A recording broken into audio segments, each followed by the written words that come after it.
Broadcast. It's a broadcast. It's a broadcast, yeah. Like, share, subscribe, tell a friend, tell a friend. DJ Hamp about to go live again. So hit the likes, my friend, on your way in. First off, salute the chat. And to all new cousins, welcome back. Heard you searching for the real, well, this is where it's at. The latest topics and panels and brother, don't get sent to the bathroom. We got all the stats, too, back to facts in the morning or the afternoon. Tuesday, women's POV, 2 Fridays, dancing, jamming tune. It's a community of real, and we better than the world news. This might be risky, I hope you know. This might be risky, let's go, let's go. This might be risky, no, I love you, real, I love it. This might be risky. Salute to DJ Hamp, it's time to start the show. Salute to DJ Hamp, it's time to start the show.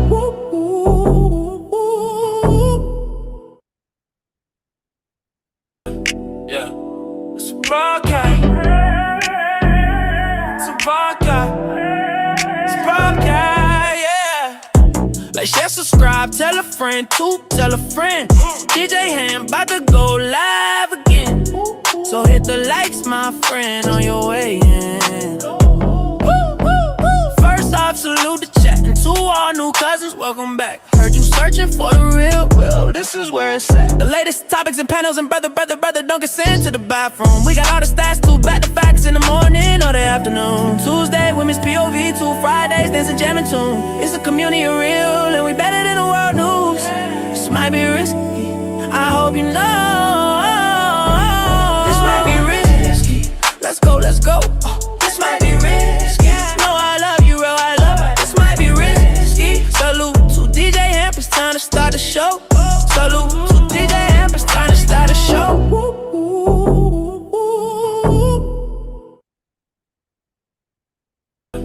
Yeah, it's a broadcast. It's a broadcast. It's a broadcast, yeah. Like, share, subscribe, tell a friend, tell a friend. DJ Hamp about to go live again. So hit the likes, my friend, on your way in. First off, Do you guys think that if you're unhappy, that's a good reason to leave a marriage? See? I don't think you're gonna be happy all the time. So I don't. It depends. How long have I been unhappy? Right. Because my kids are seeing that. Right. I think that matters too. Like Most things, I think there's a lot of people. It don't have anything to do with age, getting married too late. People don't have the intestinal fortitude for marriage. You get up there and say these vows. It's duty and responsibility, time and pain. It's the kids. It's the rearing. It's lineage and legacy. That's a joke in itself. But is that not part of the kids? So your kids are a direct reflection of you. So if my kids are seeing me unhappy, now what? What are you talking about? Because you said happiness in the marriage, because you just said that kids are part of it, right? Let me explain it to you. You're conflating your happiness with how the kids are treated, right? I'm not even talking about the kids. I'm talking about you being happy, right? I just said that about sex, so don't act like you can't do it about everything else. So now that we have a baseline with that, you can fake it till you make it in front of them kids all the time. Now, kids have discernment. I understand that, but happiness doesn't mean everything has to be egregious in the household. However, we know ebb and flow. Is that a thing, or are we dismissing postpartum? The postpartum depression is. Do we have menopause? Right. And so you guys go through these ebb and flow periods where your happiness is intrinsically not working.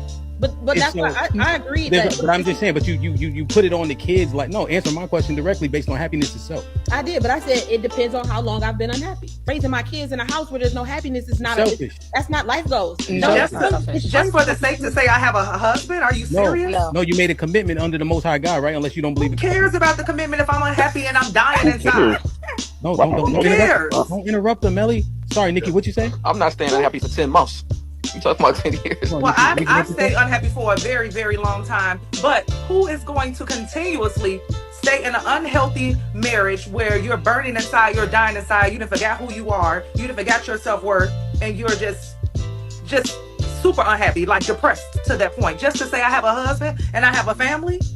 But I think that we know how hoes are created. Callie said it earlier. Something about they ain't had their daddy, their daddy didn't love them. That's one. Secondly, most of these hoes been hurt by a man. Just like these niggas that been hurt by women, they become hoes. It's the same thing. Savage. Okay, so this is what I'm saying. Even with what Callie is saying, the lack of love, hopelessness.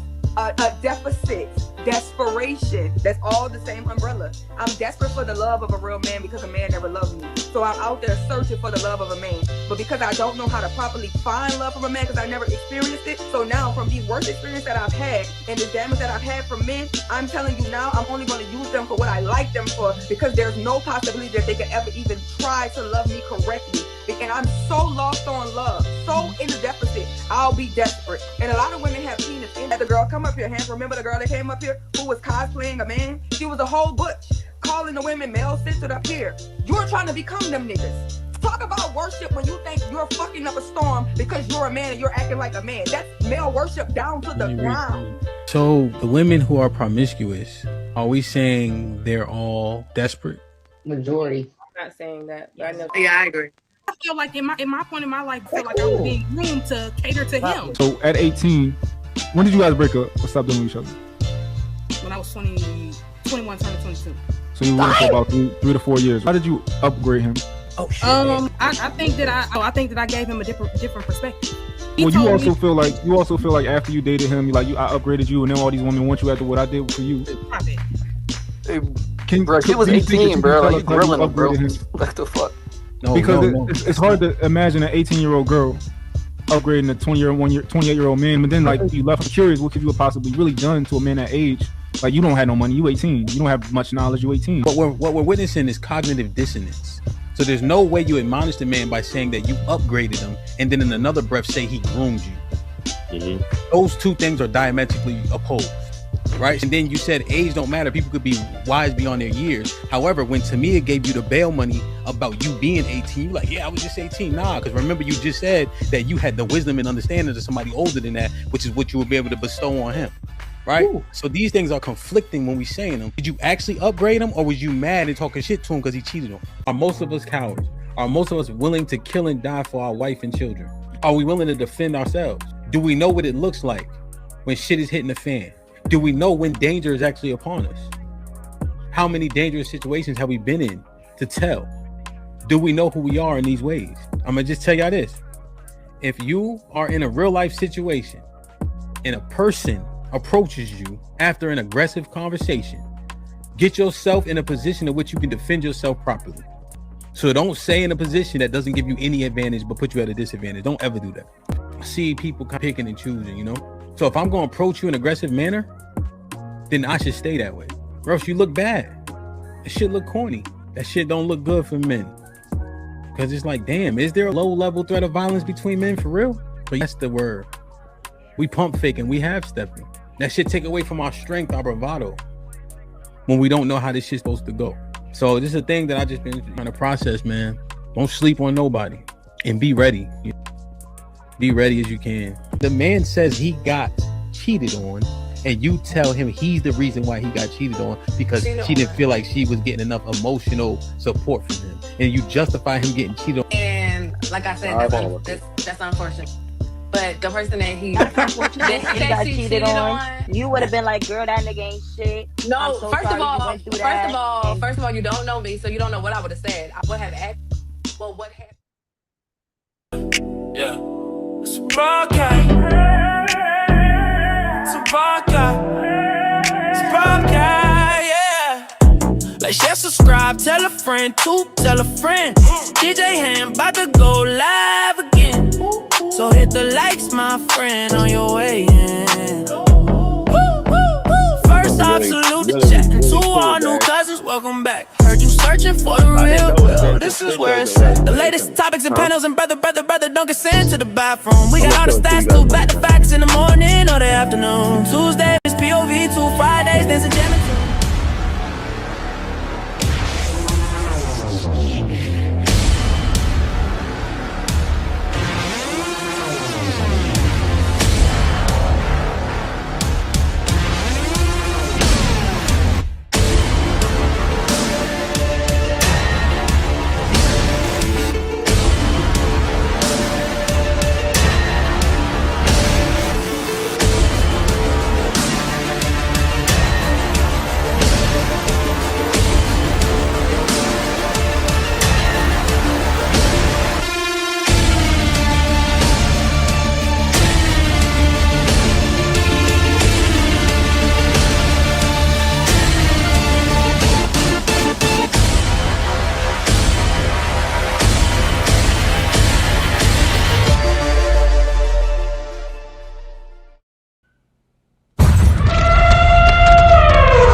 DJ Hamp, the Stampede.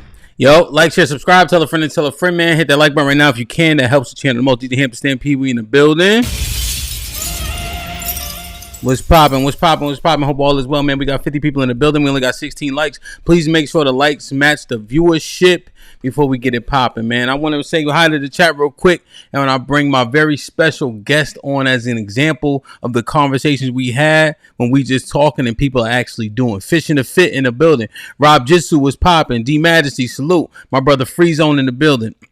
Barrio was popping. Hope all is well, man. Night by behaving. That's always a blessing. You heard. Quincy was goody.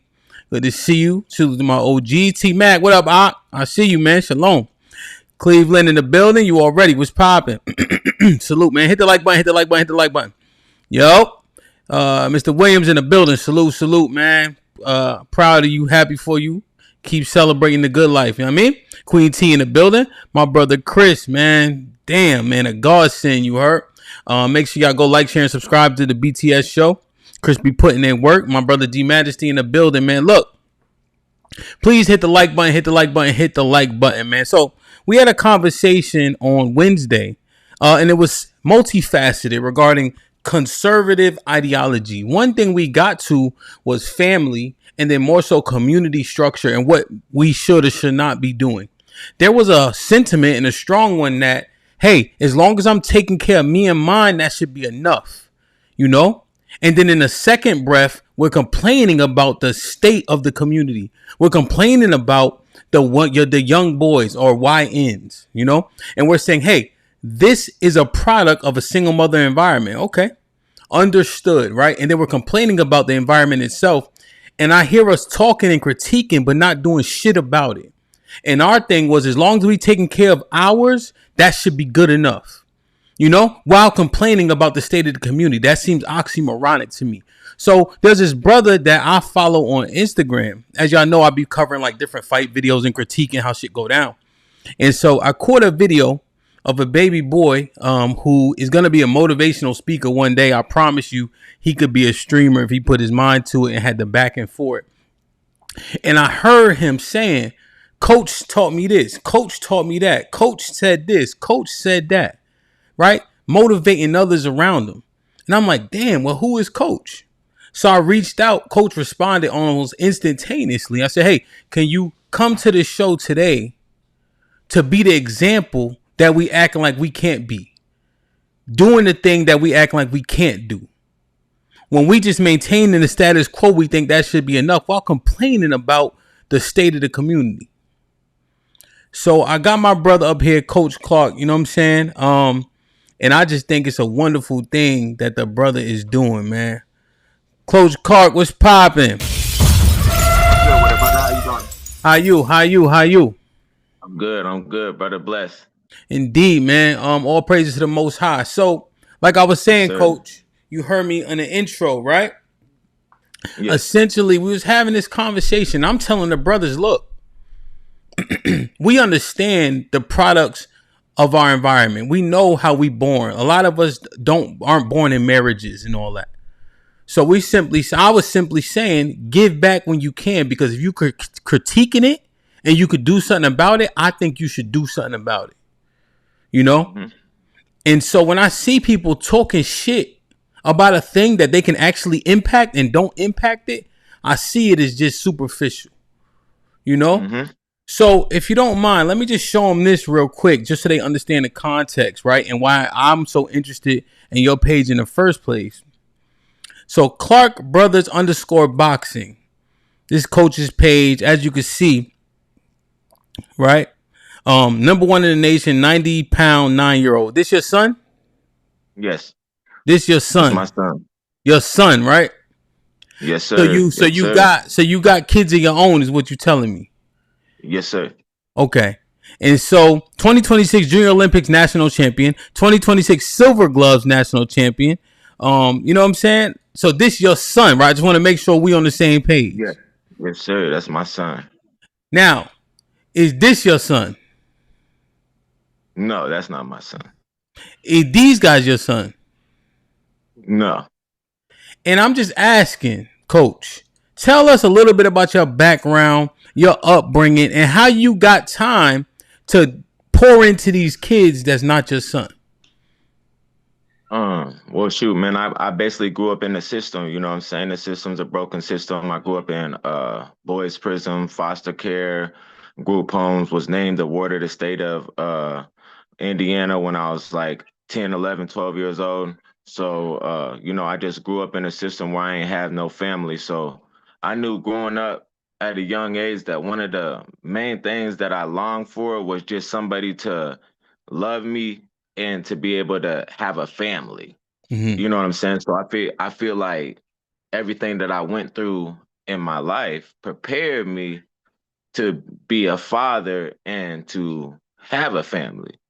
You know what I'm saying? And having a family's brought its own struggles because there was a point, Coach, hold on. Go We ahead. want to walk with you. You heard? So All right. what I heard was this, Coach.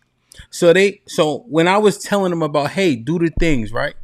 You know, my father and my mom, they were married, you know? Mm-hmm. So that's the construct I grew up in. My mom used to be up with me till 3 a.m. in the morning, going over history, math, all that, you know?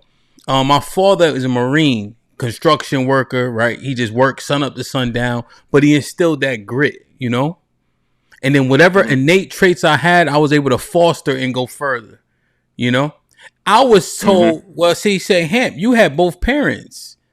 That's why you see this as valuable. That's why you can do all this. The brother said, I ain't have that. My mom wasn't up with me in the morning. But you just said you was a ward of the state. Is that right? Yes. You ain't have none of that shit. And you said, I'll be damned if I be like my parents. I'm going to be better. Is that right? Mm-hmm. Come on, man. And I cut you off your train of thought. I just want to make sure that was highlighted. No, you good. No, you good. You good. Go ahead. I'm listening. Yeah, so I just, I grew up as a ward of the state and, I experienced a lot of things and, life as a childhood, went through a lot of things that most kids, they ain't go through, you know what I'm saying? Those times, I tried to kill myself, you 12, 13 years old, in a cell, you know what I'm saying, or behind a razor wire fence, no family coming to visit you. Your mind gets, discombobulated, you know what I'm saying? So it's just like one of them things that when I see kids, especially kids who I know for a fact need guidance, I see myself. You know what I'm saying? I look back and I see myself when I was a kid and I'm like, damn, man, like that was me. You know what I'm saying? That was me at one point in my life. And all I wanted was somebody to take me serious. Somebody to say, hey, come here, I got you. You know what I'm saying? Let me take you under my wing and let me show you what you're supposed to do with life. You know what I'm saying? And that's so Coach, you mean to tell me you struggled in a cell as a kid because they just made you ward of the state? Nobody loved you. Nobody giving you shit. Nobody coming to visit you. And you said, I experienced that, so I'm going to make sure that I'm the person to visit these kids. I'm the person to pour into these kids, to love these kids. That's what your mind told you? That's what my mind told me, for sure. They told me, no doubt. Coach, they told me, oh, I didn't have it. So what's good enough is as long as I take care of mine. You said, nah, everybody deserves somebody to love them. Is that right? Everybody. The kids who don't feel love, they're the ones who end up in prisons, and they're the ones who end up as the statistics. They're the ones who's outside shooting because the only love they feel is from their gang or their block or their homies. Or no, it takes an adult to pull them away from that and say, hey, no, look, this is what love is. These guys ain't gonna write you. They ain't gonna do nothing for you when you go behind them walls. They ain't gonna see you again until you get outside them walls. So, Coach, you know what I'm saying? So you got all this heart, right? You got how many kids you have? I got 7 kids myself. And then you got the kids that you coaching and all that. You must be a rich man. Nah, I'm broke, man. Every day is a struggle. I actually, man, had 3 back surgeries. So there's some days, man, I honestly can barely walk. You know what I'm saying? So, we struggle. We struggle every day. On the days that I feel good, you know, I get out there and I get active with the kids, you know what I'm saying?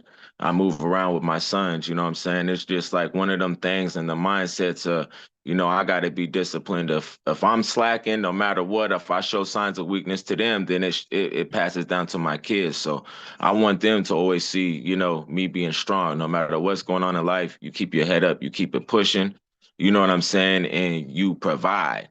You know what I'm saying? That's the key thing as a man. You provide for your family. You know what I'm Word. saying? So I But make sure that they see me doing it. how do you make time to pour into other kids? They told me I that mean, pouring into your kids, your family is enough. They said, "Hey, it's not my responsibility." What's your take on that? My take on that is it's easy to pour into other kids, man. That especially if you in the neighborhood and you out there and you active, or your kids got friends, man. It's easy. Kids is gonna naturally gravitate to you. You know what I'm saying? It's just what you do with it. When the kids see me, they all come to me, coach, coach, coach, coach. All my son's friends, and that's where I really started coaching all my son's friends. You know what I'm saying? They all started coming around. They all started asking, "Hey, coach, can you show me something? Can you show me this? Can you teach me this? And you teach me that?" And they just became family. You know what I'm saying? It's Yeah. just like one of them things where you can tell that, you know what I'm saying, they want somebody to give them some guidance. They want to get some knowledge. So, you know, I ain't gonna be the one to deny them that. Word. I'm gonna do whatever I can. And it's interesting. The boys are saying Team Clark. This is literally a team to them. This is their family. This is who they're responsible for, or responsible to, accountable to. You know, when I was listening to the boys talk that aren't your sons, they are saying Team Clark because a boxing team has a name, you know, contrary to proper belief, you know, like a gym has a name. The Lions Den was popular. Remember, like the Shamrocks and them, they had the Lions Den and all that. And when you're a part of that, you're a part of that. And they saying Team Clark. By the way, so Coach Clark's Cash App is $Hills plural HILLS, the letter A, the number 40. All right. If you just want to show love, donate. Cause I'm about to show you a couple videos, right? This video popped out to me, Coach. Let me see. So let me make sure I have my screen up. So this one here popped out to me the most, right? So what's the setting here? Where are you guys? Oh, we in my house in my living room. Okay. And you guys are stepping and throwing the one, right? Mm-hmm. You know, he got his high guard, right? He got his hand up. Because a lot of people, they throw that one, that shit be lagging, you know? Yeah. And they very rarely get that one back to their face. You know, a lot of motherfuckers drop their jab, you know? And so this takes repetition, you know? Yep. All right, hold on. They said, and that's the thing. That's the thing that kids hate. You know, they don't like the repetition. And like I tell them, like, bro, if you want me to train you, you want to be a world champion, this is what you're saying. You know, you're going to come over here and you're going to do the repetition. Repetition is the mother of all. You ain't going to get good at something unless you do it over and over again. Everything ain't sweet. Everything ain't all glamorous. And you're going to learn about the work that comes in the trenches between the fights, because the fight ain't won on fight night. You just see the results of the work that the fighter's been putting in. It's who's in them trenches working. It's who's in the gym every day. It's who's outside running, putting in the road work. All that comes with this. You know what I'm saying? So you got to be sharp. You got to be disciplined. And me, I don't play that. I push the kids. They know I don't play that. Like, when it's coaching time, when it's training time, I don't care about your feelings. You either gonna work or you gonna go. Yeah. You know what I'm saying? Mm-hmm. Now, yes, sir. I thoroughly understand what you're saying. Now, here's what I want to show them, Coach. I want to see if they pick up on it. All right, before I actually tell them the thing that jumped out to me the most at this video. Okay. Right? Because you can tell if a motherfucker just talking, like if he only see the kids every so often. Right? Let me show you guys this here, and I want y'all to see if y'all can see what excited me about this video particularly. Word. Don't punch at him. Go backwards now. And you gonna keep doing this shit over and over again. Get your hand. Huh? Nah, you can't go nowhere. You wanna? So just so y'all understand, the boy right here where the camera is mostly focused on, Juju, said, "Can I go home?" Right? That's what he said. This coach with the camera. Go home. You want to go home? You want to go home and be a crybaby? Or are you a champion? What is you, a crybaby, a quitter, or you a champion? Huh? You a what? Juju said he a quitter. You're a quitter? Then take your quitting ass home then. Take your quitting ass home. Come on. Take your quitting ass home if you want to quit. Go home and cry. Go home and cry. Go home and cry. Come on, Law, go. Go home and cry. Go home and tell Daisy you a crybaby. Bye.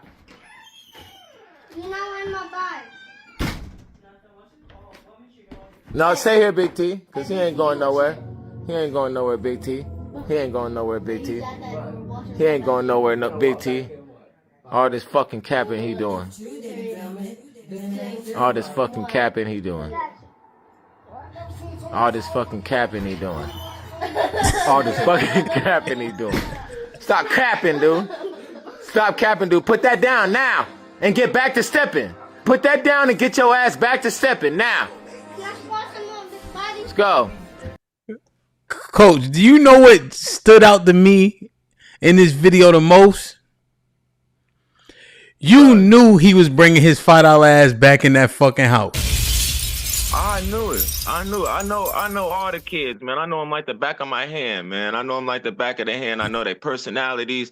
I know their traits, their characteristics. I know what they fixing to do and what they not finna do. And one thing about Juju is he puts on this really hard shell. He wants you to think that he's some type of gangster and a gang and tough and all this other stuff. And he like that. But at the end of the day, once you break through that shell, Juju don't want to go nowhere.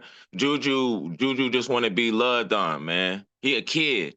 You know what I'm saying? And he's sensitive. You know what I'm saying? So I'm just trying to iron out the wrinkles with him and let him know, look, you got to be a dog. Like you got to pick a side. You know what I'm saying? You either a dog or you ain't.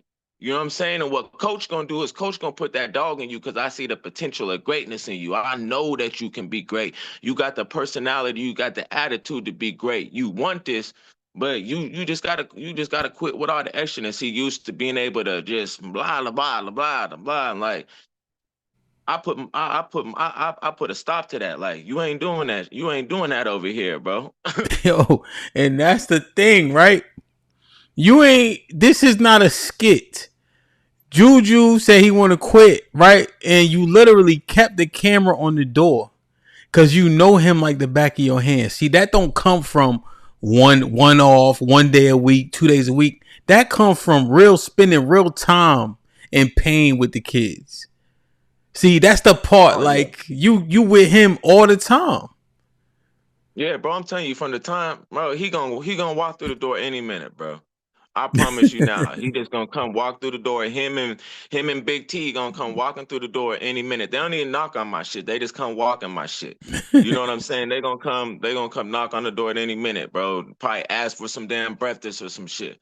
You know what I'm saying? So these kids, man, I treat them like family. I love them. They know they can always come over to my house. You know what I'm saying? They know they can always talk to me. They know coach always, you know what I'm saying, going to get them together. And my sons, the thing about it is my sons really helped the situation even more because my son Jason, he's only 9, and the discipline that he has is through the roof. You know, that's the way he became a 3-time national champion. You know what I'm saying? That's how he's ranked #1 in the nation. You know, he's been ranked. He's going to be ranked probably top 10 in the nation in 3 different weight classes once the new rankings drop because he's competed. We travel. I put in the time, I put in the work behind him because, man, there's a difference between living and surviving. You know what I'm saying? There's a big difference. You know what I'm saying? And when my kids get older, when Juju gets older, when all the kids in the neighborhood get older, man, I don't want them just surviving. I want them living. I want them to be able to go on vacation and come back without even having to really glance at their bank account because you know what? They know they got it. I want them, when they kids turn 16, they can buy them a car. I want them to not have to struggle or do any of the struggling that I went through. I tell my kids all the time, I say, you see how we struggling? I said, Pops made mistakes when he was growing up. I said, if I would have took a different route, I said, we wouldn't be struggling like this. You know what I'm saying? So you can't be me. You got to be better than me. You know what I'm saying? And the reason why I'm so hard on you is because I see the potential for you to be great. And you can't redo middle school. You can't redo high school. You can't redo none of this. You know what I'm saying? My other sons, the older three boys, they play football. He about to be the starting quarterback for the freshman squad, and my other son's probably gonna end up being the starting running back. So I keep them active. There's no time for the streets. Like ever since they was young, they lived in the gym. You know what I'm saying? Literally lived in the gym. From the time they get up, that we running, and they going to school. As soon as they get out of school, we in the gym for the rest of the night. We ain't leaving the gym till like 8 or 9. You know what I'm saying? Yeah. You're a product of your environment. Like your kids is gonna become what you put them around, and what you the energy you let them absorb. And the only energy that my kids really absorbed is a gym. You know what I'm Yeah. saying? So that's really the only thing, they feel at home in the gym. You know what I'm saying? So I want to install that into all the kids. And by next year, I'm gonna have a whole kennel of dogs that's going to nationals at USA Boxing wreaking havoc. You Yeah. know what I'm saying? And Cool. they gonna be able to say, look, they're gonna be able to, man, there's nothing like Cam, Juju's big brother, his mom was murdered. You know what I'm saying? And bro, like you could just see like in his face, like anytime you seen him, like it was like, yo, he like needs some type of guidance, you know what I'm saying? And I called his moms, I told him, I made sure she knew, like, yo, send Cam over to me. Like, send Cam over to me. Like, I wanna be there for Cam. Like, whatever Cam needs, you know what I'm saying? I got him. And I took Cam under my wing, and there was no greater feeling ever. Before he walked in that ring, he was like, yo, I'm doing this for my mom, coach. He's like, I'm doing this for my mom, coach. And he went in there, he whooped that boy.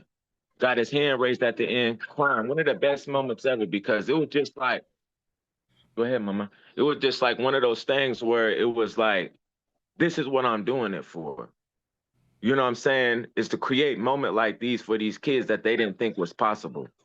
You know what I'm saying? It's one of the most satisfying. It's worth more than money, man. Watch saving a kid's life. Like you can't put a price on a kid's life. You know what I'm saying? Yeah.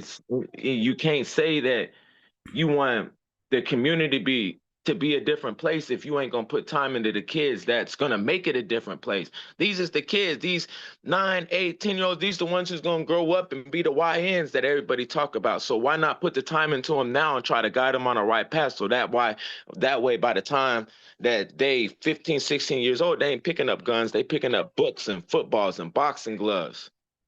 You know what I'm saying? Coach, her your wife's name is Alicia, right? Yeah, Alicia Hillman. Yeah, that's the one, everybody. Yep, Alicia Hillman. Yep. So if you're getting that, then that's correct. So yeah, coach, that was the. What do you? I mean, what do they? So how many kids in the stable right now that you bringing Man, up? look, bro, I posted a video yesterday, and it's pretty much all the kids that I deal with, and I made them go around, and it was like 10 of them. I made them go around and tell me one thing positive that they was gonna do today. I said, tell me now, today, what's one thing positive you're gonna do tomorrow? And I'm gonna train all 10 of them, bro. Like, for real, it's all the kids. I only charge people who come to the gym and train with me. The kids in the neighborhood with me that I see every day, that I know need coach, they ain't paying no dime. And they can all come get food. They can get whatever from coach. You know what I'm saying? They can get whatever they need from coach. You know what I'm saying? Like, I got them. You know what I'm saying? This is our community. You know what I'm saying? Like we was talking about, it takes a village. Everybody says it just, oh, you know what I'm saying? You can focus on me, but if you just focus on you and yours, then like we said, you can't really speak on what's going on in the community, because you ain't trying to do nothing to change what's going on in the community. You know what I'm saying? Me, I see a community of young kings that need guidance. I see young boys that's running around here. When I see young boys that just running around and doing whatever, a lot of times I'll reel them out. I'll be like, hey man, come here, man. What's your name, man? Where you stay around the block? Like, I genuinely care about every kid in the neighborhood. And every kid in the neighborhood is over here every day, all day. Like this day house. Yeah. This the video, right? Yeah. So everybody over here, we're gonna say one positive thing that we could do tomorrow to either better, your household or your community, whether it's your parents, your brother, your sister, you want to do something nice, anything. All right, let's go, champ. What's one nice thing you can do tomorrow? me tomorrow. I'ma train hard and I'ma make sure I clean up and I'ma be nice to the boss because I never be nice to him. All right, that's a good goal. What about you, champ? The way to be nice is I can probably help the homeless. Help the homeless? I like that, champ. I like that. What about you? Help the community? What you gonna do? No, cook. Get them food? I like that. I like the way you think, champ. Give me that. Yeah. What about you, Big T? What's one nice thing you can do? Like your boxing. Do boxing? You like boxing? That's nice. You know what I'm saying? Could you clean your room up at home or something? That'd be nice for your peoples, right? All right, Bryce. Big T ain't cleaning up shit. What's one nice thing you could do? Do the dishes and do the laundry. Do the dishes and the laundry. All right, I like that. Davion? Mow somebody's lawn.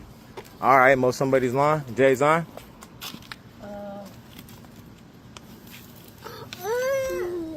Clean up our front yard. Clean up the front yard. I like that. What about you, Cam?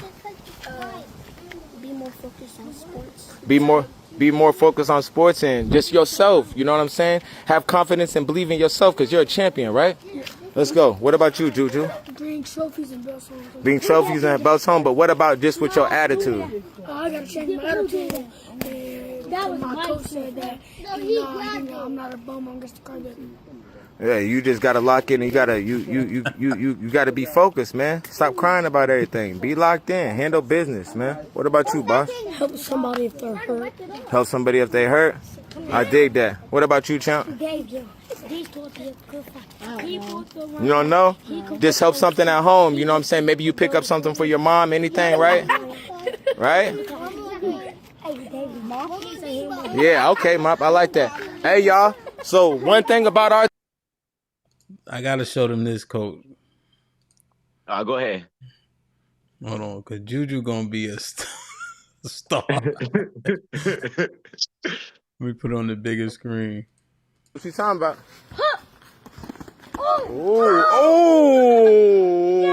Tell him about Team Clark. Tell him. Team Clark, and I wasn't listening. We had him over here to make belts. We Team Clark all day.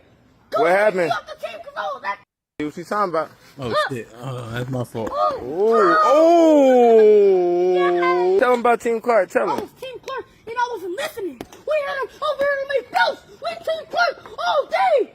What happened? What you talking about? Isn't it longer than that, coach? Yeah. Why does it keep skipping back? I wonder.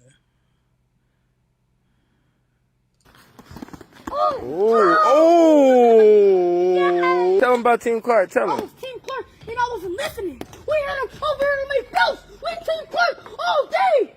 What happened? What you talking about? I don't know why he's doing that, but his speech. I don't know. That's all right. His speech is good though. Like when he's talking there. Yeah, just it's just so much that we have conversations about, And like I said, I saw your page. This is the one I think I reviewed that you responded to, I think, if I'm not mistaken, that video where Juju said he wasn't listening. Yeah. And I've been seeing the boys, your videos because I'm a boxing enthusiast. And so I just want to say, man, I really appreciate and respect it. And then as I looked into it deeper, and then we get to hear your story, like which one of us is these boys? Who's Juju? Who's Big T? What's baby boy that got knocked down here? Zaire. Yeah, right. And Juju told him he love him too. Like we all are one of these boys. Like you said, like my brother, so my friends, one of them been on the panel a few times. I make a joke. I say, yo, they see my mom naked at least 100 times. Cause she cooking in the kitchen, they be having a muumuu on, but that shit don't fit. So, you know what I'm saying? When we kids and my friends just bust open the door. They don't knock. You know what I'm saying? And they call on my dad for a whole bunch of stuff. You know what I mean? So very similar, in that instance. So when I saw it, it instantly resonates with me, And yeah, like they'll call my father to pick him up, bail him out, just all the shit. Yeah, yeah, You yeah. know, And your father and your pop's probably good anywhere you go. yeah, oh yeah, like 1,000%, like yeah, You know what I'm saying? for sure, yeah. So it just was inspirational. And when I heard men saying they didn't have the capability or the bandwidth to pour into other little black boys, I'm like, hold on. If Coach Clark can doing it, right? And why can't we? Mm-hmm. So I Yeah, because just go ahead, my bad. when I first like there was a time, man, like with my boys, I got full custody of all my boys. You know what I'm saying? I've been with my fiance for the last 3 years, but before then, I was raising my boys by myself, and I still was linking up with that with all the kids in the community. They still knew that, you know what I'm saying, they could come over here, you know what I'm saying, and chill. Like there was like my son Davion's mom, she's in prison right now. She's been in prison since he was 4.5 years old. That's why I started the boxing journey. I went to Walmart, got a pair of gloves, some mitts, and it was the only thing that kept my son Davion out of trouble in school. It was the only thing. I hit mitts with him, and I started a journey. I went and sat under some coaches for some years, and then I decided to take over coaching them myself. But it's just been me and my sons against the world for the longest. So when I see these kids, man, it just reminds me, you know what I'm saying, there's so much of my upbringing, and it's just no way you can just look at a kid who need guidance, and just if you got the ability, and it don't, like you said, it don't even take money to help these kids, bro. It don't take no money. It just takes time. Only thing it takes is time. All you have to do is dedicate a little bit of your time, an hour a day, just spending an hour a day with some kids who thrive off attention, bro. That's gonna go a long way. Them kids gonna love you for that. They're gonna look forward to that hour every day. They're gonna be like, man, I know I'm gonna be able to go over here and chop it up with coach for this hour. I can't wait. You know what I'm saying? So it's just one of those things, like you can be a light in a kid's world that really needs it. Like you never really know how bad a kid needs you, or how bad they look up to you, until you actually see the results of what a little bit of time does. You know what I'm saying, with them. And once you see the results and the way that they look at you and the way that they depend on you for guidance, there ain't no way you could turn your back on them. Yeah, no, real rap, man. Coach, make sure you check your Cash App. In the meantime, I think a few people show some love, because Okay, I appreciate that. and I know, yeah, like your time is uberly important, but gloves wear down, mitts wear down, right? Having the proper bags, a bag stand, et cetera, right? It just take a lot. Like you said, the kids come over hungry, thirsty, right? And you never leave them hanging, but that don't come without a cost, and this is what a lot of the programming looks like. Like Juju. I want y'all to make sure y'all go. Let me make sure I drop the his Instagram in the chat, right? And Juju is, I mean, we either him or we know a lot of boys like him that are men now, right? They didn't have the redirect, so they have low impulse control, they don't follow conversations well. They only have a pessimistic outlook on things because of how much they've been hurt, and you see that often, right? When people have a bad thing happen to them, they can't unsee that, and now their lens is perversed, and so Juju, I know him. He's so smart, he's dumb, right? He's so sharp, he's dull. And you can't give him no quarter because he get it. He just trying to manipulate it. And when you said he capping and he came back in that door, I said, Coach doing the work. So I just appreciate it, Coach. I don't want to take up too much of your time, Coach. Anything else? I appreciate the love you show, and I appreciate being able to come to your show. It's super dope being on the show, bro. Yes, sir. 100%. Well, we are Coach, how old are you? I'm 38. Yeah, man. We uberly proud of you, man. Just keep doing what you gotta do. You know, you're not living in abundance. You saying it. Look, I made mistakes. I'm trying to redirect you so you don't go through this path because there's no reason for you to do it, right? Mm-hmm. And you just taking Mm-hmm. time, man. Time is so valuable, and so I just wanted to honor that. Like I said, I just shared your page. Everybody go follow so you can see the journey of the little boys. Donate to the Cash App. I'll leave it up here. And yeah, man. Any other final thoughts, Coach? No, I appreciate you having me. It's truly a blessing to be on the show, and I appreciate you spotlighting what I'm doing for these young kings. Yes, sir. Yo, we gonna be in touch for sure, man. I'm gonna holler at you once I get off here. You know what I'm saying? See if we can, bring more funds or ends or something. Maybe even donate equipment. Like, I actually just bought into a gym up my way, so there's a lot of equipment that may not make it to the new facility. So it may be of good use. So we'll talk about that too. All right, bet. That's a blessing, brother. I appreciate you. I'm Mahal. Be safe, man. I'm proud of you. All right, thank you, brother. Yep, thank you. Damn, man.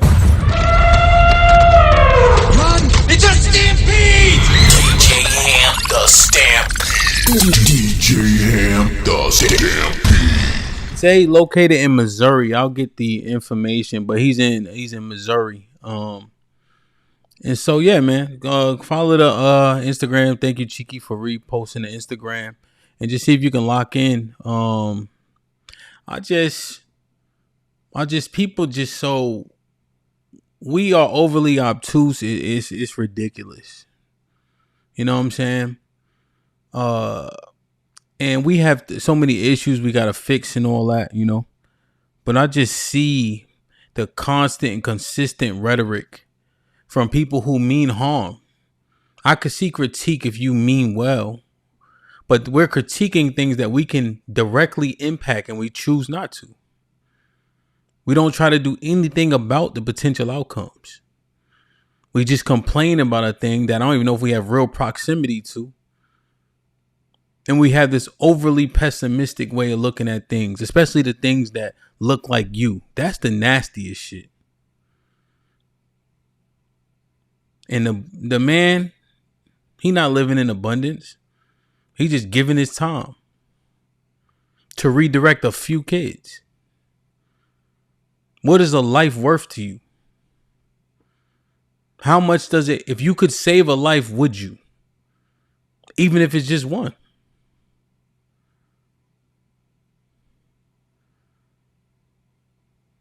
It's just an interesting dynamic we got going on.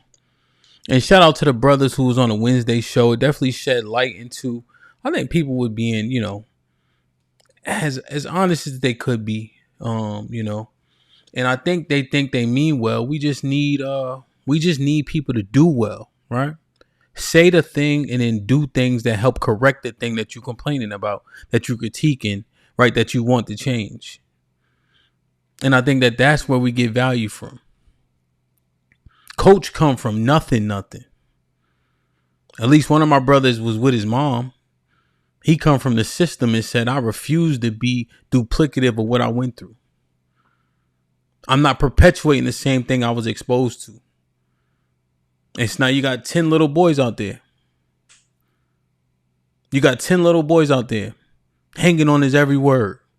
You can't say nothing bad about Coach Clark to them 10 boys. But we'll act like that's not enough and all this other shit.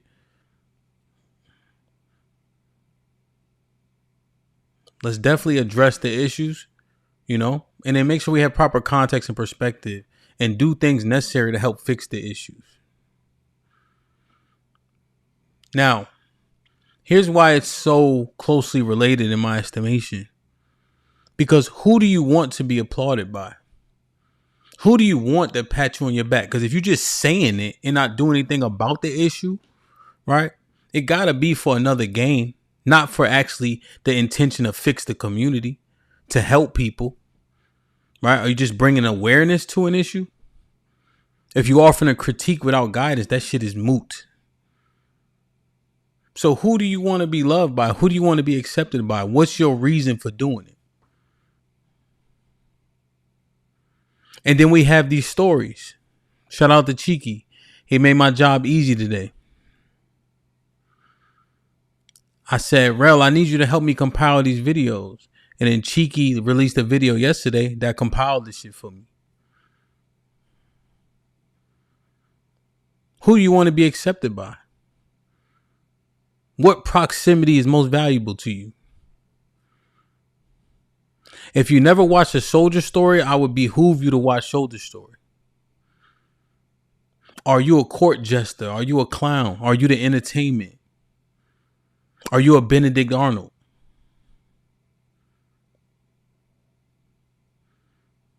Please watch A Soldier Story when you get a chance. Let me bring this video up here. Hit the like button, share, subscribe, man. Tell a friend to tell a friend. Hit that like button right now if you can. That helps the channel the most. Let me see. And I'll drop the link. Cheek, if you want to come up, you have the link already as well. But this, Nolan Wells, there's so many stories like that. There's a movie that came out with Denzel's son. No, not Denzel's son. The dude who played Eazy-E. And it's called damn, what is that movie called?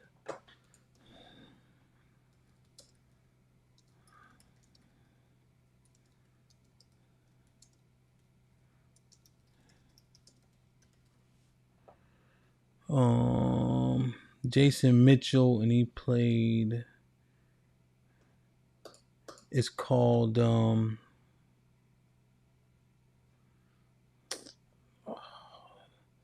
anybody know?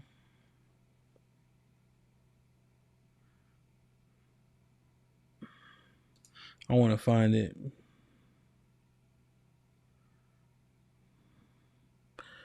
I cannot remember his name.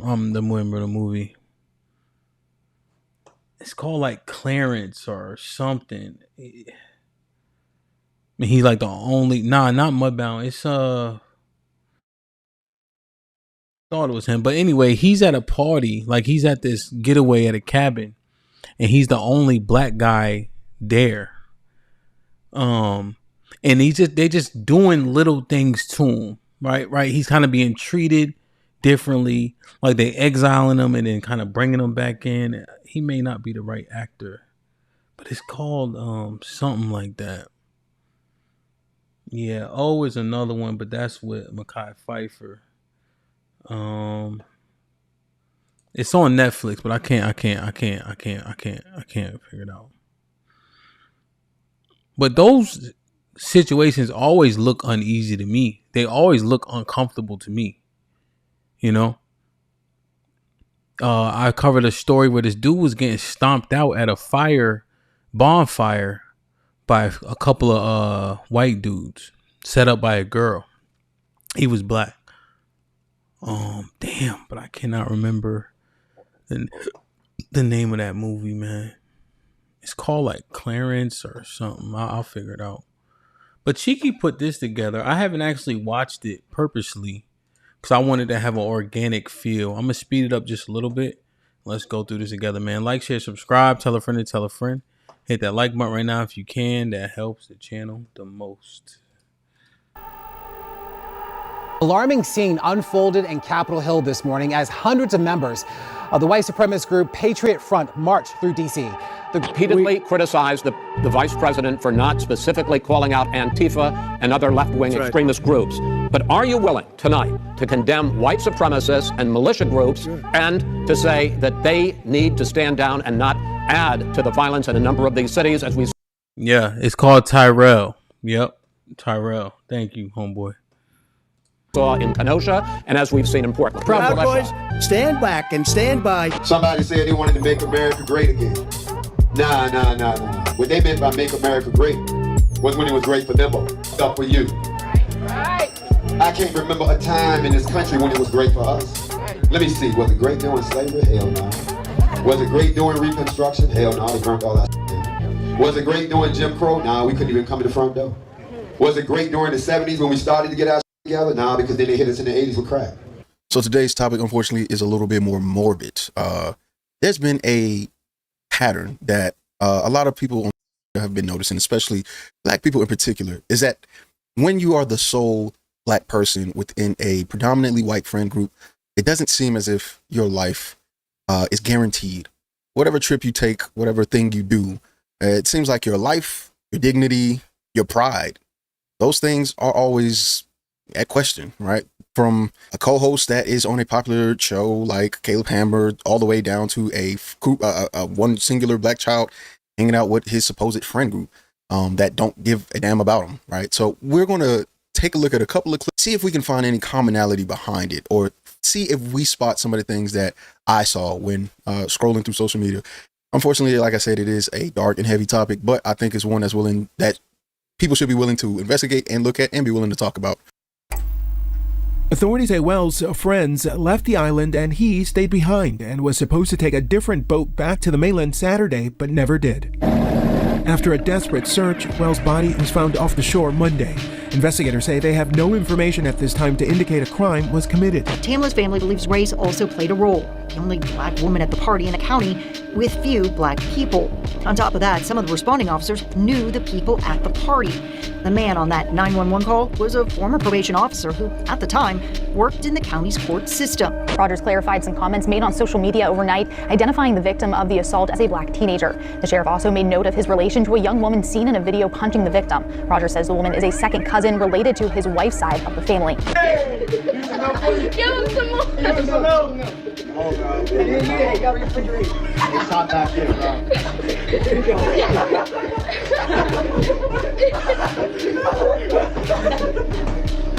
I know. Oh, you have a life jacket. Oh, I'm black. It doesn't matter. I'm not going to say. Oh, yes, it does. Bro, I'll just find a way. Yeah, they think about it. Bro, you have a life jacket. Hold on. You have to go. You did that to get over there. You taught him how to swim. I'll truly apologize for the first time in my life for what's about to happen, but please. You don't have to apologize. Come lean here. I will do whatever I want, and what I want to do is apologize. There you go. If you're not afraid to say it, then say it. Say what? Tactical nuke incoming! Just so we are clear, none of this is okay, and none of this is normal. It has been 1 week since the body of Gerard Jackson was found hanging in a wooded area in Michigan right outside the Electric Forest Festival that he was attending. His death was ruled a suicide. It has been a little over 2 weeks since the body of Tone Miller was found hanging in a park in Miami. Her death ruled a suicide. It has been a little over 2 months since the body of Juliana, 16-year-old, found hanging near a church in Charlotte. Her death ruled a suicide. It has been about 4 months since the body of Kyle Basinga was found in Georgia hanging. None of this is okay, and none of this is normal. It has been less than a year. It will be a year in September when they found Trey Reed's body at Delta State University in Mississippi. His death ruled a suicide. And you may be asking, Rashonda, well, how many black people walk around with rope on them? The answer would be none, Helen. 0. You're telling me you're gonna walk out over a dumbass bitch that says nothing? She says one word and it's the N-word. You're offended? She doesn't even know 30 languages or 30 words in the English fucking language, dude. Trey, you're overreacting, man. You're overreacting. So one of the commonalities that I saw is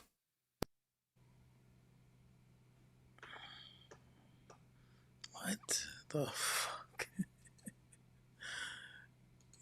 Yo, I'm telling you, man. When they get in their majority environment, the boldness, the crudeness, the natural nature is prevalent and evident. I know one boy, one of my brothers, one of his better friends when he went to college. He went on a boat with 2 white boys and died. Larry never came back. Never came back. I remember that story. It just popped in my head just now. You want to let the recorded cheeky talk, or you want to say something? The sole black person thing. It just looks odd, especially for somebody that is constantly around black people, being from Atlanta, living in Atlanta, or even in the metro areas. Like, I'm just used to seeing black people. So seeing one spotted black person does look odd. And I've also been in majority white spaces. So I've got a glimpse into what friendship looks like, especially for the one black guy that's there. And I hate to say it, but typically the token black guy, they try to get some stuff off, man. They trust and believe The N-word is going to come up. It's going to happen. And it's almost like a test to see, well, is he going to say anything? The N-word is going to come up. Jokes will come at your expense. What else? Just a lot of weird and odd behavior. Things that you would expect to see. It's just, I'm not sure why it's like that. It is what it is. But hopefully one day in our future, our race relations will be better, right? We are under the leadership or lack thereof of the most divisive president I can think of in my lifetime, right? Donald Trump is actually one of the worst presidents to have during this time frame because of his lack of disavowal of white supremacy and his allowance or complicit behavior to white supremacy, allowing Elon Musk to do what Elon Musk wants to do and being able to do dope. So we're just not in a good space on a social or political level or any level at that to look at things and not really see race, right? We saw this with Carmelo Anthony, which is another black person who said, hey, I had a friend who invited me under the tent, and then the friend testified, I don't know that guy. My thing is this. One, there's only a couple ways that this typically has gone, right? Or the ways that I've seen it, right? And unfortunately, the clips that I used, they're unfortunate. The first thing is some level of embarrassment, right? So beyond the first couple of instances or examples leading to somebody, unfortunately dying. The other thing is the embarrassment. I don't know. I've seen this clip go around well before, and I'm glad I was able to find it, where this kid or black kid, he seems to be in his, young 20s or whatever the case, college age. He is drunk, apparently, and inebriated, and he's surrounded by white people. And here's the other thing too. That's another thing that I noticed is when you hear the voices, it's not just always white boys, it's white girls too. White girls, especially in today's time, like to separate themselves a lot from their racial involvement or accountability that they have, but they're there too. And they're definitely somebody you got to look out for. But the first thing I noticed was he's drunk. He's in a vulnerable state, surrounded by white people. And what are they doing? Laughing at him. He's already been drenched with milk. It looks like chocolate milk. And they're not helping him. They're embarrassing him and recording it and thinking that it's fine. Friendship with white people doesn't seem to come with the humanity that most friendships come with in these examples. All right. Let me preface that in these examples. Another thing too is, I'm not sure if you guys are familiar with Caleb Hammer. You saw what he did. He calls his black co-host or black employee, maybe not a co-host, it's probably not the best word. He calls his black employee over just to get called the N-word by some white guy or some guest. That's not even that guy that's there is there supposedly to get help with his financial spending, but somehow that turns into a humiliation ritual for a willing participant that's black. Now I'm calling Tyler a willing participant because I've seen what he said about being the black translator for the show. Meanwhile, the guest that's on the show that's black, while he's speaking, he's not articulate or not the most articulate, but it's not as if you can't understand what he's saying. Speaking Niggas, bro. You're giving Caleb a headache. The jobs that I've lost due to her is a part of this conversation too. So I'm sorry. Can we please bring in Tyler? Oh shit! I just need a little translating here. Big man's a black translator? Call me Big Man? Me and that dude's first interaction, bro, he was dead ass the darkest nigga in the office. This is Tyler. I need a little translating. Oh! I have had a plethora of jobs before. The amount of jobs I've lost due to her is a part of the conversation too. Pause. Speaking Niggas, bro. Growing up, I was always called whitewashed because I speak proper. I just want niggas to know I got family members who literally talk exactly like this nigga, bro. Half of my family is Jamaican. Them niggas don't even speak English. I only speak proper because I wanted to be one of the few niggas that made it out. I have family on family on family that talk like this nigga, bro. Niggas, just a bunch of yapping. He basically said it's not only him, it's not only his fault that he's losing these jobs, it's also her fault too that he's losing these jobs. So it's not just him, it's her, and it's a collective effort between the both of them. You did make it out. Look at how successful you are. Squeaks, I appreciate that. Just by listening, right? It's just part of the bit. They make racism in their own way funny for them, I guess, or to the people or the audience, but whatever the case is. The thing that's really bothersome about a lot of these cases is they just seem to be swept under the rug and just rule suicide. There's no real consideration as to what happened or the suspects behind it, or should it really be considered? And I think that's what makes this aspect of it, of being the sole or the only black person in the predominantly white friend group, super dangerous, because there's this obvious lack of care or black person that's lost their life. And then there's so many connections to it, right? And what I mean by that is the perpetrators or the potential suspects have some tie-in with the system or with somebody that can help them and help them throughout the system. And it seems like the police, whatever county it is, they don't care. And it's just really odd. It's odd. It's odd, especially with the most recent case, because apparently one of the boys' stepmothers or mother is a judge. So it's one of those things where you seem to, if you are black and in a majority white group, it seems like you have to capitulate, take the butt of the jokes. It's very similar to with that clip where the kid is saying, "Hey, I don't feel comfortable swimming, or I can't swim. I think I'm going to die." You can hear his white friends, one, giving him shit, but also hear him make chimping noise. I'll just find a way. But again, for those who may be in black friend group or maybe in white friend groups as the sole or only black friend, maybe you can give some backstory. Maybe you can give a comment about your experiences or what you enjoy about it, because somebody that's kind of seen it from a distance and been adjacent to it, but not the only black person. It's never been my case, and I don't think it ever will. It don't seem like it's even if there is no physical harm or danger, it just doesn't seem like it's the place to be at, because there's other things that come with it. Especially that N-word thing, man. I don't know what it is about white people in the N-word. They have to say, or they want to say it so bad, but I feel like you should know better. I don't know. Maybe I'm wrong. Yeah, maybe I'm wrong. Because even my dad, even when we were around predominantly white areas or predominantly white churches or whatever the case may be, he told me, "Hey, don't do that. You cannot and will not do the same stuff as they do. Don't do that. You can't." I don't know, man. It's Spidey senses be tingling, and I'm telling you, when you are the only black friend in a predominantly white friend group, Spidey senses need to be going off, bro. I just don't trust it myself. So anyway, this could be a part 2, or there could be another video. I think I'm gonna start doing pre-recorded videos. It's so much easier to do than trying to set up a live stream. It gives me time to edit, and I don't have to worry about putting out on the same day. So appreciate those who are watching. Appreciate all of those who are watching. Make sure you leave a like. Make sure you subscribe. Leave a comment. I'm very interested to see if you guys have different perspectives, all that good stuff. And who knows if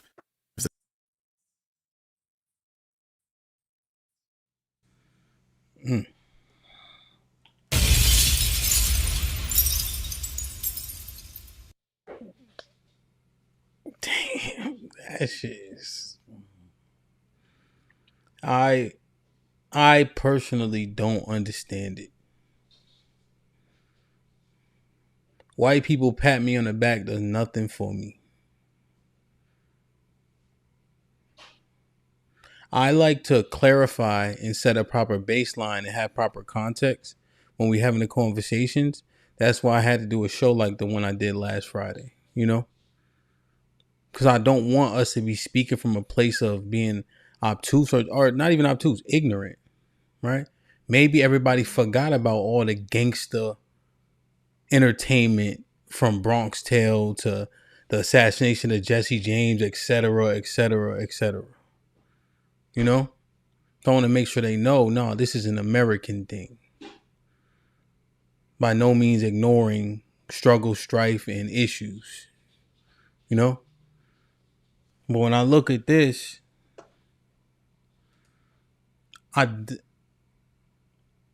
being the only black dude don't make no sense ever.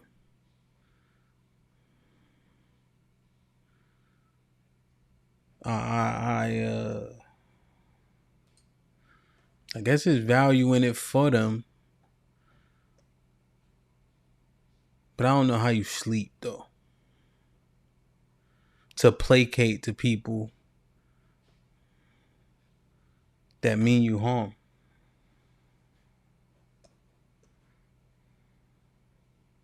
Not even harm. Let's say harm don't mean you well.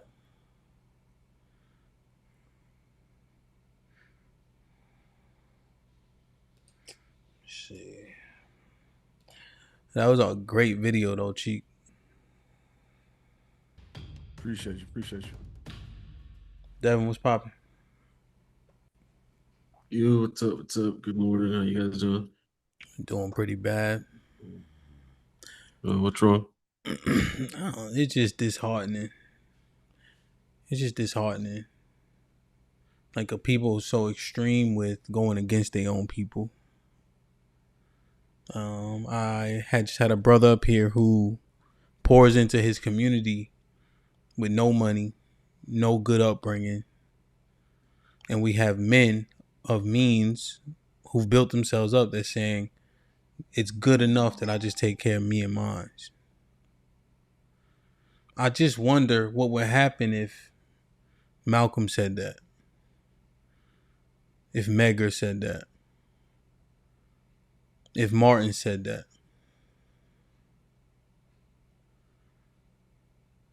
Like, what would happen if those men who we revere, if Garvey said that? And, you know, we can go through their ideologies, right? There's pros and cons to everything. These are young men, too. They're not even old like us. 30, 32, 35. Chicago, 21. Right? Fred was what, 21? What would happen if those men said, me and mine is good enough? Don't make no sense. Yeah. Yeah. And I think I understand the whole. I think the line that happens is I think you definitely should be able to help where you can. I think what people paint as help, what help looks like, needs to be redefined because I think we're too strict on, um, what that looks like, whether it's like being in sport, like being a coach in sports or whatever it may be. I think we just need to learn how to what we do every day, that makes us successful, how to turn that into something that could help somebody else. I think that's the conversation. Um, because I would say there's been times where you just naturally you're just trying to help somebody, and then you just realize the rate of return of like people actually taking your help, or you try to pour into them, and then it's like pulling away from what you're trying to do. So I think it's a balance. Yeah. I think there's a scene in Troy. He says Achilles is sleeping. He got two chicks, right? And the little boy come wake him up. He said, this the biggest man I ever seen. He should have said pause. He didn't say pause, though. He said, I wouldn't want to fight him. You remember what Achilles said? That's why nobody remember who you are. Yeah. And I just see if it has to be comfortable, you probably not going to make the impact, right? These things make you uncomfortable. You're not going to be fully insulated. It may have to be more than spare time. I'll take spare time if that's all I can get. When we think we are in such dire straits, you see, these have to match up. So if you think we're in dire straits, we're failing as a community, as a people. The men of means and who made it should be the ones that make themselves uncomfortable. But if you just got little money and a little time, I'll take it. But I'm just looking at, the how we admonish and critique so harshly and then give nothing back. Don't try to do nothing about it. The awareness is here. So what's next? What's up, Tiff?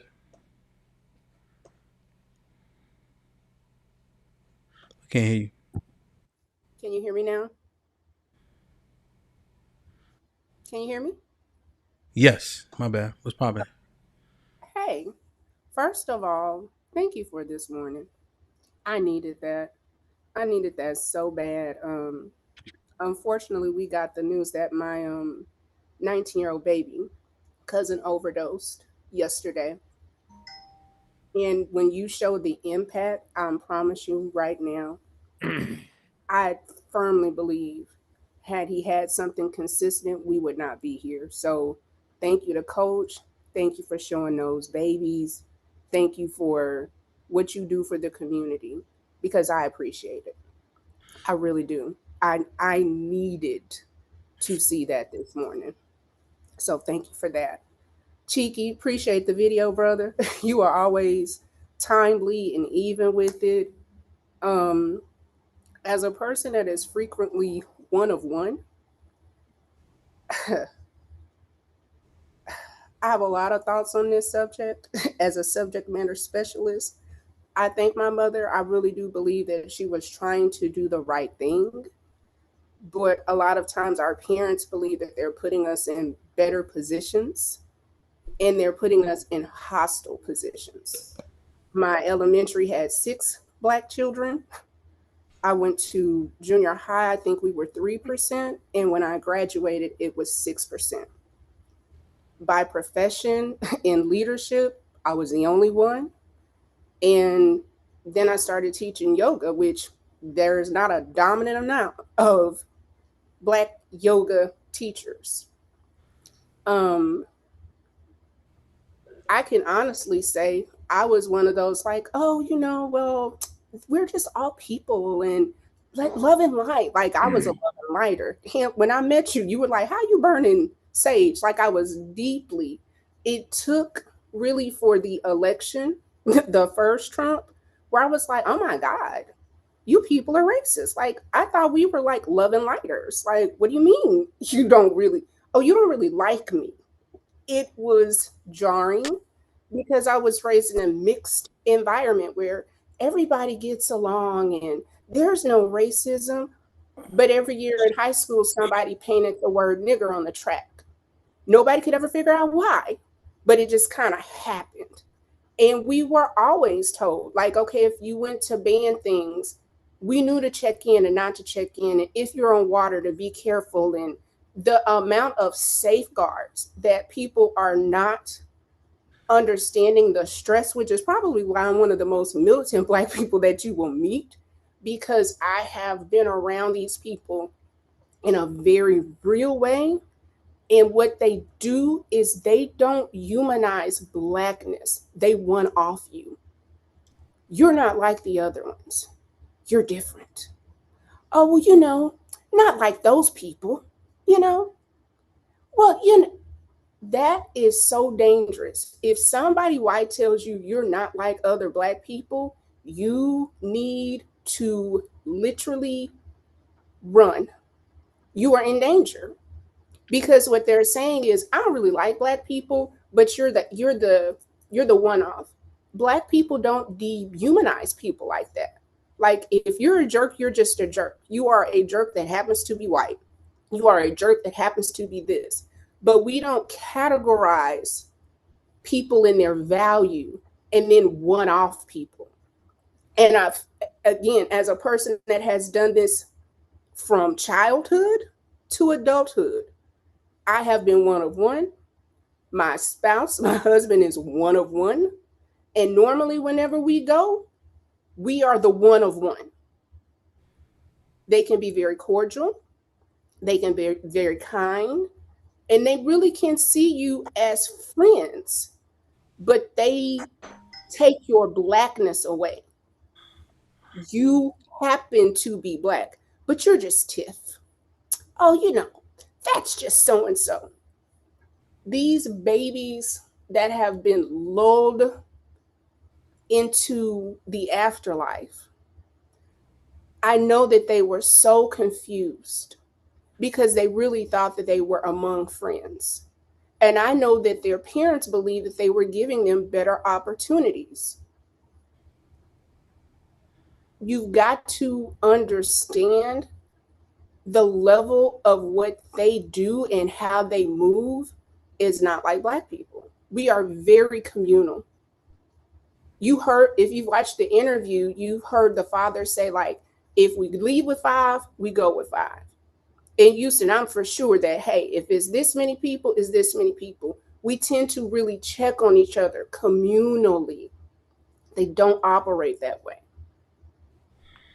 I'm not saying don't be around white people. I'm not saying all white people are horribly bad people. I am not saying that. I'm saying you need to be aware that in 2026, all of the things that we thought we had overcome and we were in a post-racial society, we are not.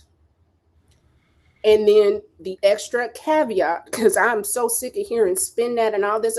Do you think that these young boys were sending spin that? Do you think that they were doing anything that caused danger to come on them? Like the respectability politics doesn't work.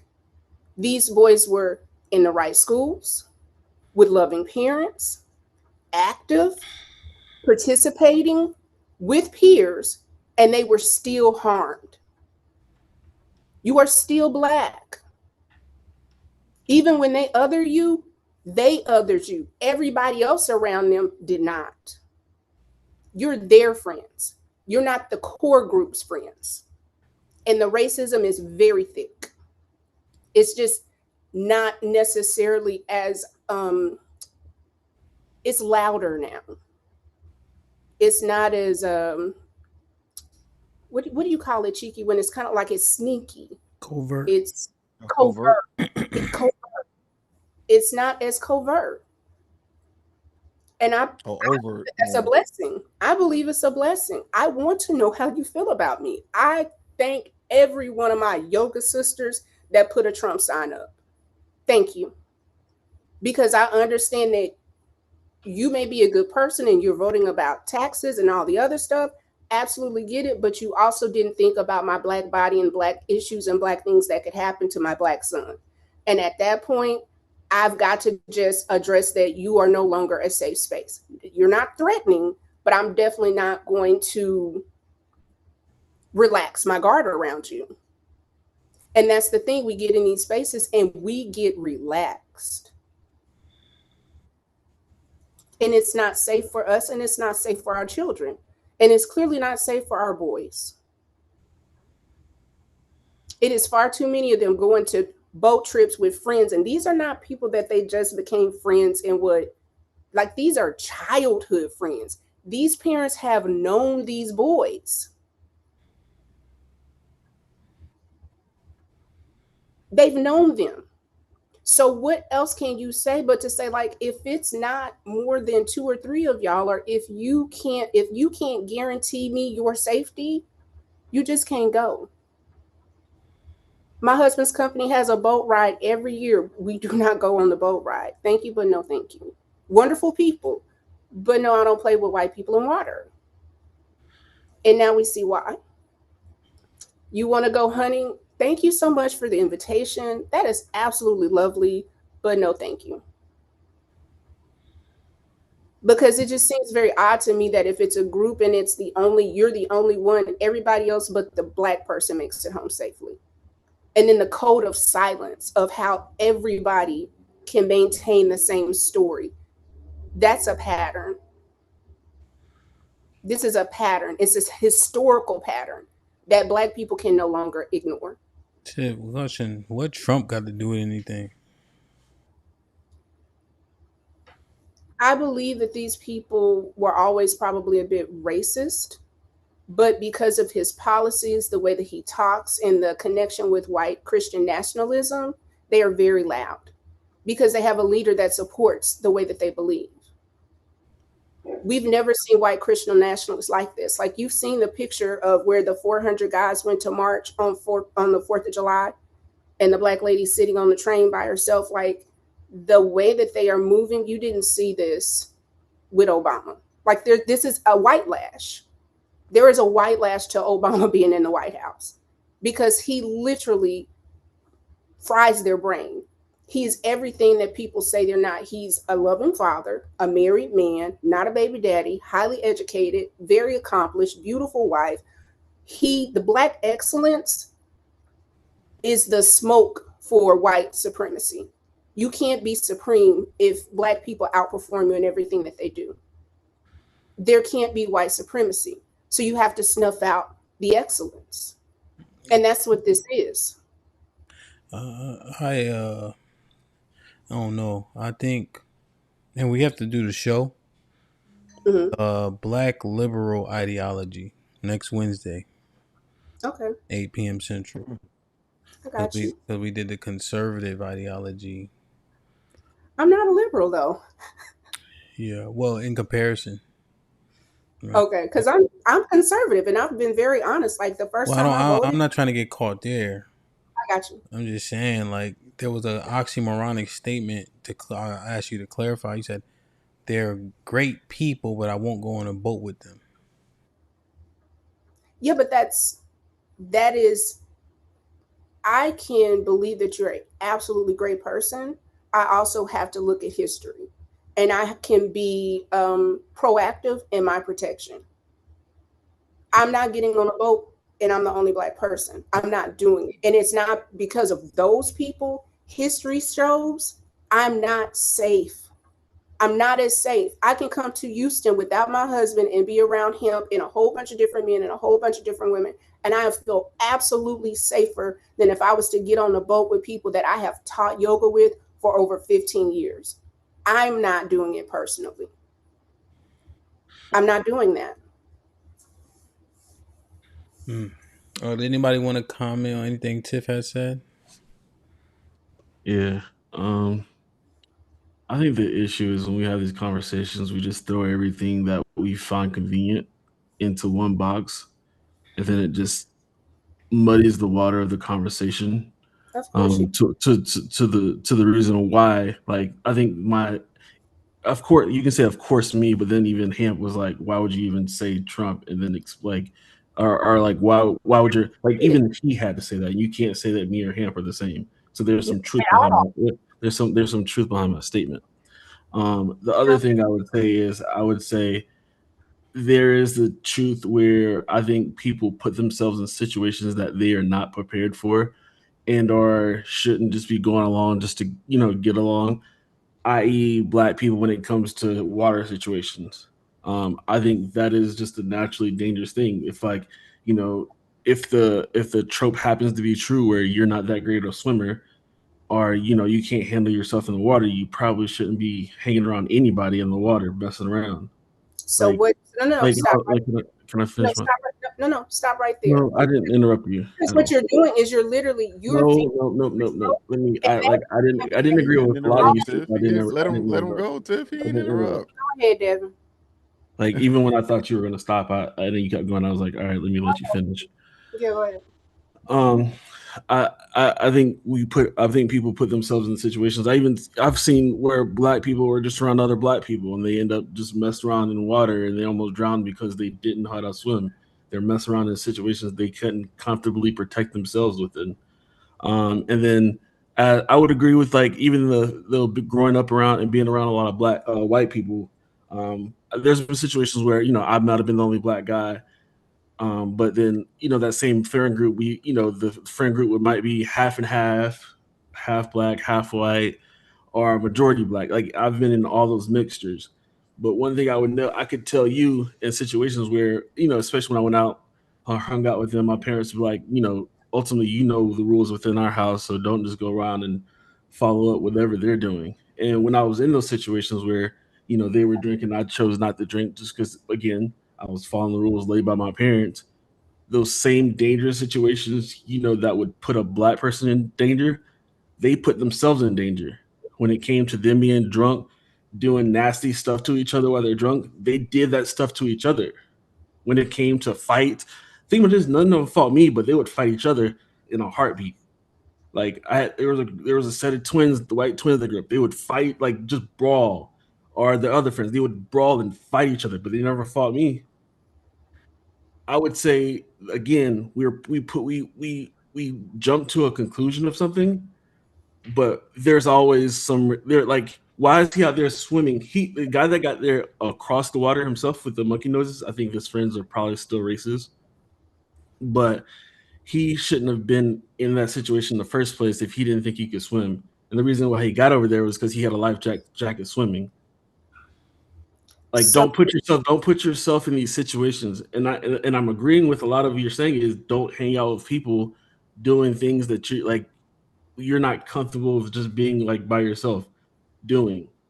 Like, that is a line that I'm actually agreeing with you. So if you're, like, shaking your head, no, I don't see how you disagree with don't be around people swimming if you can't swim, or especially other people you're not familiar with.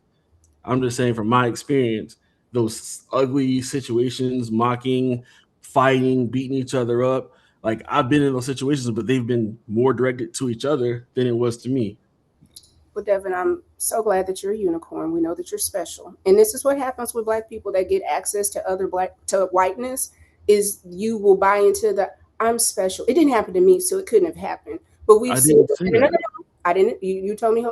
One, when it comes to swimming, if you are a friend and that person is not a strong swimmer, what a friend would do is not give a friend a child's life jacket and then take them over somewhere and they can't swim back. Yes, you should not be on the water if you are not a strong swimmer, but you also should not put people in positions where they could drown, that you're calling a friend while antagonizing them with racist sounds like chimp sounds. And they also told the young man, oh, I know your dad's in jail. All of the racist tropes, because what they did is what white people do. They're very cunning. They got the little boy in close enough. They allowed him to think that they were friends. He thought he was a unicorn. And then he got out there and found out he was black. So that's that individual. What you can say about Nolan is Nolan was a very strong swimmer. His mother literally said for the past year, they've gone to the lake several times. They've always been on the lake. He knew how to swim. As a person whose parent put them in swimming lessons, and hello, Black people, please learn how to swim. It's a life skill. You need to know how to swim. But outside of that, even the strongest of swimmers under threat, if they'd done something to him, we don't know what happened. What we do know is that he was one of 5, and he's the only one that didn't make it back. So when we try to make things like, oh, well, this situation, yeah, all of the things, you can get around a whole bunch of Black people and bad things can happen. But there is an extra layer of scrutiny when the only person that comes out in a bad or dead situation is Black.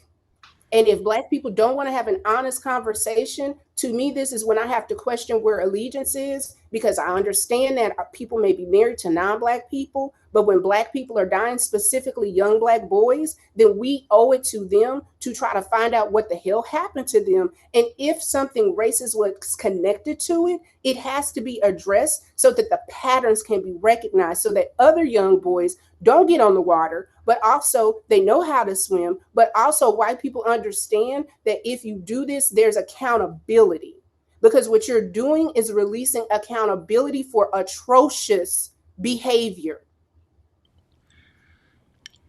I think what's happening happens a lot is you're saying stuff I've never said. Like you're literally saying stuff you're literally saying things I've never said. I literally agreed with you in the terms of that you shouldn't be out there putting yourself in situations that you're already vulnerable with. When I said my statement, I believe that the guys were racist that were that when the gal was swimming across. I said that. So it's like the blinders that when we have these conversations, and that's why it makes it hard to have these conversations. The blinders that when we have these conversations that you want to just run with the narrative, we don't even have honest assessments because you just want to run with whatever you said. Like I said, those guys were racist. I said he shouldn't have been in that situation where he could barely swim around people that are obviously racist. So I don't understand how you disagree with that situation. And I think the situation with the kid that went to the island or whatever, and he was found like I don't know, with that situation, I think foul play 100% is in that situation.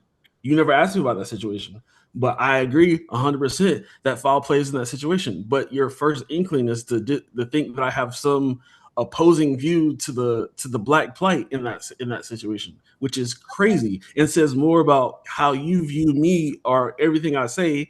And this is why you threw Trump in it, because you just go with the easy get out. I'm gonna just throw Trump in the situation, and this is how I feel. And I think that show that Hamp is going to put on later is great, because just as much as you want to say Trump and all these other people is racist, I think the other side is just as racist or as worse, because I feel like they have a direct reflection of why, like, of actual racism on our population today that I can lay out concretely. So I think that's what I'm saying is it's very I don't want to say this. I don't want to come off. Just say it. I think it's very bad faith.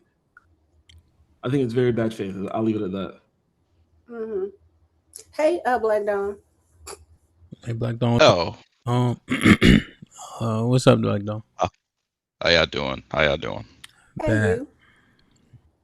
Bad? What happened? Just listening. Oh. Go ahead. Are we talking about like Cheeky's video, the video he uploaded this morning? Yeah, you can talk about that. That shit it's very conflicting about some of the stuff he says, right? Because and this is from a person with the perspective that has quite literally been all over the world, right? I have friends from multiple different backgrounds. Like they're every major religion, ethnicity, anything you could think of. I probably know someone from that background. And I know Hamp's gonna even have a worse day. I have a white friend, right? I know the Edomite tribes. Okay.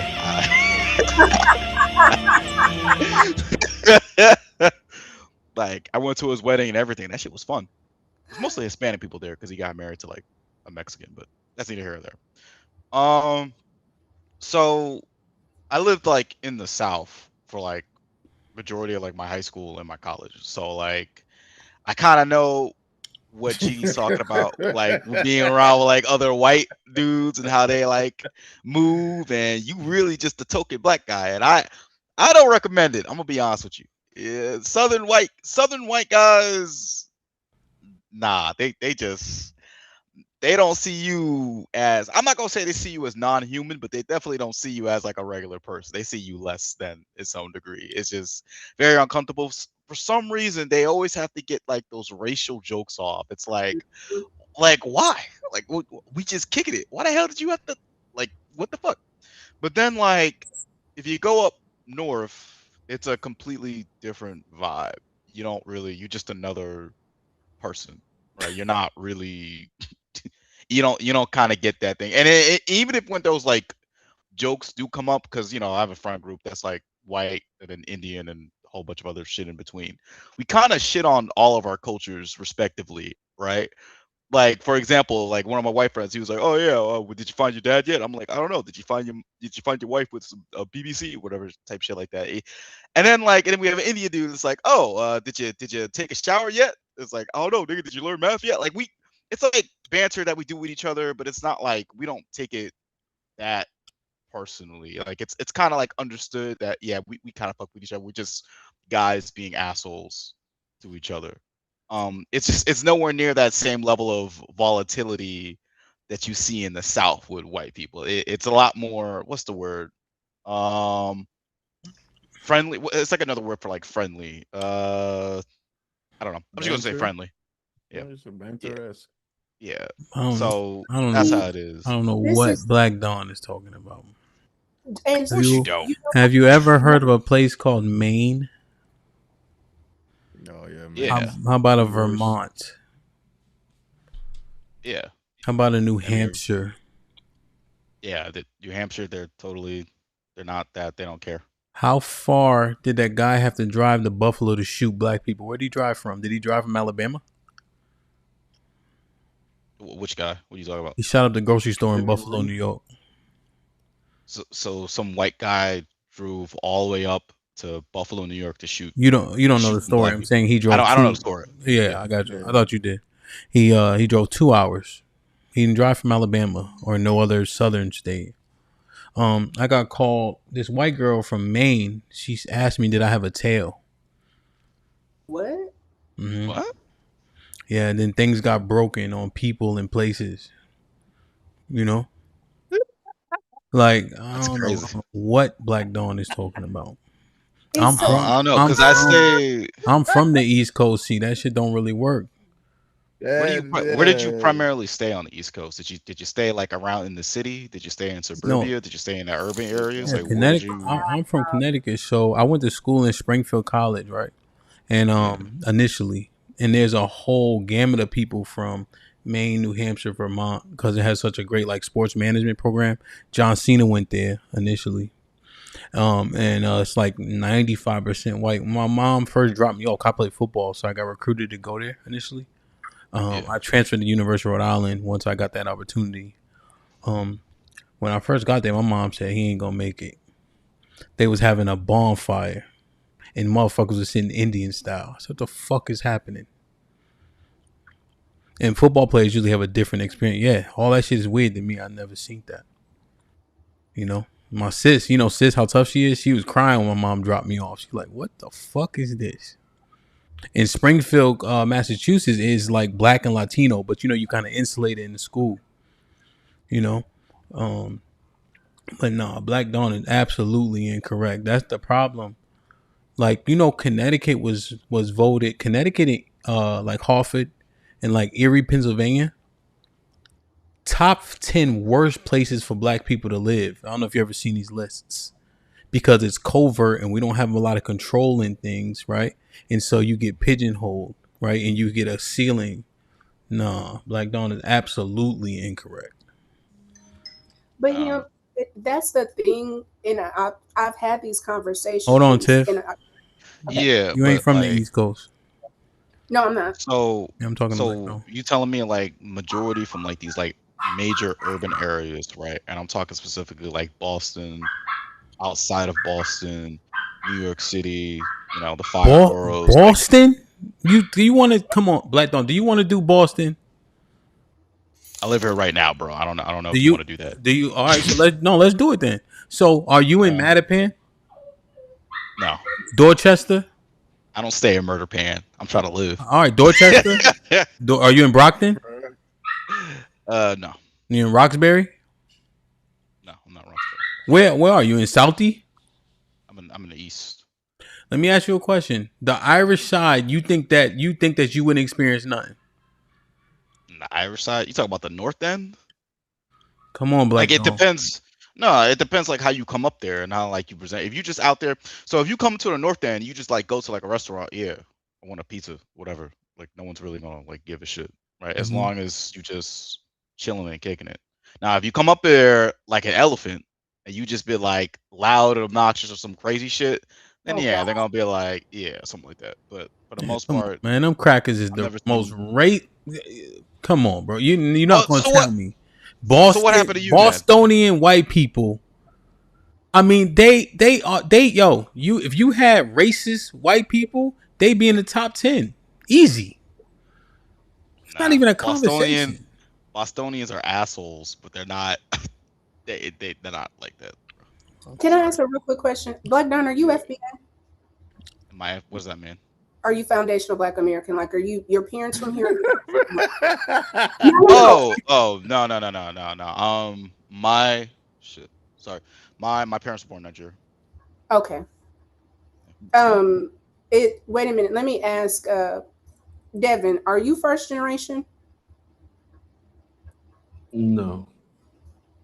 Are your lineage is FBA? Yeah. Okay. What was that to do with like the conversation though? Sorry. I often ask. No. I often wonder sometimes when you're not like I'm from the deep South, and I told you in high school it was painted nigger every year. So my connection to white people and racism is very different. And to hear you say that you find Boston to not be racist, just from what I've heard, because I'm not from there, is very contrarian.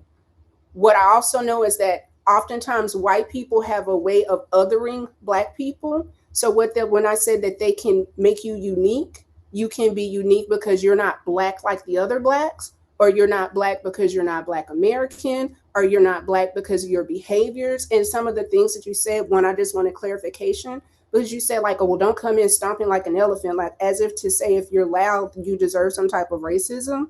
And then to not necessarily be able to connect that you're talking to him that's giving you town after town after town that clearly has some type of racial demographics, and it seems like you just don't have a capacity to connect that. Like maybe you've not experienced it personally, but it's out there enough that there is a trope that if I am from the South and I know the trope that Boston is racist, then there's some validity to the trope. Well, Hamp doesn't really Hamp towns that he named doesn't really have validity to it because majority of the times that he names are Black like dominant. Oh, okay. So that's why I kind of just didn't really we just that one. That was yeah. So that was the first thing. Like like Dorchester, Mattapan, Roxbury, like that's like Southie. That's majority like minority. Like and I get it. It's not majority white. I don't even know why Tiff is talking. Yeah, I don't know how it is. I'm saying that I was asking for clarity. Do you live in the predominantly Black areas?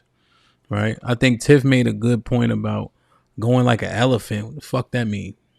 I'm Black. That's what that means. No. Down next to the stadium and all that, them crackers is right because they feel comfortable. They feel insulated. See, that's the one thing that you should not saying out loud, Black Dawn. They think they can joke with you because you the single Black man about being Black in any way, shape, or form. Let me ask you a question, right? They know I'm not from that demographic. Would they play with me like that? Yeah, probably if you were cool. Would they play with me like that? Yeah. Am I cool? What do you mean by play with you, or like? Well, You because talking they about, like, playing banter? with you, right? Because there's no, I never had, because we have white people, Puerto Ricans, Latino, all that, right? People don't play like that though. You talking about like banter, like Yeah, I about don't know like what talk shit about y'all you? saying like BBC. Wow, that's weird. I don't even know what that means. Like, I know what that means, but why are men talking like your wife got fucked by a BBC? That's funny to y'all. We got dark humor. I don't know what to tell Hold on. you. I think this is a great. Yeah. Hold on. I think, No, hold on. Like, no, I think this is a great point of realization. Where was Of Bill why. Russell at? Ho. Where was Bill Russell? That's the thing, right? That Boston shit. Black Dawn can't get that off. Right? I gotta make sure that we bury this bullshit. Right? Yeah. Where was Bill at? Where was he dealing with this shit at? Go ahead, Devin. Yeah, no, I think there's definitely a element of racism in Boston. I agree with that. I think one of the things, back to Black Don and his conversations and how you find it weird. I think that's the part where I'm saying is like we find these like the abrasive behavior, conversations, and actions that we see happen to Black people, and I'm just saying that even with his statement, I'm saying that they do a lot of these things that we find as abrasive and bad against Black people. They do it to each other, so it's not really them trying to be racist some of the times. Like I'm saying, sometimes it is racist, but sometimes it's not racist. You And saying, it's just they're acting how they man? would treat each other. You saying, bro? You saying? I don't know about like. So I never seen no dude get left behind in a river because he can't swim. That No, I've no, never seen no, no no. shit That's not on what I'm that talking about. level. That's not what I'm talking about. I'm not talking that. I'm just talking about how like some of the stuff that you seen the white people do on their side, we would never find that okay doing on our side, and we would find it weird, and we call them weird, and so forth and so forth. Man, listen. Everything is not created equal, right? I don't give a damn what they do to each other. They know what things are off limits, but they willing to try you when you're the only Black person there. That's the truth. Devin said, don't try new things with people who are supposed to be your friends when you are inept at it, right? So because I'm not versed in whatever the activity is, I should stay away from it if it's dangerous, right? That's the one thing I heard that Devin said that didn't make no sense. So I go with my friends, right? Like, Black Dawn, you come with me to do whatever it is, and I'm versed in it. And I say, I got you. You can't trust that though. Right? You have to be an expert swimmer to go out with your friends. Think about that shit. Yeah, but then like, Yeah, so but I'm never. is an interesting thing. So like, you agree and disagree, or just say but. Don't say yeah first. Well, it's like the example that you bring up right now Was is from the cheeky video. so That's from why. my perspective, yeah. So from my perspective, right? I Yeah. know like how you're trying to like correlate that to other things. I don't really see that happen. What Like things? like for example, I'm gonna bring you out to swimming, but I know you don't swim, and I'm gonna try to fuck with you and be like and do what they did in that video. You did. I've never seen. Well, you No, I did said I see it. don't see it. You did see it, No. Mahal. I'm saying like, well, yeah, in the video, but I'm saying like normally like out in the ether, like out in like real life or the places I'd be at, like that shit doesn't really happen all that much, right? What you mean? Well, what's the part all that much though? What's that part? Well, it doesn't happen. I've never seen it. Well, which one do you mean, right? I just want to make sure it's all that much or it doesn't happen at all. It doesn't happen at all. Okay, so you're saying Cheeky just has a one-off outlier situation? Yeah, kind of with that video, because I feel like that's just kind of like I can't see of all the people I've interacted with here, of all the people I've interacted with here in the Northeast, Uh-huh. I just don't see them doing that to somebody, even if they're like in the majority white friend group or whatever. Now in the South, I could definitely see that some shit like that happening. Black Dawn, right? Here's the thing, my heart. Yeah. You are accepting of it. So a lot of things that are actually happening, you kind of looking past them, right? You're saying that's just how we treat each other, right? But if you brought reasonable Black people and they heard this same conversation happening with your friends, they would not think it's okay. But see, you just letting it fly. But if I just heard it, I'm like, what is happening? You see? But you saying it's not happening a lot, but you're accepting of it. So racial banner, like just having like dark humor, whatever bullshit, like in between like different people, that would be like an unacceptable thing. Yes, to most reasonable black people. For like, so I get what Black Dawn is saying because that's why No, I I understand what he's saying, Cheek. Hold on. No, Here's the I'm thing. not saying you don't. No, Yeah, no, go ahead. I understand, but I don't even. But see, here's the thing. I just want to say it again, right? And you can have the floor. And Devin was trying to say something as well, right? It's not funny, just because you think it's funny, right? It's unacceptable just because, and it doesn't matter that you accept it. Most reasonable black people, if they heard that same conversation going on, would deem it unacceptable. So when you're saying it's not happening, I vehemently disagree because it's happening to you. You just don't mind it. My brother had to put his girlfriend is white. He had to put her brother out because he made a joke at the refrigerator. Oh, hey Chuck, what are you looking for? Some Hennessy? Nigga, what are you talking? It's crazy. Don't play with me because I'm not playing with you. Is all I'm saying, bro. I think there's like levels to this though. I agree. I don't think. Yeah, but then you guys are kind of taking it to like level 100. It's like, yeah, but that goddamn. Black Dawn, that's that again. Like that's the differences for sure. That's the differences for sure. Because I know that's how like military white boys get some shit off with black people that be around them.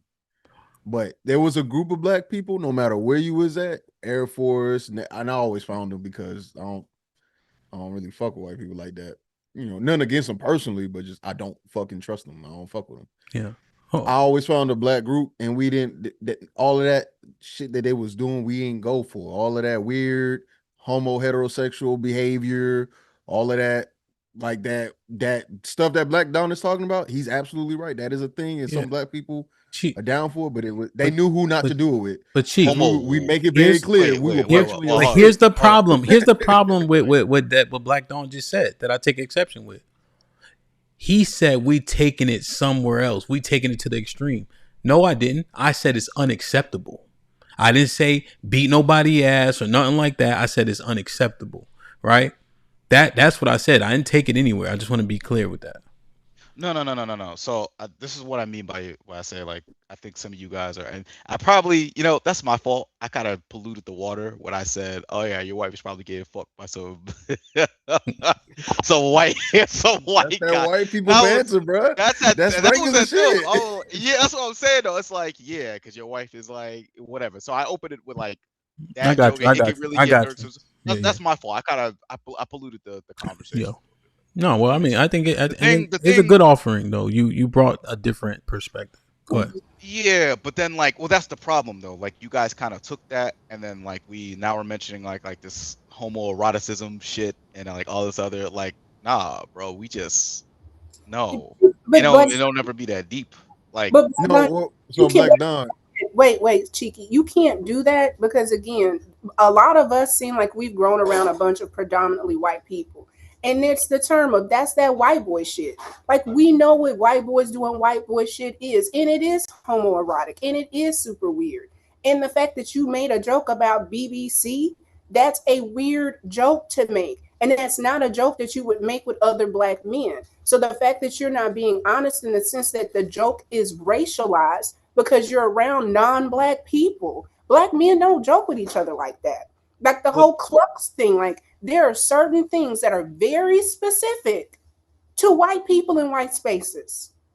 I don't think you understand like the racial joke though. I don't think you're. No, I absolutely get it, and you don't get the joke that they're joking with you because of the no, you don't thing and black men and big black cocks. I understand fully, and when you say you're taking it to a place because you don't understand the violence that comes behind some of these stereotypes, it's a joke. But these jokes come with isms, racism, schisms, certain things that you're dismissing, and they're playing in your face. And you think because you're friendly that it is acceptable.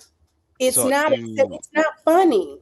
You don't get the joke, right? You Right. took it as if like the white guy was saying something about BBC. That's Right. weird. So the joke is nowadays that white men tend to be a little bit more feminine Scared. and more demure Right. And then it's a thing that white women like to fantasize black men a lot, right? So Like the whenever they throw like a black buck.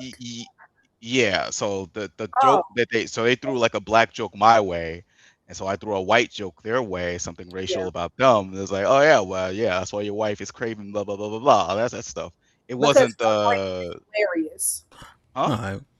Because it comes with buck breaking. That it has What a history to it, but that's hilarious. It's funny. buck You buck see breaking? fantasizing No. about big black No, penis. see that's what I'm saying. It's not that deep. Yeah, Like it it's not. wasn't. It It wasn't. wasn't. It's not what you It is, saying, Tiff. that But is regardless, absolutely that deep. You just don't understand. regardless of that being the case, there again, this is just the difference between a black person who has that perspective versus the one that don't. I don't have that perspective at all. Don't do none of that joking shit with me. Don't do none of I don't want to hear. I'm not making Indian jokes.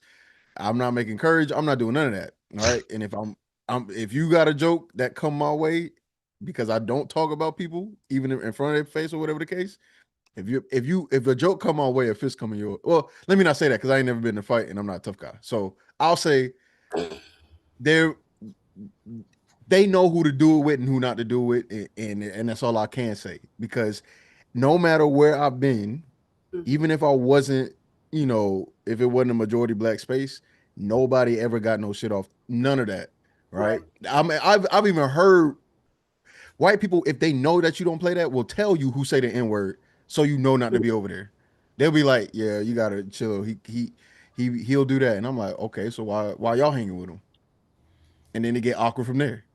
But when they know Hamp, you right. The way that you were saying they know who to play with, who not to play with, that's the best way I can understand it, because that's the only way that I've ever experienced it, from military to theology, right? Especially when you start getting reformed theology, because they have everything is separated by race, even religion.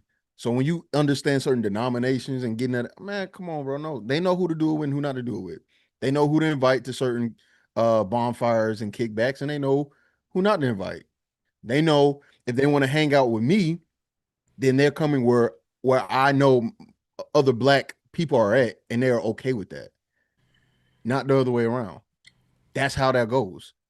Yeah. Go ahead. You done? I'm just saying that's it. Okay. I didn't want to cut you off.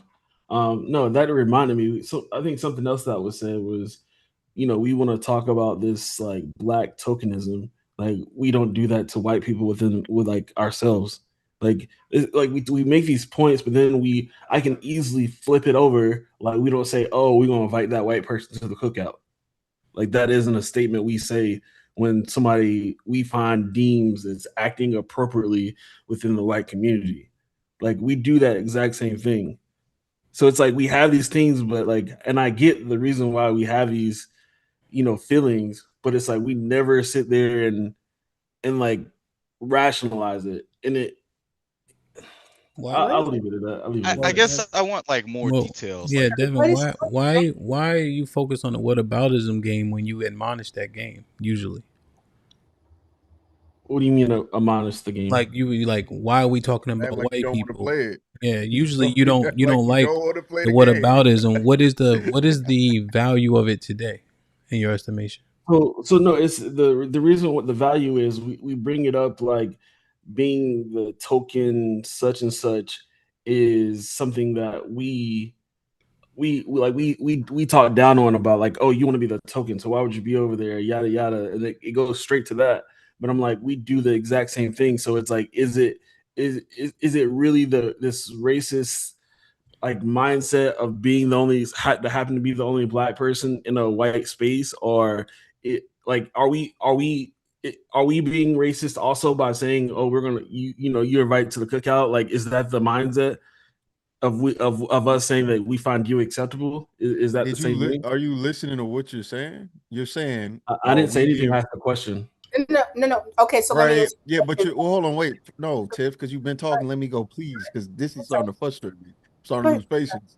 Devin, you are saying things, right? Just because you form it in a question doesn't mean there aren't any implications within the question itself. First of all, so let's not act dumb. Secondly, Do you hear the difference between somebody inviting you to enjoy something that other people are doing without the implication of harm? Or when's the last time you seen somebody a white guy get invited to the cookout and die? I'm sorry. Do you have any evidence of that? See, here's the difference between what I've done versus what you're doing. I presented things that are evidence, right? You can say, hey, that's not enough. You can say, hey, there should be more, or that may not be the norm, but you aren't presenting anything. Show me the clip or the viral or any story where the white person is going to a cookout, a event that is joyful or whatever the case, and not coming home and nobody cares about it. That wasn't the point.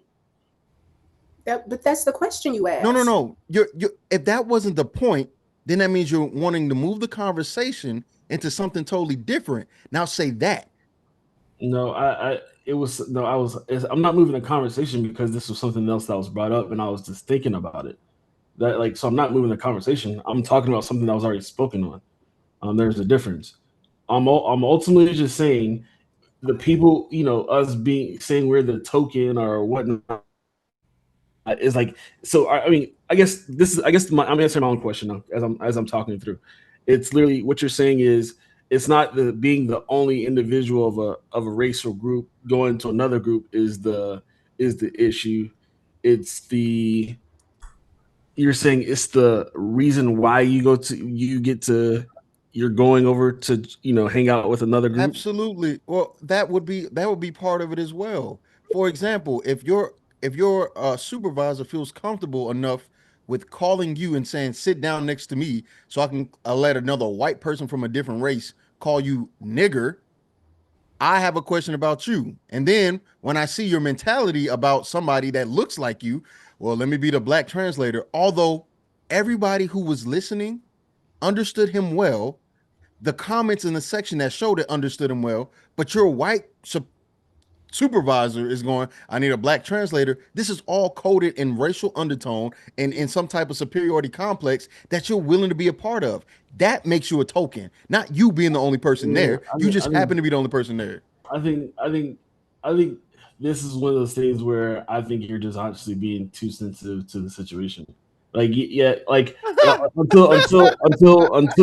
until you actually have some proof to say that, hey, this guy is believes this certain way. Like, there's been certain times where I've left us I've been in a certain area and I didn't understand a word people were saying because that's not the way I talk or what. Like what are you saying? Oh my God! Have you not been to a different part of the country and didn't understand what people were saying? Devin, answer the question. Yes or no? Yes or no? Yes or no? Yes, sir. So then it is a possibility he was talking in a way that he could not understand. So let's have a conversation back and forth, right? Devin, have I been somewhere again? No. Wait a second. Devin, are you alluding to that clip that was in Cheeky's thing? Yes. He is. He is. English speaking. You being serious? Run it back. Maybe he didn't see it completely. Maybe he just logged in and didn't see the show all the way through. He had to. There's no. He saw that? No. Wait, hold on, guys. We are, and this is Hamp. Devin was on the conservative panel. They will run cover, but instead of me making that assertion, let's just let him watch it back and then give his interpretation of what happened. Hamp, and then we'll see without any other implications why he thinks that and what. Yeah, there's like a limit between just joking. I keep telling you, there's a fucking that's pattern. Different from what Black Dawn was saying. That's way different. Like, that would never even be a thing. Like, we're fighting. I'm not even like the rumble tumble type of nigga. You guys hear my voice and my mannerisms, but if that ever even just play it back in me. I don't give a fuck. That is not acceptable. I'm trying to figure out what was actually said that you guys are pointing to. Devin, just so I'm clear, hold on, Tiff. Just so I'm clear, were you referring to the clip that's in Cheeky's video? Yes. Yeah. Like, I think that's the one. And are you saying that had validity, what he did? You said there's some validity? Yeah, are you saying that there's been times where you've been in the same position as the white guy to call in a black guy to interpret a black guy? No, there's just somebody like that just speaks differently that understands how somebody's speaking. Like I've been in that situation. It's almost like I've been in that situation in different like that is interesting. in just different situations where I'm like, yo, I don't understand what the Christ. Where I'm saying I don't understand what the person this person said. Can you explain to me what they just said? I've been in that situation, so it's like if you so was I being racist? Were they American or were they foreigners? Yeah, they were American. They were so when you've been I just want to and I'm not trying to, it's not a gotcha moment. You've been in a situation where another Black person has talked and they've had such a drawl or the way they enunciated, you were unable to understand what they were saying while speaking English. And it wasn't real, and it wasn't a racial thing, it was a regional thing. Okay, no, I'm asking you. So like you're in the North and somebody from the South was speaking and you just could not understand what they were saying. Like there's been times so for example, I live in South Carolina. Mm-hmm. If you go to the coast, you can be around, you can start being around, like especially you go to Charleston, you get into like the Geechee culture where it's like a dialect where it's like I got you. And I was like, I don't understand what you just said. Like they're speaking English to a degree, but I was like, I don't understand a word you just said. Yeah, they're speaking now. Okay, cool. Now in this video, because this isn't it, Hamp. You got to go forward a little bit more. Well, this is when he calls the N-word, right? Which lets me know, this is why I said what I said about Caleb Hammer. Is because if you're willing to put a Black person into that position. I truly apologize for the first time in my life for what's about to happen, but please. You don't have to apologize. Come lean here. I will do whatever I want, and what I want to do is apologize. There you go. If you're not afraid to say it, then say it. Oh, no, I wasn't talking about Tactical nuke incoming! Just so we are clear. All right, where's the other part? Oh no! I was talking about the other video. I was talking about the other one where is it, Chief? Like, I don't know. It's the same. Keep video. going. It's just a little forward, right there. Oh no, forward.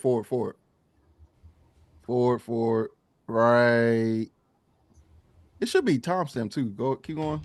He calls his Black co-host or Black employee, maybe not a co-host, probably not the best word. He calls his Black employee over just to get called the N-word by some white guy or some guest. It's not even that guy that's there is there supposedly to get help with his financial spending, but somehow that turns into I'm calling Tyler a willing participant because I've seen on the show that's Black saying what he's saying. It's conversation too. So you're giving Caleb a headache. The jobs that I've lost. It's not as if you can't understand what he's saying. I think speaking Niggas, bro. You're giving Caleb a headache. The jobs that I've lost due to her is a part of this conversation too. So I'm sorry. Can we please bring in Tyler? Oh shit! I just need a little translation. Big Man's a Black translator? Call me Big Man? Me and that dude's first interaction, bro, he was dead ass the darkest nigga in the office. This is Tyler. I need a little translating. Oh! I have had a plethora of jobs before. The amount of jobs I've lost due to her is a part of the conversation too. Pause. I think speaking Niggas, bro. Growing up, I was always called whitewashed because I speak proper. I just want niggas to know I got family members who literally talk exactly like this nigga, bro. Half of my family is Jamaican, them niggas don't even speak English. I only speak proper because I wanted to be one of the few niggas that made it out. I have family on family on family that talk like this nigga, bro. Niggas, just a bunch of yapping. He basically said it's not only him, it's not only his fault that he's losing these jobs, it's also her fault too that he's losing these jobs. So it's not just him, it's her, and it's a collective effort between both of them. You did make it out. Look at how successful you are. Squeaks, I appreciate that. Just by listening. I got a quick question. Is that the same guy talking on both the top and bottom? Yes, he's the same guy talking on top and bottom. Yeah.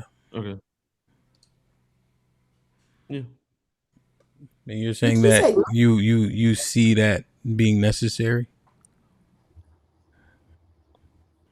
I don't think it's as serious as people are saying. Because even people in the chat agreeing with me, saying, "Yeah, I've been in that situation." Like I agree with there being different jargon, being different dialect, going to a different area, or just talking to different people and not understanding. And then obviously, I'm gonna go bring somebody in that probably understands this person to translate or give me concrete evidence, like say what they're saying in a different way. Again, like I said, I've been. It happens in my own state. Like it happens in my own state. I drive a couple hours away, and I literally can't understand what people are saying. But here's my question. Did he bring him in to understand because he was Black, or he brought him in because he was, because it would be different. Like if I don't speak Northeast, right? So if somebody starts speaking Northeast, the first person I'm calling is him. Like this person said you're to me. What does that mean? I'm calling him because I know he did. This is foolish. So I'm asking him. This is the thing. This is the thing. This is not. This the is language different. this is not that. Right. So No. the brother in the clip mispronounced 2 words. Right. You can get you know what he's saying. Right? And Devin's talking about the dialect of Geechee. Right? Just like the guy who's the coon in the video. He knows that Jamaican is a dialect of English. They are speaking English. But patois is a broken English. You know? Those things you have to learn to understand. The mispronunciation of 2 words isn't that. There was no slang involved in that conversation. You know what? Let's even bring in Hulk. And the white boy is not dumb, right? That white boy is not dumb. He knows that the guy said the word he messed up was he said plethora wrong. Plethora wrong. Plethora. Yeah. Still understand that. Yeah. He said plethora, right? And then there was one where he said a C word, It's also her fault too. Yeah. She was something, right? She has a part to play. But either way it goes, Hamp, when I told you to pause, I cut out messages from the comment section that said, I understood them well, and they're coming from white people. Yeah. That's why I was saying pause. Because all of those messages. Okay. Yeah. All of those comments that popped up with the cell, I did that on purpose to cut and show that this person, he may not be the most articulate person, but he's not so out. His language isn't so out of the realms of understanding, and that you got to go pull a black translator. These are all code words, and it's all. This is what I mean by concert. I expect this. They're gonna run cover, and they're gonna always play. Well, I don't know if it's not overt. They're going to give it the benefit of the doubt all the time, Hamp, which is why when you asked me that question the other day, how can you prove it's racist? Well, Hamp, I can't. But here is what I can do. I can put a clip of that white boy putting a black boy next to him just to get called the N-word. And then right after that clip, I can put some context to show you he knows what he's doing. It's a dog whistle. It's anything to prove I'm superior or you need some help. And the craziest thing is the black person is the person to prove that black people are the first enemy before you get to the white person. Because what did he say? Nigga knees. I don't care what ancestry or whatever. If my grandfather doesn't speak, he's not always the most articulate. But if you dare say something like, I don't know what he's saying, I'm gonna punch you in your shit. Because I know you know what he's saying. I know he's intelligent, and you're not any dog whistle to anything low IQ or anything that I'm gonna beat you. I'm not gonna do shit. I lied. I'm not gonna do none of that shit because I've never been in a fight, and I'm not an aggressive person. This is what I expect from the. But I expect that. I expect that for him, and he's gonna keep doing it. And if you get cellulite up here, I guarantee you will probably do the same thing. But this is what I expect from the left people who are thinking emotionally. This man just literally said, "I understand that my family member doesn't speak the best, and like people already have issues understanding him. But I'm gonna get mad if you tell me you don't understand him." The contradiction. There's the lack of logic. You starting to see? There's a lack of logic in their own train of thought, and they think they're validated in the things that they're saying. He literally says there's some issues with me understanding him myself, and I can understand people not understanding them, but I'm gonna get mad at you for calling it out. That's literally your argument for everything. Let him go. Ham, just notice the pattern. That's all I'm gonna say. Everybody notice the pattern. Ignorance. I'm using your own words from you. You don't think in any. And I'll let you get it. I just want him to clarify because you said they a couple times, so you are othering yourself, correct? I said liberal, left leaning. Yes. Okay. So, okay. It's an emotional because it was an emotional statement, and that's what people on the left do. They make emotional statements. When I bring a factual, when I broke down what he said verbatim, I know people don't understand him because he doesn't speak, very clearly. So I'm gonna get mad at them for calling out the fact that they don't understand it clearly, and I'm gonna fight them, and I'm gonna get upset. Okay, so let's talk this out. So he's saying there may be a barrier of communication. It might be a challenge, but it's not to a point to where you cannot understand. So you may have to say, I'm sorry, excuse me, sir, say it again, or I'm sorry, what'd you say? But if you are trying to hear this person, they're able to be heard with a little bit of additional effort. And what you're saying is him acknowledging that, yes, it may take additional effort because one, he's an elder, so his speech and phonics are going to be different, and maybe some of the language. But at the baseline, you understand what's being said. That's not a conundrum, and he's not saying anything any different. And it goes again to what Hamp is saying is where a person says and enunciates a word improperly twice, but we understand that he's speaking English. Why? This shit's so unnecessary, Tiff. Okay, No, it is necessary. It is This necessary. shit is And so unnecessary, no, Tiff. but the issue is what all of you this know for what? you know how this turns out in the court of law. It's For called what? hearsay because you cannot tell somebody else what they think are said. Court of law. It is literally the same concept. You cannot rationale and tell not hearsay. me what. Yeah, you cannot tell them what they think or what somebody else said. That's literally Definitionally, what you're doing. Again, another logical fallacy within your statement because you're trying to declare what other people think, feel, or believe. I guess so. My problem is like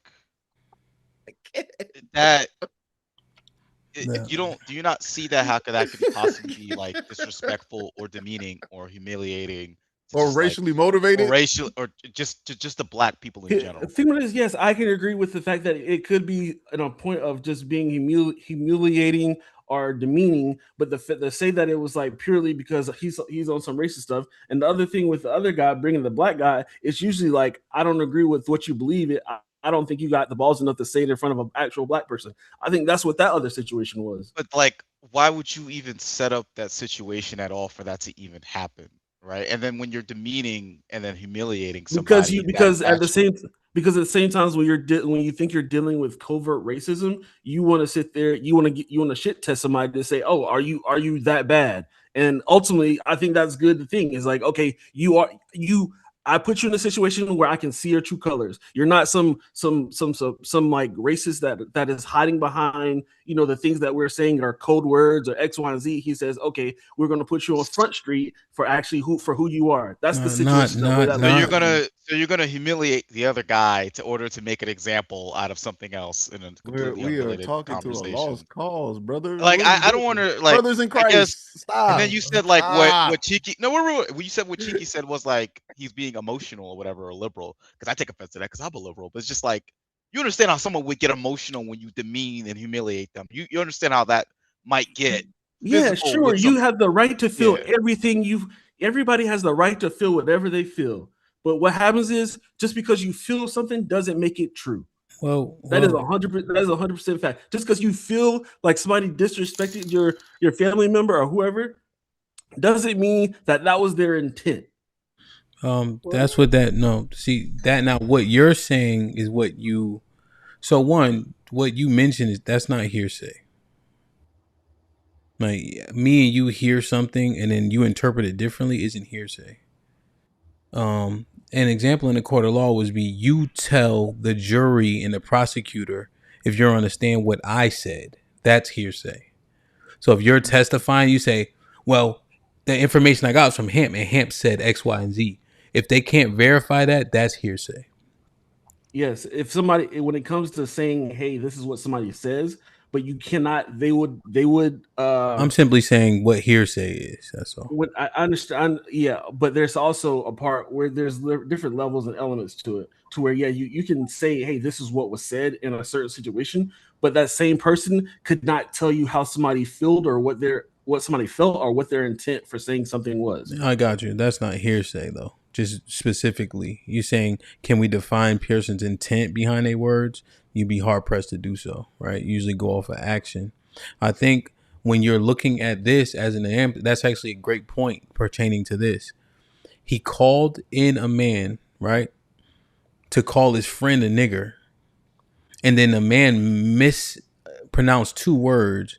And he said, I need a black person to discern this for me.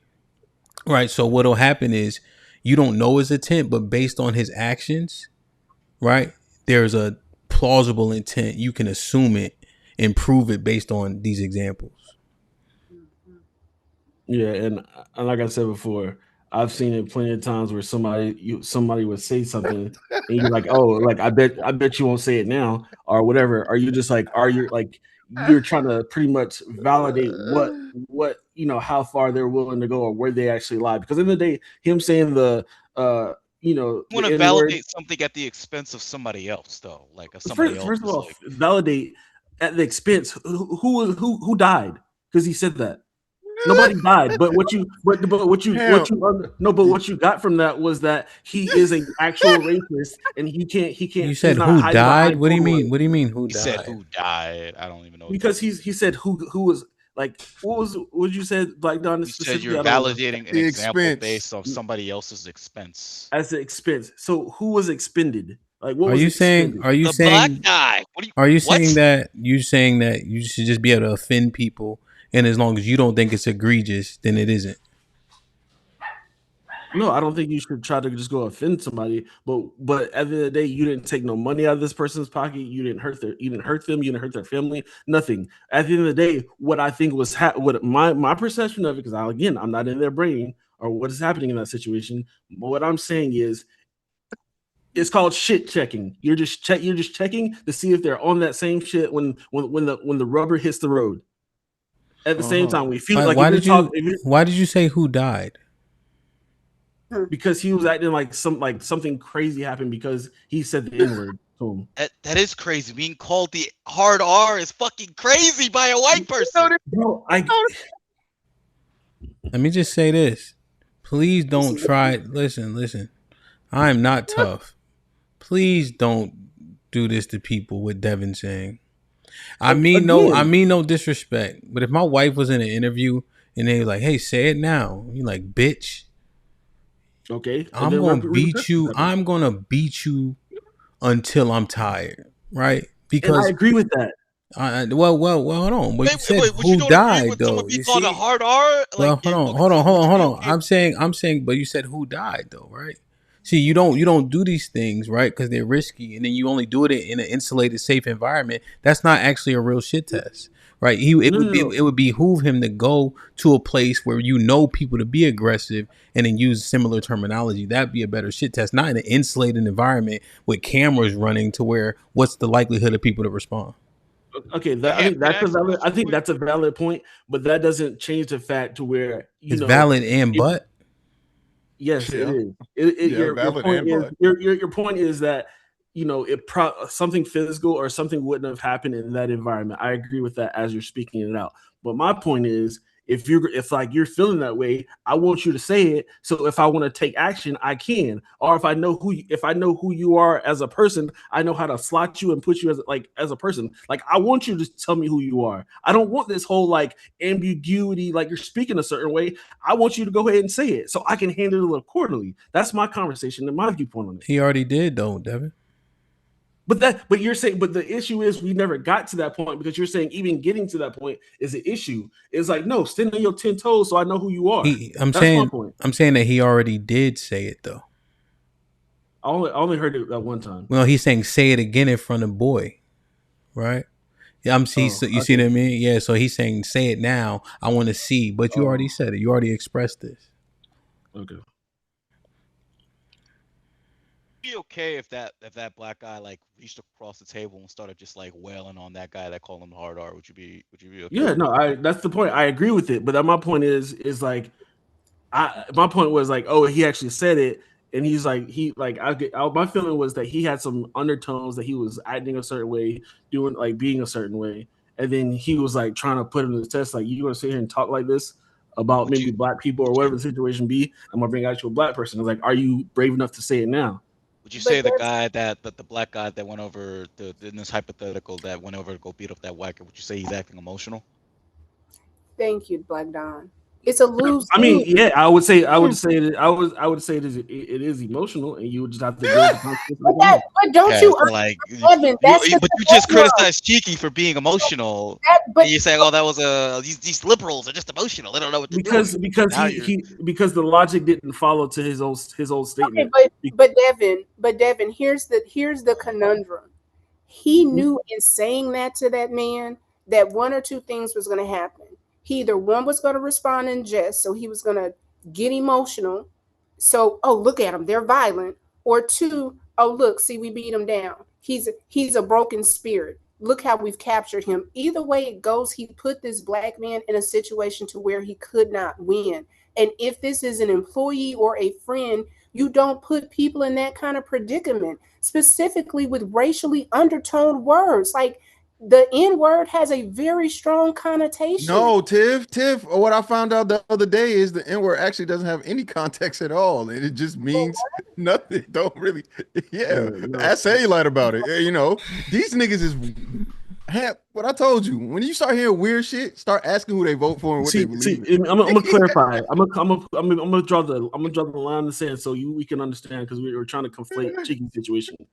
There's a difference between somebody saying the N-word to somebody because you understand the intent of what is being said, compared to somebody not understanding what something's being said. And I'm like, oh, I don't understand. Okay, like, can you translate? Or somebody, there's a difference. You know which one, you know what one is, and you don't know what the other one is. That is the clear, distinct line in the sand. So to try to conflate the two situations, you can't. But even with that point though, even if you want to use your Gullah Geechee situation, right? Gullah Geechee are still speaking English, probably the most native or indigenous of English to the Americas as we know it, to North America.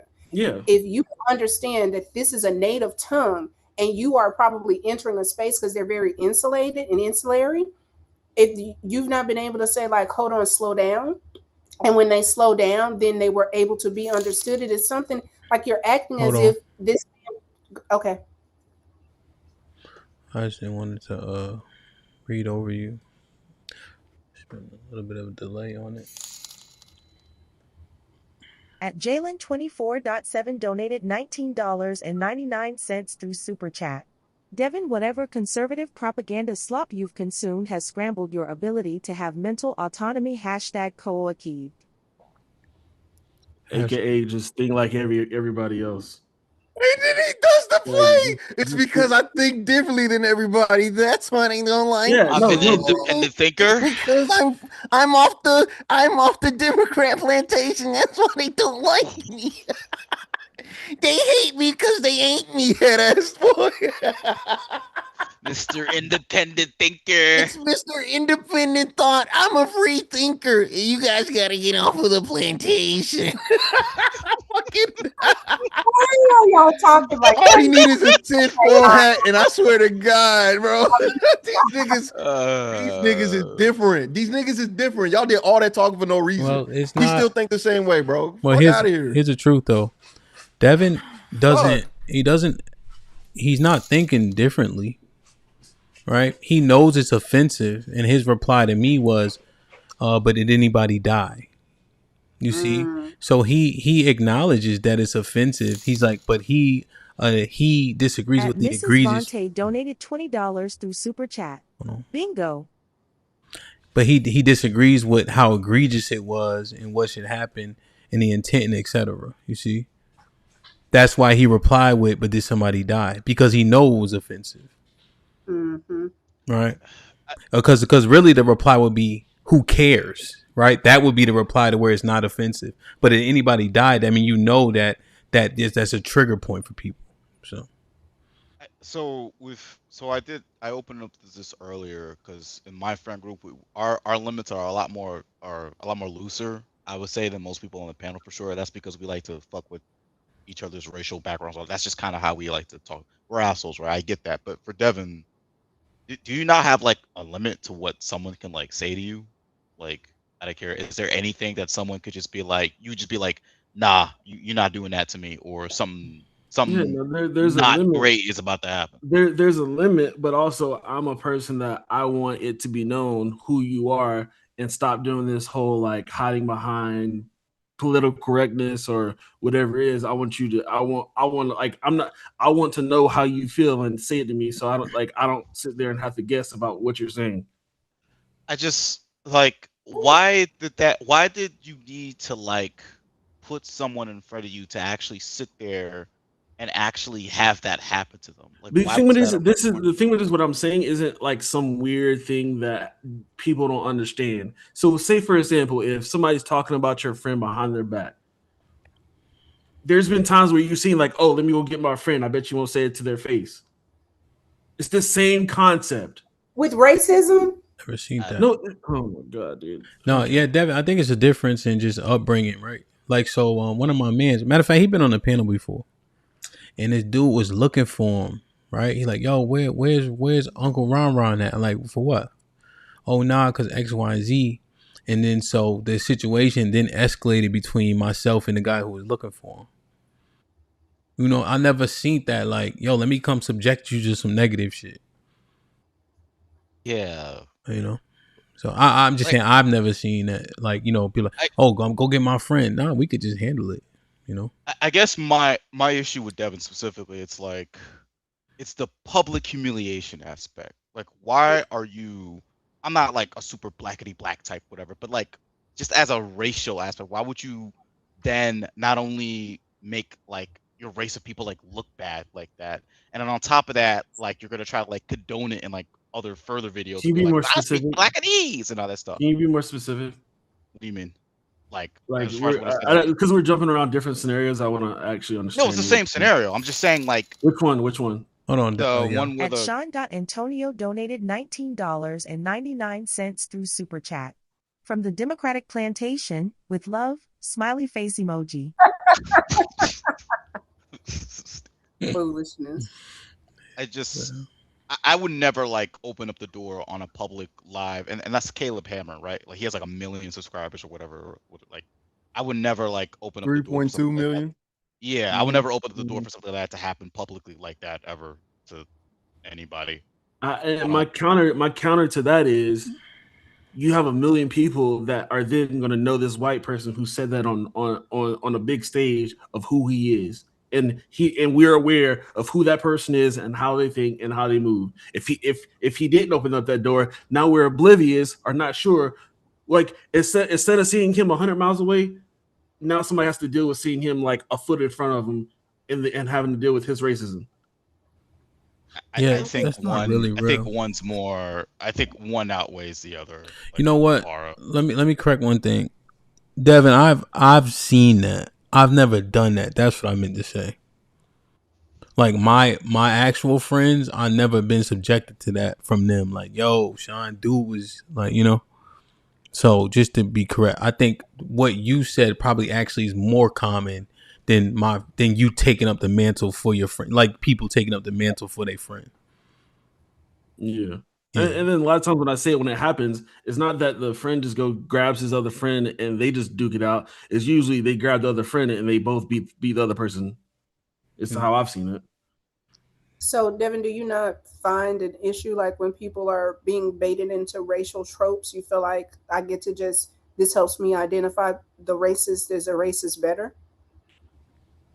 I think it depends, like, on the situation of who's doing the baiting of whatever. It's like, if the baiting is I want to encourage racism, then that's the negative part. But if I feel like you're baiting it to where you like, I have a feeling this dude's racist, and I really want to see and pull it out of him, see who he is as a person, I think that's a valid reason. And then everybody knows in that circle, there's no excuse of what you possibly think about this person. We got it out of him. He said it, and we know how to deal with it accordingly.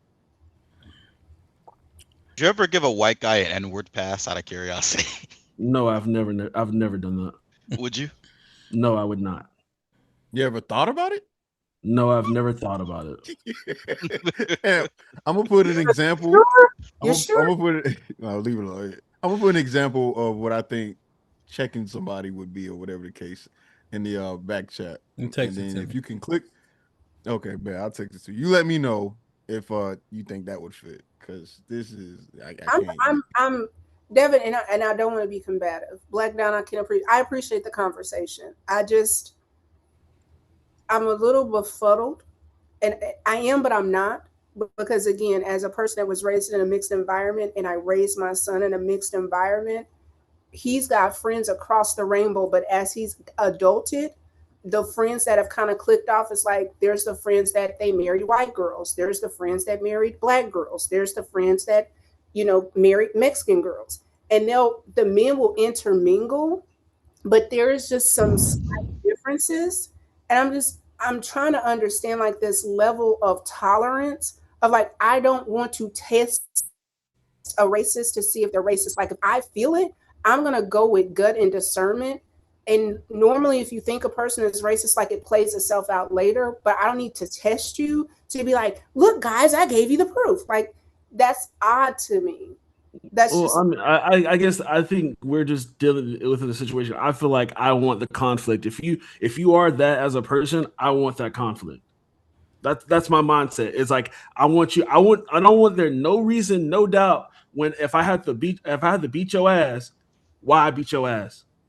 I don't want there no doubt. That's my viewpoint on it. But again, if we do it the opposite way and we let these people hide in the shadows, then there's always this ambiguity of where they stand and where they stay. mm-hmm. I don't think So you fought a white guy because he said something racist before? I fought a white guy, but it wasn't nothing necessarily racist. Well, no, I'm just saying because you put it out there. So if somebody truly says something that was offensive to black people, you would be willing to go physical. Yeah, it could go there. It could go there. Okay. I don't think that's what he was trying to do. What are you doing in my country? What are you doing in my country? Answer the fucking question. What are you doing in my country? Answer the question. What are you doing in my country, nigga? Yeah, back up, nigga. Yeah, back up, nigga. Answer the fucking question. What you doing in my country? Oh, you need me to speak your language? To this. I'm just trying to talk. I'm just not trying to get drunk, bro. I just want to get this done and over with. Alright, you're gonna apologize to all of them then? Yeah, absolutely. You'll obviously apologize to everyone, bro. I will apologize to absolutely everybody. Come on, nigga.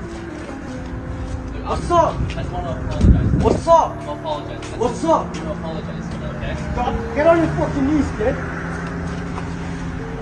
Yeah, kid. What the fuck do you think you're doing? Talking to people like that? Are you dumb? I truly am sorry. What the fuck are dog? Excuse me, it's not. Off my property. You stupid ass, why you? Off my property now.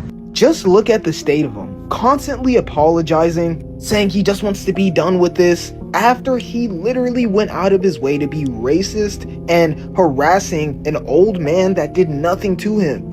But this goes to show you, this is what most racists will do in real life when confronted by people who are actually about it. As a racist, how do you go from this? So, what are you doing in my country? That would be an example of say it to his face, right? Not what that white boy did. The white boy in the other video. I'm talking about the one who was like, he got his token, obvious token coon friend to sit next to him and get called the N-word. And get a friend like Hamp, sit him down next to you and say, you say that. You see, there's a different environment, right? So that's the disingenuousness behind this idea that he was saying, oh, say it to, as if he don't know his friend, as if he don't know the coon that he hired is not going to sit there and be like, the hardy art. That's all he did. He knows that's a tame nigga. He know that's a buck broken dick. He know that. He know he get bent over every night and he fucks him. That's what he knows. So he knows that he can put that weak ass nigga in front of him and get that shit off. Yeah, no, you're just. You see how in the other video that didn't happen. You see how the white boy get on your knees and what he do instantly. You see how it's different. You see how there's a different environment and how when you actually make an environment where it's hostile, you can't get that shit off because you know what's going on. I have a question. Same way, Devin. I know, Devin. You're gonna need some kind. No, the same way that we know the difference and that white boy know the difference and he got on his knees is the exact same way you making or even finding any level of cope for this. You seem weird. That's it. That's all I'm saying. So let's even break it down. So if you want to break this, I'm gonna use your own example to break down how you're not making sense. Was that guy beaten up immediately when he said those words? Yes or no? No, he wasn't. Mm-mm. Okay, so same thing. Nothing happening on that show immediately. They confronted him afterwards. Question: do you know for certain, 100%, without a doubt, that nothing happened with him and the black guy after that show and after the cameras cut off? Yes, absolutely, I do. Okay, now you're see again. There you go. Well, Devin, just real quick. That the boys weren't there when he was talking bad to the older guy. They weren't there. So you saying, I guess you're saying immediately the old guy would have to fought him. The old guy was recording, and then the younger guys got wind of it, and then went and confronted the white boy. Yeah, I mean, I don't know who was behind the camera, honestly. The old guy. But I'm just saying. Okay, are you talking about the first person that was on the? Yeah. So remember the white boys outside saying, "Why you in my country," etc. Yeah. It's an older gentleman that he's talking to that's recording him, and then the younger guys get wind of it and then go confront the white boy because they knew who he was. Yeah. So even in that situation, there was a situation that it didn't allow immediate action. We can say that with the same thing where it was like the camera was on, no immediate action. There's an older guy who I guess you're saying he just wouldn't be the optimal guy to deal with that at that time. Both couldn't do immediate action. So if they did something afterwards. My question is, do we know nothing happened with that white guy and any black person after that show and the cameras were off? Because that was wait. Why would we say any black person? We're gonna say between him or that guy, the person like, he called it. Stop being semantics. That black guy. If nothing that happened? Guy, absolutely, I know for a fact. Absolutely, nothing happened. How do you? I know that for a fact. How do you know for a fact? Devin, nothing happened between those men. Like, what are we talking about? Are you talking about like financial, reputational? No. He means physically. He means physically. I mean, nothing happened physically in the other video, but do you think anything as far as checking? You notice he didn't say the same things either, did he? He didn't have the gumption to do that, did he? It was but still, you brought up a video where it was just a proper. What Cheeky was trying to convey is simply it's more of a proper heat check. Like in real time, are you going to keep that same energy when there's an actual imminent threat? And I think that's the best way to do it. I think there's one nuance there. Obviously, it's a bunch of them, which you may be able to argue that was the deterrent.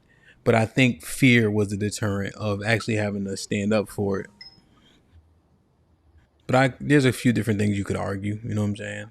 Like if you had to, you could argue 7 guys, which is why he didn't say it. That may be plausible. You know what I'm saying? But, I don't know.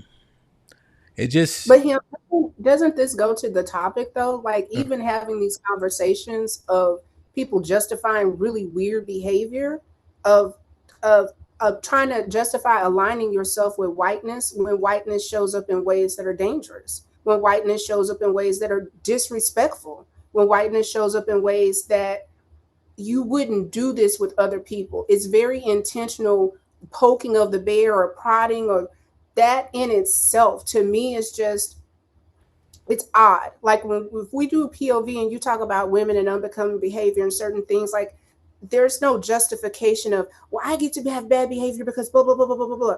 And if you do, like, you smash it. It's the same thing. Like, this is unbecoming. It's not humanistic. It's racist. How are you trying to find ways to excuse it? And it's every time you play a clip, everything that Cheeky has said or Black Don, Devin has tried to justify inexcusable behavior, bad decorum, not being just a decent person with other people on the planet. Like this is odd.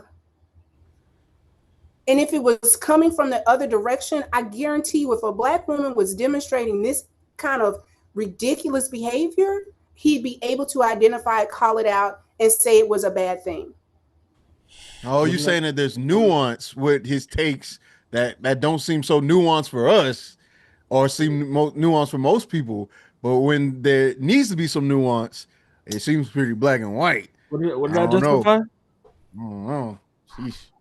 Remember this guy. And my argument was not nuance. It was more of like give validity to everything that happens. Make it fact based. Like, how do you give validity? Like racism in itself is so absurd that it's really hard to give validity to. So now when you try to what about it, and you've done this a couple times, like even in us talking, you've brought up like, well, Black people do this and the cookout and the that, like the whataboutism, the excusing the behavior. You don't understand. What behavior did I excuse? Like you said that multiple times. What behavior did I excuse? The first. Yeah, sure. I got you. We're here. We're here. Very simple quote. Easy to remember quote. Who died though? No, died, because though? he said no, because he said like he was it Black Don was speaking like something happened, like somebody like something like physically Something bad happened, like something super like unfathomable to the average human being happened, like something unnaturally happened, right? Unnaturally? Yeah, that's just that's not a Yeah, natural that's not a natural behavior or natural interaction with human beings. That's not normal, abnormal. You don't think hate between people is not normal thing, and then we create laws to stop it from happening? Look, man, Ham, do we have another topic or something? Like, yeah, no, I because hate crime. Crime is happens to people, yeah, it's a natural but thing. not And you hate create though. Hate and laws. crime aren't mutually exclusive. Hate is like taught, my friend. Like you don't just wake up one day and just like the blacks like that. Just I mean, I don't even know. I don't know the proximity. Sorry, go ahead, Devin. Oh no, that I think that trope of hate is taught is it can be taught, but that's not the only way hate happens. I've like grew up and hated somebody, but it wasn't because somebody taught me to hate them. It's because something happened and I hated them because that happened. So like we're like make it make sense. Well, that's what like don't hate is Oh, hate is a righteous thing. I don't know what percentage of the time. Well, let me just say this: hate is not always negative, is what I'm saying. Mm-hmm. As a simple example, so we don't have to argue it, we all hate pedophiles, right? That's it. So, just to make the point, so we all can, we don't have to get stuck there. I don't know. We got. I don't know. Them Epstein files. Them Epstein files say something different. These Epstein files That's say a a lot good of different. question. That's a I wonderful don't think. question. Hey, Hamp, I don't think we hate them as much as we think we do, right? Because that means that what's the percentage of people that commit the child? Wait, what was that? I'm They be dead. speaking for everybody on the panel right now. Okay. I don't I know, can't even man. confirm that either. There may be some Yeah, like I nuance don't somewhere up know. in Like there. We all hate pedophiles. Okay? Devin, There could be some nuance somewhere. Yeah. Who Including knows? Devin. We never know. Let's just Some have of the them conversation. That's were what that's over. what this platform is for. Maybe we should hammer out, all the nuanced things and the non-nuanced things They real weren't quick. under 13. They were over 13. They're hebophiles. Get it right. There's a difference. oh yeah. There's a difference. So I need to understand my brother's Devin's disposition. I don't think so. The part of the title that is under scrutiny as we're having this part of the conversation is proximity to whiteness, and what part of people's rhetoric does that seep into? Like what part of what people say is in the interest of that? Like, is it just coming purely from you wanting to critique people to improve? Or do you want to get patted on the back or liked or gain the favor of other people? That's like my biggest concern. And when I hear the critique thing and then I don't see any action behind it, I fear it may be the former. Let me bring Black Dawn. Mr. Fantastic, what's popping? Fanny here. Yeah, I gotta get Black Dawn up here. Hi, Fanny. Hi, Mr. Fantastic. How are you? Thank you. How's everyone doing? What's the deal? I got a hypothesis, Hamp, real quick. If we show fantastic the same thing, he ain't gonna say the same thing. We gonna get it clear. It's gonna be clear where he stand. That's why they're all not the same. But there is a pattern. I don't think Fantastic gonna say the same thing David did. I don't think there's gonna be much nuance. Oh. I'm curious now. I don't think Fantastic would say the same thing. I don't think he would agree either. What about what part? I don't think he would agree with Devin. I think Fantastic is a true conservative to the sense of if we showed him the exact if we showed him the sequences of clips from Caleb Hammer, I don't think it'd be so nuanced for Fantastic to be able to call it out.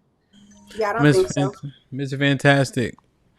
Let's say a person says something egregious, right? That implicates your female friend, right? Do you bring your female friend to be subjected to that thing that they said? Or offensive to her? Like you said, I bet you won't say it to her face. Do you bring her to be subject to that, or? No, why would I do that? It depends on who's saying it. You gotta make it straight across the board gender wise.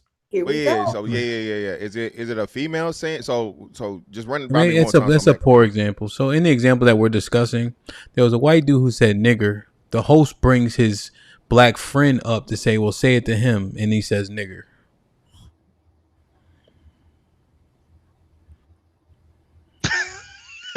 His face.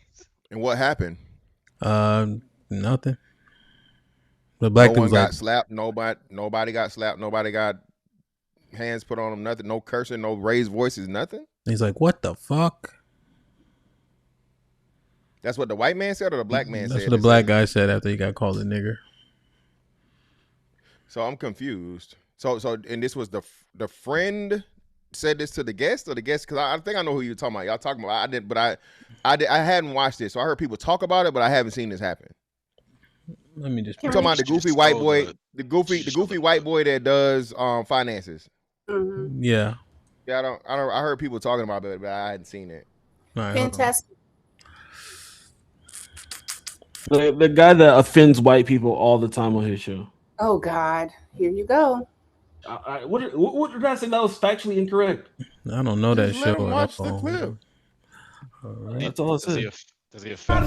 I'll truly apologize for the first time in my life for what's about to happen, but please. You don't have to apologize. Come lean here. I will do whatever I want, and what I want to do is apologize. There you go. If you're not afraid to say it, then say it. Say what? Tactical nuke incoming! Just so we are clear, no. The question is, the issue is what I brought up is that I sometimes when you're dealing with situations like that, you want to pretty much shit test the person that said something to see if they're going to stand on their square when confronted. That's literally my point. Just unadulterated. Well, that wasn't a confrontation though. So hold on. So a confrontation would be, hey man, this motherfucker, my white friend says and lets me know up beforehand. It's a white boy over here talking shit and calling, saying hard R N-word, if that's the case. That way I'm approaching the situation on the type of time I'm supposed to be on. Not I show up and some random white boy says hard R to me, and now I'm like, well, what the fuck is going on here? Because now, why would you do that to me? Right. If you knew what he said already and you didn't let me know, right? You feel me? But the guy's there on the show though. Like it didn't take him long to call him there. He was just standing right there. Yeah, but clearly he wasn't aware of what was said, Devin. That's what we're saying. So even though he's on the show, he either didn't have access to the audio, or he was unaware of what had been said. That's a fair assessment. Or he's in on it, or he's a coon. He just or it's an act, or it's a whole acting thing, and like I said, and it's for content. Because I've never seen.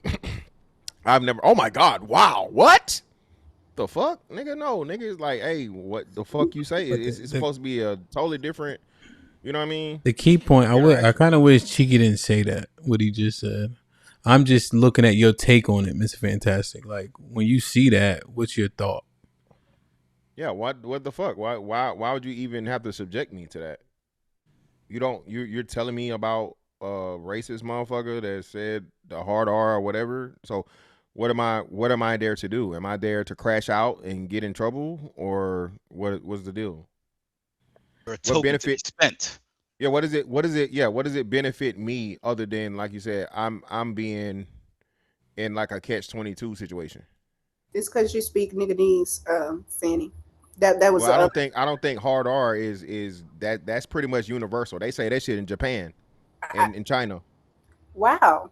It's crazy how that word. You know what? That word is fucking universal. Universal. Interesting, and it comes with disrespect, right? Like there's some type. Obviously, yeah. Obviously. Oh, because I was told it was said that the word has no meaning. It's like a neutral word.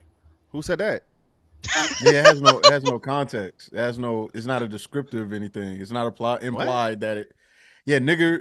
There's no implication of black people in that word at all. Actually, it's just That's a word. Lie. The origins are black, and it's a mispronunciation. Oh, That's okay. why we even came. Yeah, well, That's I thought not I had right. learned something new, but who knows? I could have learned the wrong thing. Hey, Mr. Fantastic, would you be more like leaning conservative or would you be more leaning liberal out of curiosity? Just based on what the Definitely things you conservative. I'm not liberal at all. Okay, so would hitting someone or calling you the hard R, would that be like would that be like an emotional response, right? Because They're saying it to me. Yeah. No, that's disrespect. That's just like if a you felt disrespected. Another man told you SMD, other man told you or disrespected your mom in front of you. People hit people over words all the time. I don't know why we came up with this new rule, man. When you were a kid, we didn't just think about it. As kids, teenagers, adults, or whatever. Most fights I ever seen started over what? It didn't start over actions. A motherfucker didn't just hook off. Shit was said, right? Offense was taken. Shit escalates. So that's one of the worst things I hate is that whole thing about words don't hurt. Like I said, on every fucking Mother's Day, you find a random innocent white family as a black man and walk up to them and hey bitch, and see what happens to you. Well, I was told that was an illogical reaction that you're giving. I thought they said my thing is that the whole word shit is like different words offend different people, right? So again, like I said, I've seen for real shit. Listen, I heard a white person call another white person white trash, and it was up. They don't do all I heard is it was just an emotional reaction, and you shouldn't be doing that. Yeah, that's just red. Again, man. That's what I've been told. So I'm just trying to make sure, maybe I'm. The problem with that is we're all adults, and especially being adults that are over 30. My thing to you, unless you're getting paid to fight, the vast majority of fights start at words of disrespect. Nobody just starts fighting for nothing. More likely than not, something was said, whether it be misunderstanding or be direct or indirect disrespect, and then shit escalates to motherfucking fists and kicks and possibly motherfucking knives and guns and lives being taken. Very interesting. Very interesting. But that's the reaction to the disrespect is not politically affiliated because someone was said that was like liberal behavior. No, that's again, man. Liberals are the worst. If you want to do that, liberals, you go tell a liberal, you go tell a motherfucking liberal that there are only two genders and see what happened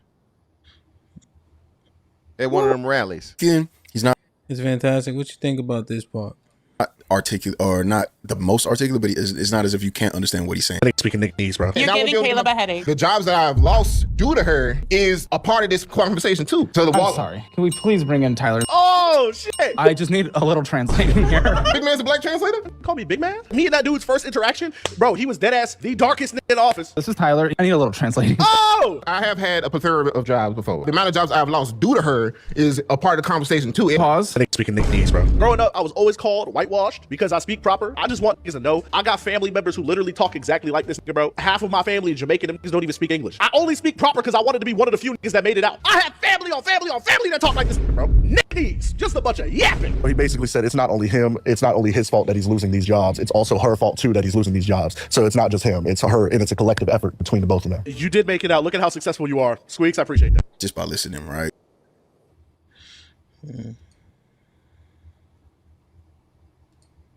Yeah, he found the black version of himself. They even kind of look alike. Wow. Did you just snort? I'm sorry. You took me by surprise. They look alike. You fucking snorted. She fucking took me out. It took me out for a second. Yeah, I know. Listen, man. I know, man. Oh no, man. It's just odd, man. Mr. Fantastic, if you had to look at I'll use this for sake of conversation, like the black conservative cohort, and the people who tend to admonish black people most often, in regards to, nigga shit, black fatigue, etc. Do you think most of those people truly care, or do you think it's for the gains and the pat on the back from, white people or others who see black people in that light? Damn. Well, that's a good answer. I can answer for you if you want to think about it. Fantastic. No, it's Mr. Fantastic. Go first and I go after. Well, Yeah. What? No, Mr. Fantastic. Mr. Fantastic. Majority minority. If you gotta go majority minority, it's gonna be majority for white validation. Damn. Because the biggest names in it, that's what they do. Damn. You know what I mean? So it's the problem is, and I just spoke to a gentleman this morning of similar things. If and when I'm just speaking for me. Yeah. I'm talking to black people to black people. I'm not talking to white people about black people. So if you're talking to white people about black people and you're being what this lame ass nigga is, the interpreter of, nigga needs or whatever you want to call it, yeah, that's you're clearly speaking to the audience that's not for you or gives a fuck about you. You're just doing what's it called it, Hamp, confirmation bias. See, a black guy said it. See, he understands it. He gets it. And you're being a mouthpiece and a useful idiot a lot of the times, i.e., a certain police officer. And then, certain people to the point like, it's a couple of other individuals right now that's doing the same thing, right? That's getting that's lucrative, and I can understand it, right? I don't condone it, but I understand it from a monetary standpoint, and if that's what you're willing to do for notoriety and a paycheck. Yeah. Devin, you wanted to answer the question also? Yeah. I only thing is I slightly disagree with Mr. Fantastic's perspective of saying majority because he sees it online. I think we had this conversation about other things within the black community of like not making that the majority be just because we see it online and we start breaking out numbers to counterbalance that.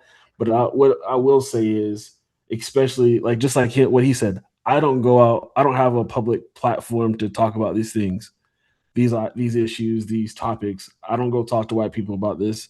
The only time I have these conversations, for the most part, like when it comes to black issues, like politics may be outside, but when black issues or black people specifically, it's usually just with you guys, our family. What about the question? I think it's a minority. That do what? Based off your question of people who have conservative perspectives or whatever talking points you deem conservative, to be aligned with white acceptance. Yeah, I think that. Sorry. I know that it's the majority because they're not doing anything to change it but talking. I can vouch for Mr. Fantastic because when he thought there was going to be a violent situation to protect other black people, he didn't run, he didn't hide. He got his firearm and asked me, did I have mine? Me and Mr. Fantastic get money together, do business together. Half the time, he don't even ask for shit. He just show up.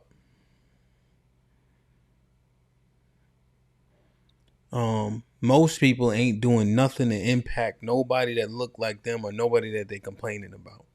That scuffs my Timbs. If you think it's such an egregious issue, why are you not trying to impact it, even in a small way? That gives me cause for pause. So that's why I know it's the majority just doing it for validation and the money. I don't know if anybody else wanted to answer that question, but that's how I see it. Yeah, but I think when you say that, my thought is like Yeah, I think that happens across the board, across every dynamic. Why you keep Most people doing who haven't. whataboutism today? Why you keep doing that? Oh, That's not your MO. okay.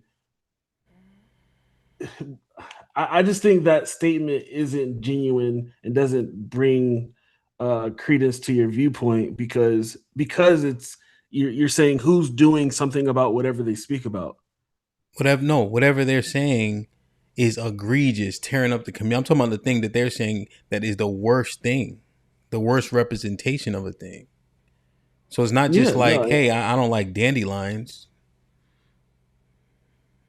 It's yeah, and saying I think 2053 is on most, the rise, you see?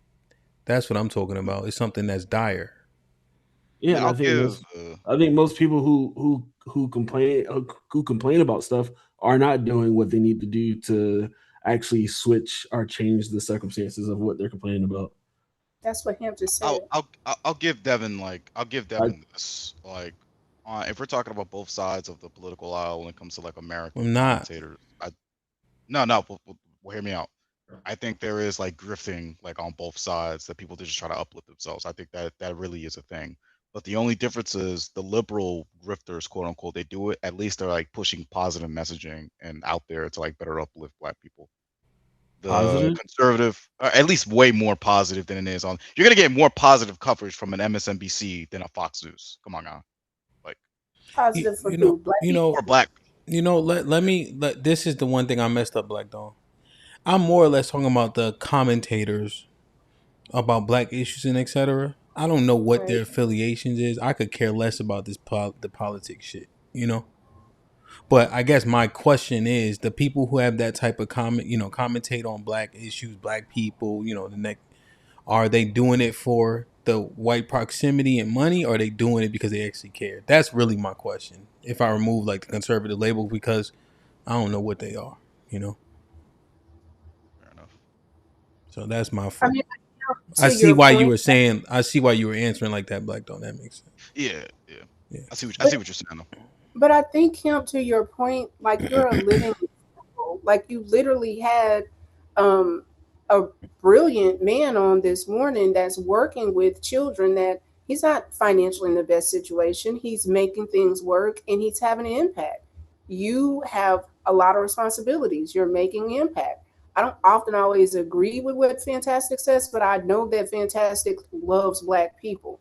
Even in this conversation, Black Don has a little bit of nuance and we just come from different points of view. And I think from time to time that Devin likes Black people, but I don't see the same throwing themselves. I don't see y'all throwing yourself in front of whiteness.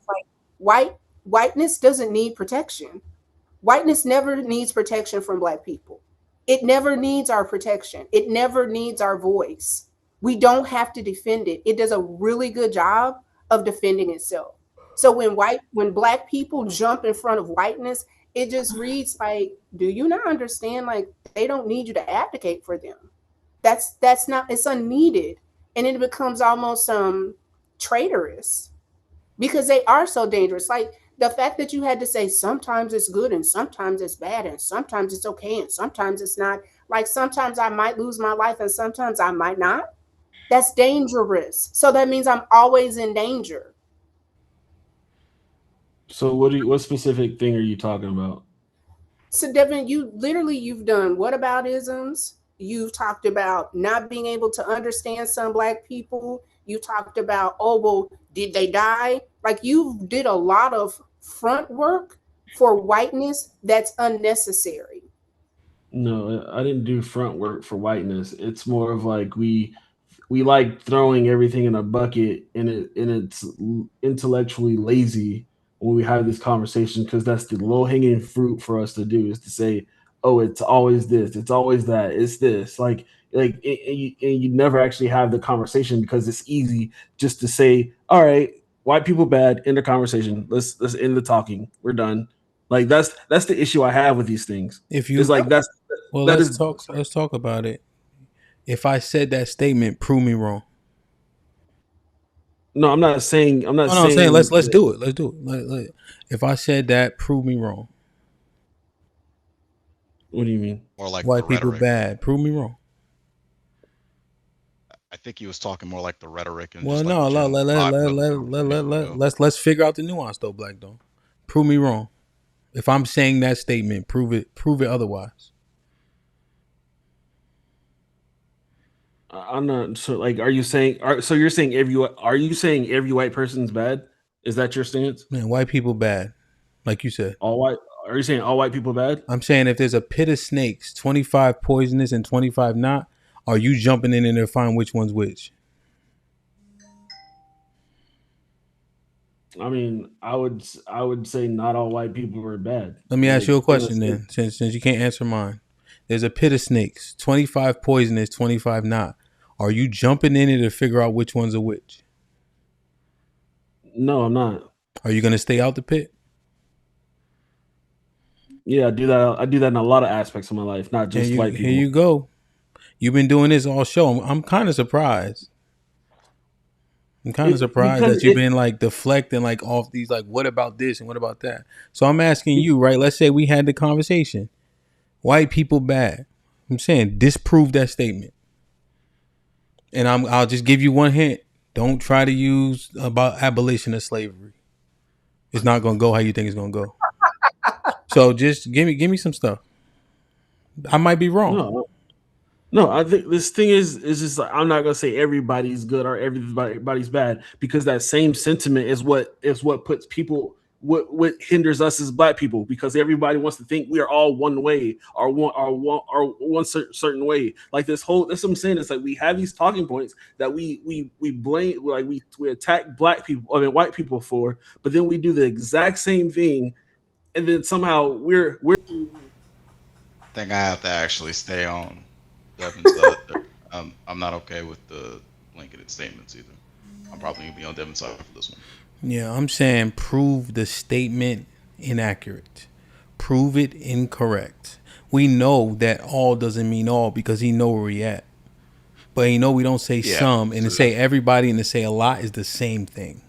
Right? Same, all right. Yeah, everybody, a lot, some, that's all the same. That shit is bullshit. We know all don't mean all, right? We have we have minority cases of white people looking like they did something good, i.e. John Brown, right?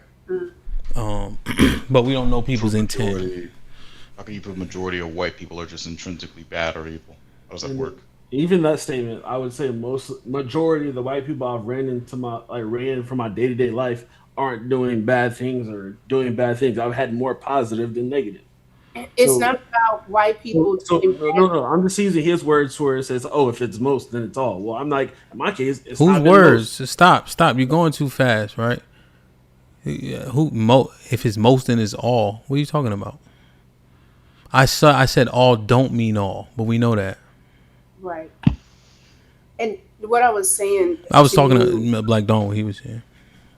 Yeah, but like, to even no, your point, just when you were saying you don't agree with the blanket. Yeah. But with the blanket, Black Don, here's the thing: we don't. Well, hold on, I wasn't done. I just played the Backstreet because he said everybody like that, and it just reminded me of the song. Now here's the thing, right? That we also say about the blanket statements of black people, because we say we're implicated because we don't speak out against it. You see? So Devin's arguments don't actually work, right? Because I know the things that he said, Black Dawn. So he'll say, even though we aren't out there shooting, shilling, carilling, we live by stop snitching and all these codes of conduct from the streets, right? And that we're implicated in it because we support the behavior and we don't turn anybody in. You see? So now he can't make this argument, right? Because I got the memory of an elephant. That's why I'm surprised that he keep on saying whataboutism. That's not his modus operandi. I've never made a statement about not snitching or had conversations about No, you're saying that black people are implicated because we don't speak out against the behavior even if we're not performing it, right? That's why we all got to get it together, right? We're saying that spin that shit is the crux of our community because music influences us to the nth degree, right? So we have made statements about black people. So, I mean, just come on, my heart. Damn, Devin, I was on your side for 3 seconds. I'm on his side, too. He's just being an asshole today for some reason. Well, but Black Don, to your point, when we get into this now. Hold on, y'all. Hold on, Tiff. Everybody say hi to Mr. Fantastic before you fall asleep. That boy getting old. You got to take your multivitamin, man. He's texting. All right, go ahead, Tiff. Sorry.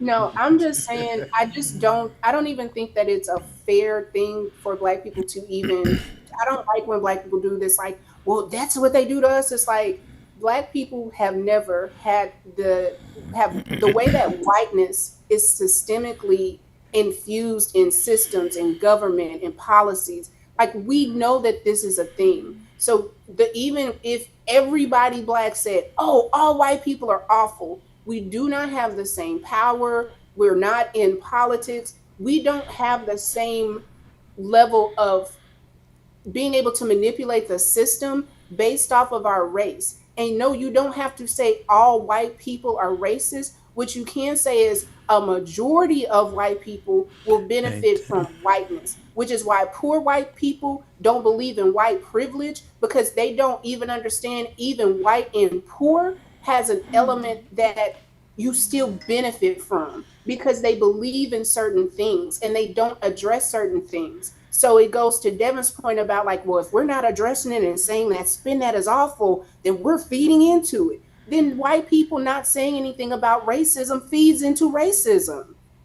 Yeah, so that's his contradiction. Like, that's for him to take up on. But you get what I'm saying? Yeah, I get what you're saying. I'm like, with me, because I'm more of a center left liberal. I guess I don't subscribe to the whole system of racism is prejudice plus power. That my viewpoint of racism is more like a moral and philosophical one, right? It has nothing to do with like intrinsic systems.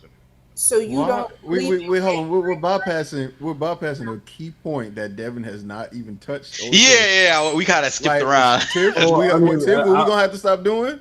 I just don't. We're gonna have to let Devin answer now. Hamp, your question. You want me to answer it or no? Oh, do you remember it?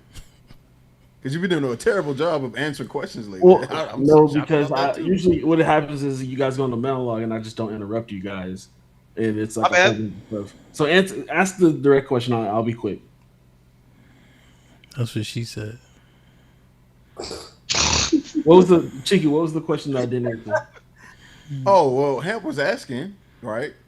Prove that white people aren't bad. And my answer was based off. I did respond. I said the people that I've dealt with in my life, most aren't bad or haven't done anything negative to me that I'm aware of. So like you would have to prove to me that people that I knew had ill intent, but just somehow didn't show their face to me, and I was ignorant to it. Wait, we didn't say people you knew. We said white people. Okay, and I said, yeah, and I'm just saying that same trope is a bad way to think about things, period, because we don't want to do that with black people either.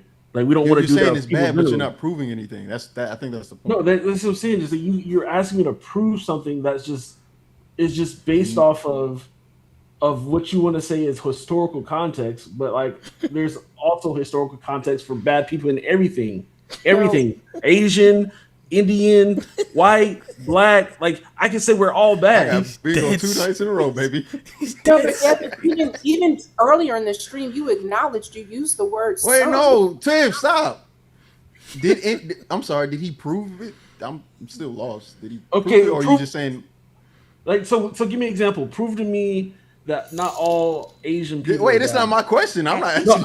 I want to know. I just want an example of what that would look like. So I can Spell that shit, read that shit, heal that shit, learn that shit. Go back, spell that shit, read that shit. That is no. I'm being genuinely honest, and when I ask you this question because I want to give you an appropriate answer, and then it's given a response of okay, give me an example of not all Asian people being bad or good. Like, so we can throw the white and black up. Give me an example of these random people. They're not being all bad or good or whatever the statement is. So then I have an understanding of what type of answer you're looking for. And if you can't give me an answer to that, then it's a disingenuous question. He's answering questions with a question. That's disingenuous. Like you're not answering the question. I want an example. No, this is literally what's happening. Nope, you're not going to do this. Nope, we're not doing it. No,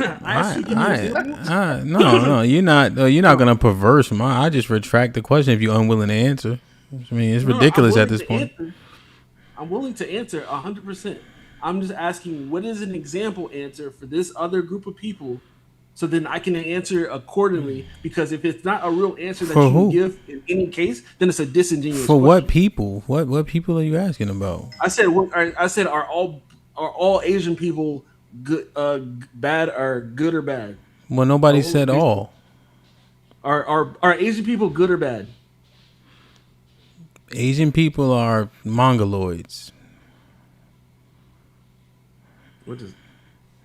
Are you saying that They come from bad things, man. They come from Indian people. daughters and dads, and Indian people, are they good or bad? Wait, the sand nigga. Okay, so they're bad too. They're bad. They're bad Arab. too. They're bad too. Okay, let's go South American. They're good or bad? What country? Argentina, bad. Terrible. Awful. Yeah, Get them off the face of the earth. They can go. Won't be missed. Argentina's a racist. You know they used to house Nazis. Okay, let's go. I was like, what the fuck? Yo, Like, Black Dawn. He trying to flip this, and he gonna ask me, what about South Americans? You gotta answer the question. Hold on. What's happening is we're just saying everybody in the world is a bad people. Nobody said nothing about nobody. You ain't said nothing. I'm asking you. I just asked. I said sand nigga. Mr. Fantastic said Arab, and you said okay, they bad. Nobody even said nothing. Well, I don't know what that means. So slow down. What do you mean? Are they good or bad? Are they good or bad? Since you didn't want to say the East Indians. Do we remember how we got here? Because I think we got here from your question. Because it's proven it's a disingenuous question. No, it's not. Not proving anything. Okay, so are Indians good or bad? But why do you don't have? You're not on why the. You answer the question? You don't get why to ask a bunch of questions. It's answer irrelevant. Like you keep asking a bunch of questions that don't pertain. If you can't answer the question, just say that. I can't answer it because it's a disingenuous question. Why? I asked you. Prove to me that if I made that. No, this is my question. I said if I make that statement that you initially said. That right? You said we said, which we did not say. Yeah, nobody said that, but I said let's say I accept that on your part. White people bad, right? Because you want to talk about nuance. So let's say I actually said this statement. I said disprove it. That's what the actual question was. Right? Because you want to talk nuance, right? You're the one that said that we need to dive deeper. So now let's say the statement is out there on the table. White people bad. You disprove the statement. Oh, you don't. I don't disprove a claim that I said that you made. You would have to disprove your own claim. That's not how. I got the floor. I said white people bad. You say do you disagree? Yeah, I've already answered that. I would say do you disagree? If you disagree, prove to me how my statement is false or why you disagree. Tell me why you disagree. I've already answered that. You said because anecdotally you know a few white people that were good. I would say no, because I went more deeper than that. I said out of all the people I've met, more have been good than negative. Yeah, you said anecdotally the white people you met were good. That's what I just said. Yeah, more were. I'm not saying I've never met a bad white person. I've met a bad white person. I didn't say you did. You said anecdotally the white people you met were good, right? Yeah, you like. I heard you. Yeah. Yeah, and nobody said all. Right? So if there's a few, like John Brown, like we mentioned, okay. But my claim still stands, and you didn't disprove it. Which is? White people bad.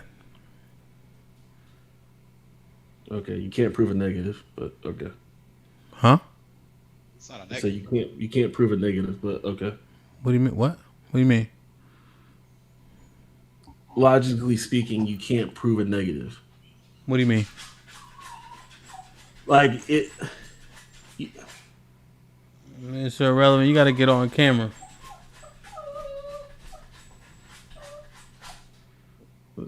Where was the negative in that statement?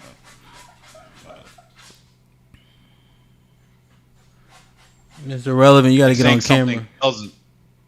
Saying something doesn't exist, that would be like a negative, right? Like you can't really disprove that. I don't think that's what Hamp is saying. Yeah, I don't hear what he's saying.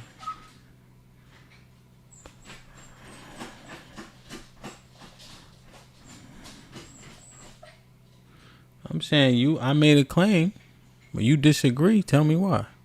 Your anecdotal experience ain't gonna cut it. I mean, even you brought up. Huh? You've even brought up situations. I mean, but just the same way that you're saying. Damn.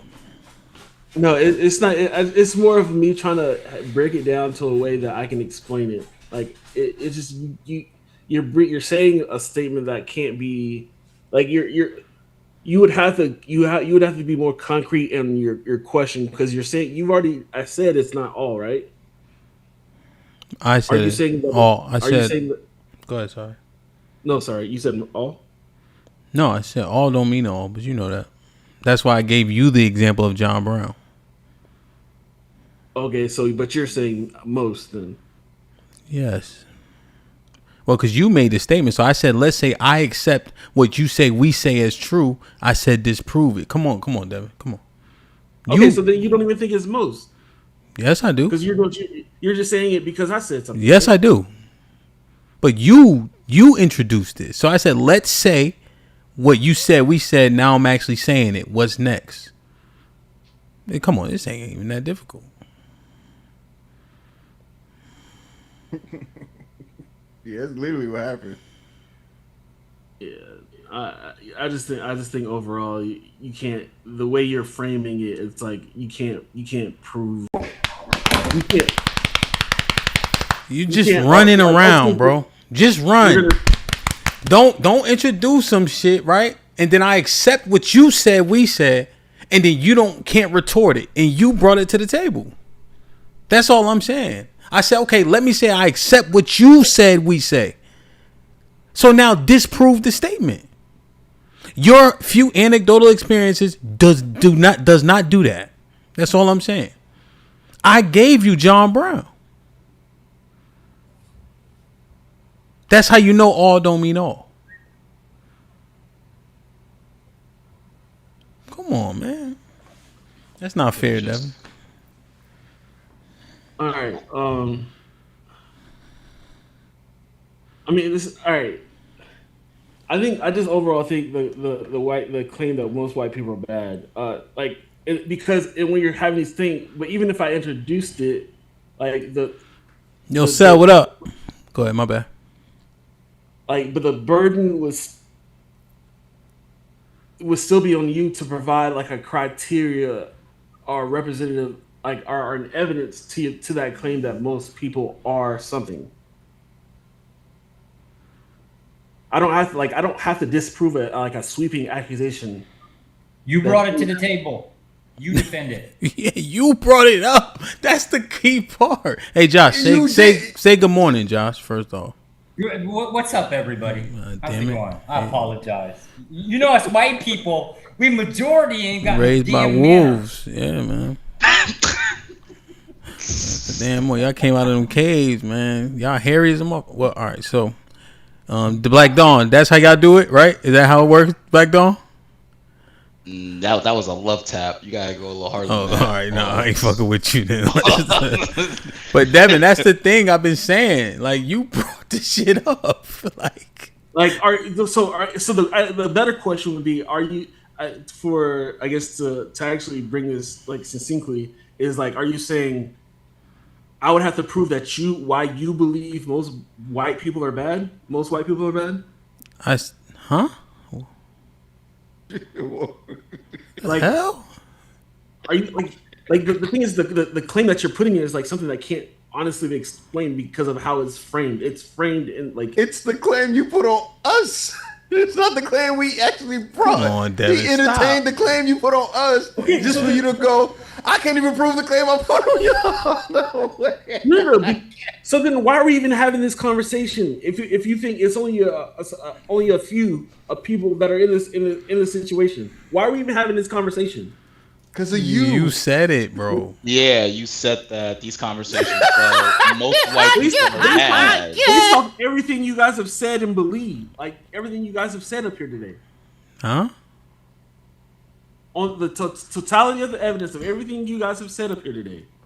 That's why I said what I said, and then we went from all to most, and you stood on the fact of you saying most.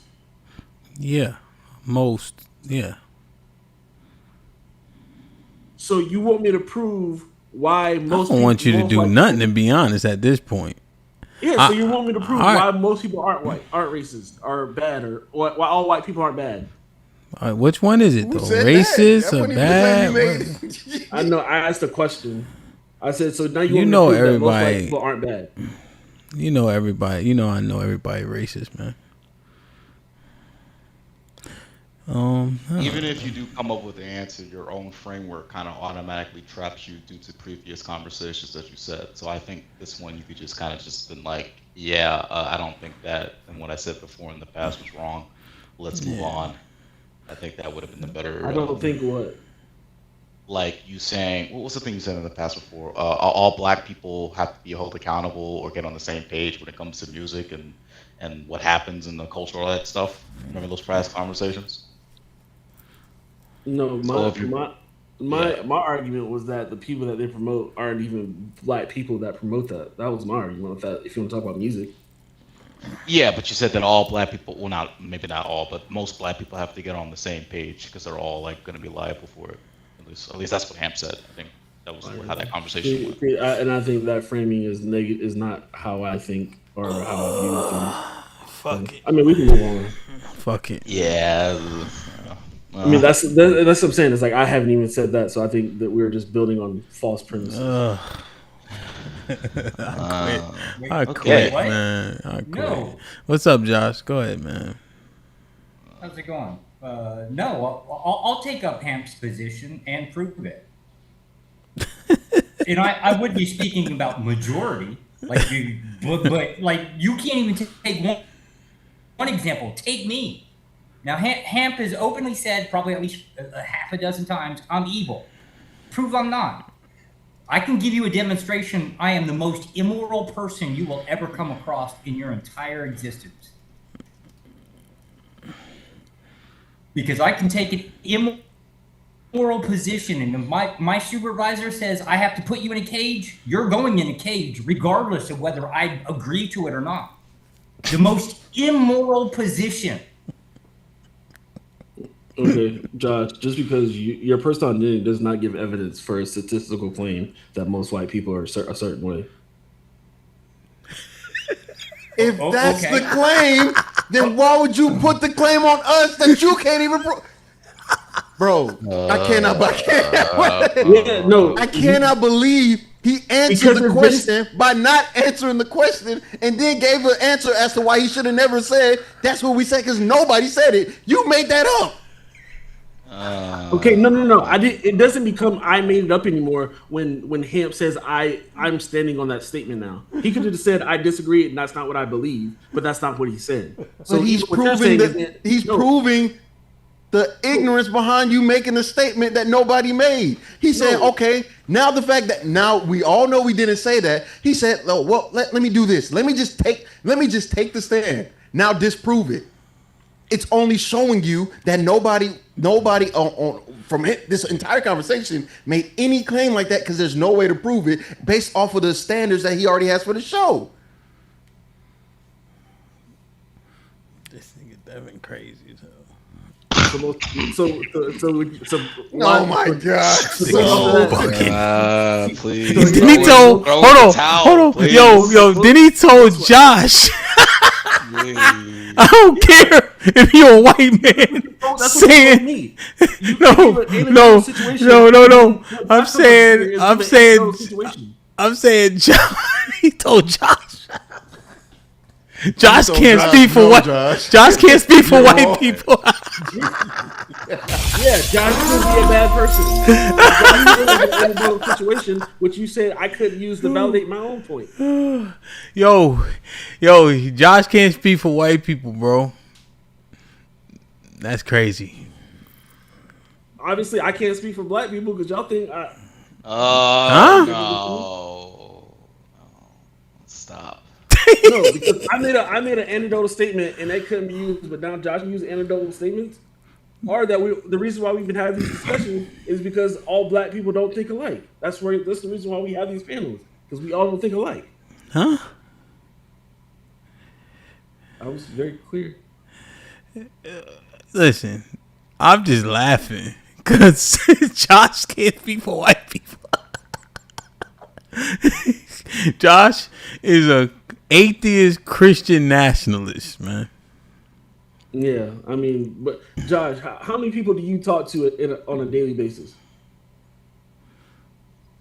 I don't know, hundreds? Well, no, not hundreds, not a day to day. I get some time off. I don't know. In a week, hundreds. Okay, hundreds. How many white people are in America? We're going to use the Hamp talking point about not all, I'm part of the leading political movement in the United States. What are you talking about? Yo, the leading political movement. What movement is that?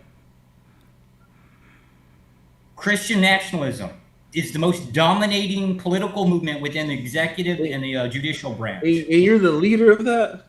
No, I said I'm in the leading political movement, meaning I am part of that majority that rules over the government, aka what we promote, what we prescribe. What are you talking about? I'm not the leader. I am a participant. Yeah. Are you going to deny that he isn't? He don't want to believe it. Yo, and here's the Shut the fuck up, Cheeky. Yo, no. Wait, no. That's not a joke. That's a real. He's thinking about it. Yo, he was thinking about. I've already saying to him. Here's the fly shit, though. Here's the fly shit. I said it before Josh even. I said he's an atheist Christian nationalist. That's all the fucking white people in the country. You know what? All right. You know what? I'll give you a very clear retort to that. I am pro-black. Do we think the same, me and Cheeky? What you mean? You pro-black? Wait, you're pro-black? What yeah, like I support black issues. Hell and black nah. people. Nah, come on, Devin. We don't want to. No. Okay, even then, I can make that statement. No, you can't. Proves my point. That proves my point. No, you can't. With that statement, I claim to be a part of something. Yeah, but he is a part of something. Who's speaking up for Josh is that he's part of the crew. The other Christian nationalists. Okay. Josh is in niche groups, right? That you can't just be in. Yes, Josh is a part of that, right? You have evidence in your background that would say that you're not a part of what you're saying. Right? Like there's tangible things that you do on a consistent and daily basis that you committed to that would not allow you to be a part of the group that you mentioned. And I would say that changes based on who you're talking to. No. What evidence?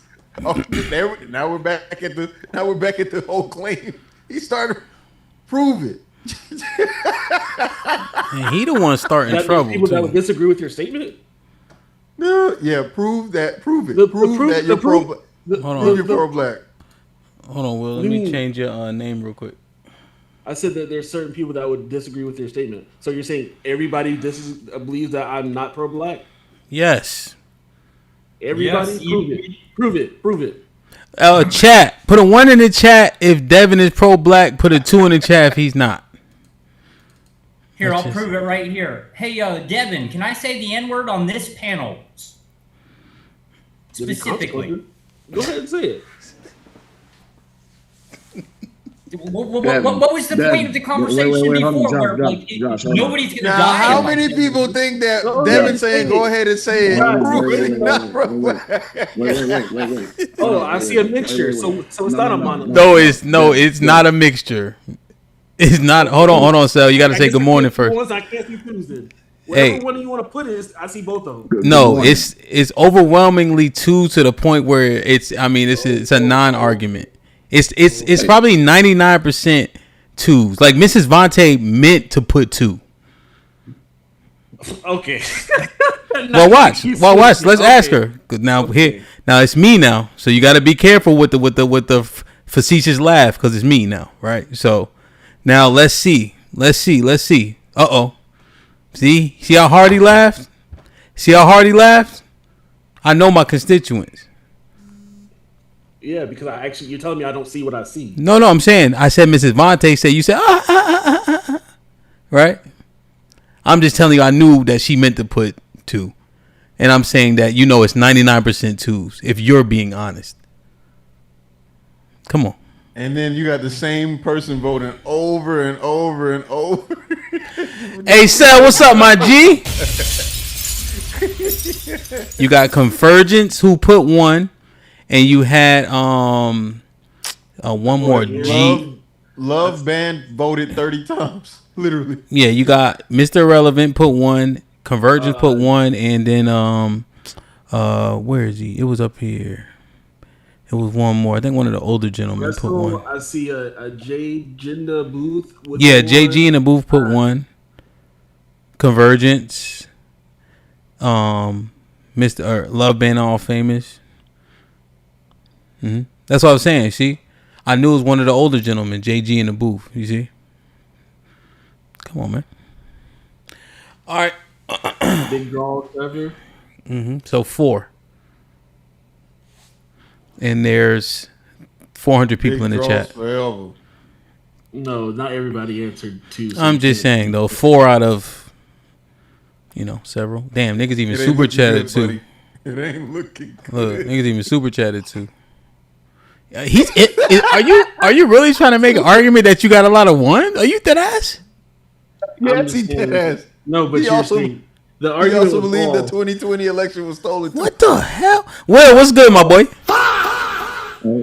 Hey, what up, though? Hamp? How you doing today? We good, man. Good to see you, man. Hope all is well, man. Talk your shit. Hey, Devin, log out, G.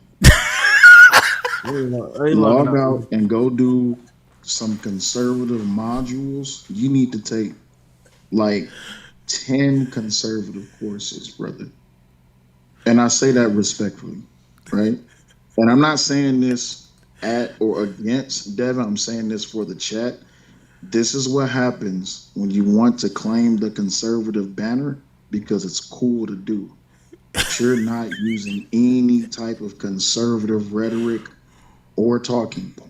Thank you. I'm glad you actually said that because what it means is I'm not some monolith that just speak talking points. And I get that, right? It's because he's a free thinker. Let's Sell talk. Let's Sell talk. Sell is having an intervention. No, I need you. Nigga Sell. No, I'm not going on anybody plantation. I'm not going on conservative plantation.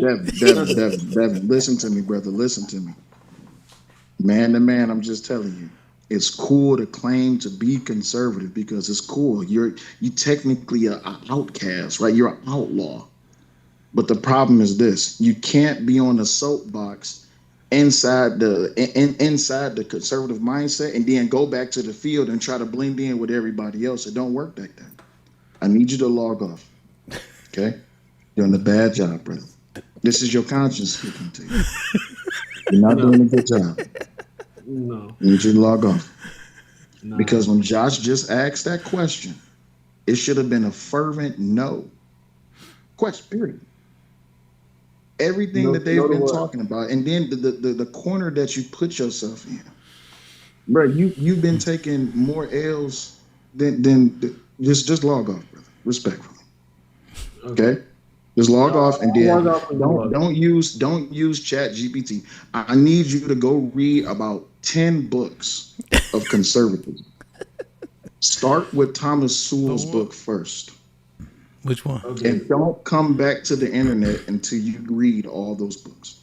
Okay, what about Thomas Sowell have we even talked about? I need you to go read Thomas Sowell's book on conservatism. I can't remember the title at the moment because I'm not looking at my bookshelf, but I'm looking at the book right there. I just can't see it because I'm leaning in close to my phone.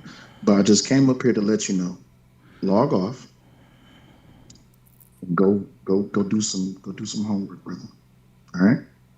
Well, then you're up here. What is it that I need to say?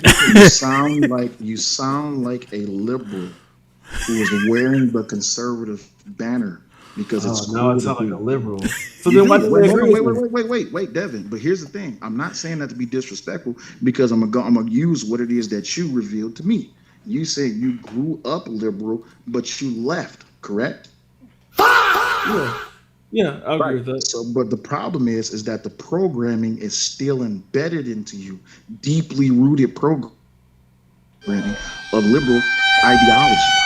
Oh, so I haven't gone far enough, is what you're saying. You have not gone far enough. Exactly. Thank you for respectfully understanding that, right? So right now, what you're doing is you left the plantation and was just like, I'm a conservative now.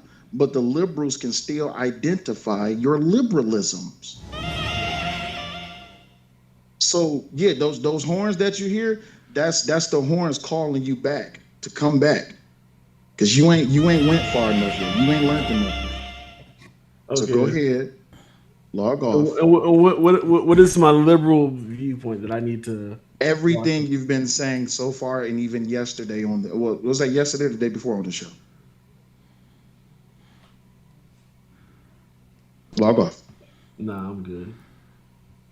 So you gonna stay representing? You're gonna stay misrepresenting what it means to be conservative. Bro, I don't care what you say. You deserve everything that Cheeky is doing to you right now.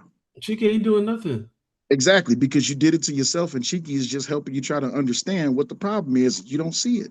No, they're making like ultimately like the whole Leave issue my that twin happened is alone. That's my twin. That's my evil twin. No. Listen, The issue is they asked me a question to prove a negative, and nobody understands that concept. That's not the problem. The problem is nobody understands that you can't prove a negative. Listen, Devin, it's a bad the situation. problem is you made a point that you can't back up.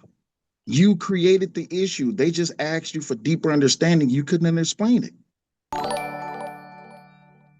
Now you explain it. Tell me what I should have said then, since you're so great. It's not what you should have said. I don't want you to say it in a conservative way. I want you to say it in an honest way that's based on logic and reasoning. You do it. I'm not going to know. See, this is where I give you the fish instead of giving you the rod and telling you to go to the watering hole so you can learn how to fish. I need you to go read the books. Empty I can't give you the answers to life. Well, That's not how Stop. Right, Devin, right there. That's liberal ideology. Don't teach me the way. Just give me the answers. No, I'm going to give you where to go find the answers. You're going to do the research. Well, why would That's I the listen to you way, and brother. you're not proving me that you have any Again, knowledge? Devin, now you're acting like a liberal. Told you that liberal ideology is deep. It's embedded into you, brother. It's programmed. And I get it. I'm not saying this to put you on the spot, but you put yourself on the spot. I'm trying to pull you out the ring. Right now, you bleeding. Right? When everybody told me not to go fight Fantastic, guess what I said? I'm gonna do it anyway. I got in there and I got knocked out. Right now, I see you down in a corner and you like, I'm gonna do it anyway. No, I'm telling you, get out the ring. Okay. All right. What you're showing me is you just all talk, just like everybody else in the chat. No. See, what's different from you is that not only can I utilize the conservative mindset and the conservative rhetoric, I can also back it up with data and reference. No, stop. Because the simple question was asked about a point that you made and you couldn't back it up. That's the problem with labeling yourself as a conservative and you're actually a liberal. Respectfully. Okay, and what is the point that I made that I couldn't back up? I'm sorry, say it again. What is the point that I made that I couldn't back up? Everything that you've been saying so far. Okay, that you're saying you're just saying yes, something. Everything. You're saying everything. Nothing. You haven't said anything. We'll bring up one. If it's everything, bring up one. If it's everything, bring up one. You haven't said anything that is backed in conservatism. Bro, if it's everything, then bring up one. All of them. Okay, exactly. That's why I'm not listening to you because you sound stupid. The same thing you're saying I do. The thing you're saying I do, you're doing right now. You don't even have the wherewithal to go back and review what you said. That's not self. Wait, stop. I will agree. That's not. Wait, hold on. Wait. Now I'm gonna hit you with some more. Hold on. I can acknowledge that maybe I didn't say things the best way for people to understand. Now I'm gonna hit you with some more. You're not even using self accountability or reliability. You're depending on me to tell you the problem. You should know what the problem is. That's what conservatism is about. He sounds like a victim. I literally just said I agree. Victim mentality. He says that. No, he literally says that after I said I agree. Maybe I didn't say it in the best way to display my it's opinion. not that I you didn't literally say say it in that. the Then best he way. follows Your up with. ideology. But hold Then on, he don't get follows mad. up with saying I Don't don't take get mad. This is accountability. about accountability, right? You should Bro, be open to I'm accountability. not. Nobody's listening to you. You sound like a broken record. Exactly, and you sound like a fucking liberal. That's the problem. Okay, And that's you're your claiming to opinion. be I don't care conservative. about your opinion. It's not about my opinion. It's about the truth. You are not important. If I'm not important, why the hell do you think that you sound like a liberal? And I'm telling you that you sound like a conservative. Why is it that you think that when people think of conservative, the first thing I they don't don't think think nothing about is what you? said. Because you're not a saying nothing. conservative, my nigga. You're not saying anything. You're I don't think lackluster. anything You're about what whack. saying. You There's literally nothing to are think off about. the boat trying to be conservative, my nigga. There's nothing. That's not how that works. There's nothing you're saying that I'm thinking about. But there's nothing. And my nigga, there's nothing that you said that is based in conservatism. What are you talking about? And I've asked you for points of what did I say that was so off wall, and you said everything. I'm like, give me one then at least. Everything. This is why I told you. I said maybe I need to speak about this more appropriately or be articulate about my point. Circles, and maybe brother. I did that. If You said I don't take accountability. If you don't recognize that you're if you don't recognize that recognize that you're a problem, and I understand it could be a whole entire soul-crushing, mind-boggling ideal to deal with. But here's the thing, though. I'm telling you, as a practicing conservative, since 2009, I'm telling you, brother. You sound like a transgender person saying, "Oh, I think I'm a man thinking they're a woman." That's what you sound like right now. No, incorrect. Because you know the difference between conservatism and sexual identity is not. I'm not trying to change who I fuck. Oh my god, dude.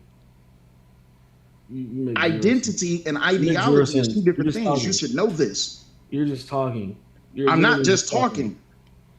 You're literally talking. And then when you left the panel because you had to go do your little homework, people said you were the one that was off the wall, and I was the one that made sense. Yeah, but guess what? The majority of the people in the chat that disagree with me, I don't care. No, but because again, I was worried able about to what other people think about my you. position that actually made sense to the people I was talking to. You just want to be a contrarian.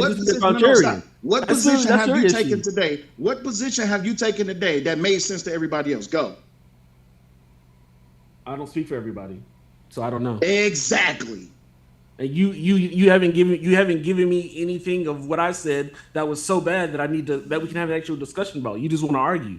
No, it's not that I want to argue. I'm trying to save you from yourself because you're trying to identify as, you know what, that trans example that you use. Wait, stop. That trans example that you use, it fits completely, entirely with what's going on right now. And the last time you was on the show, you want to be known as a conservative, but ideologically, I don't have a platform based in the roots. I don't want to be known as nothing. I don't have a platform. You make zero sense. Who don't have a platform? I don't want to be known as anything.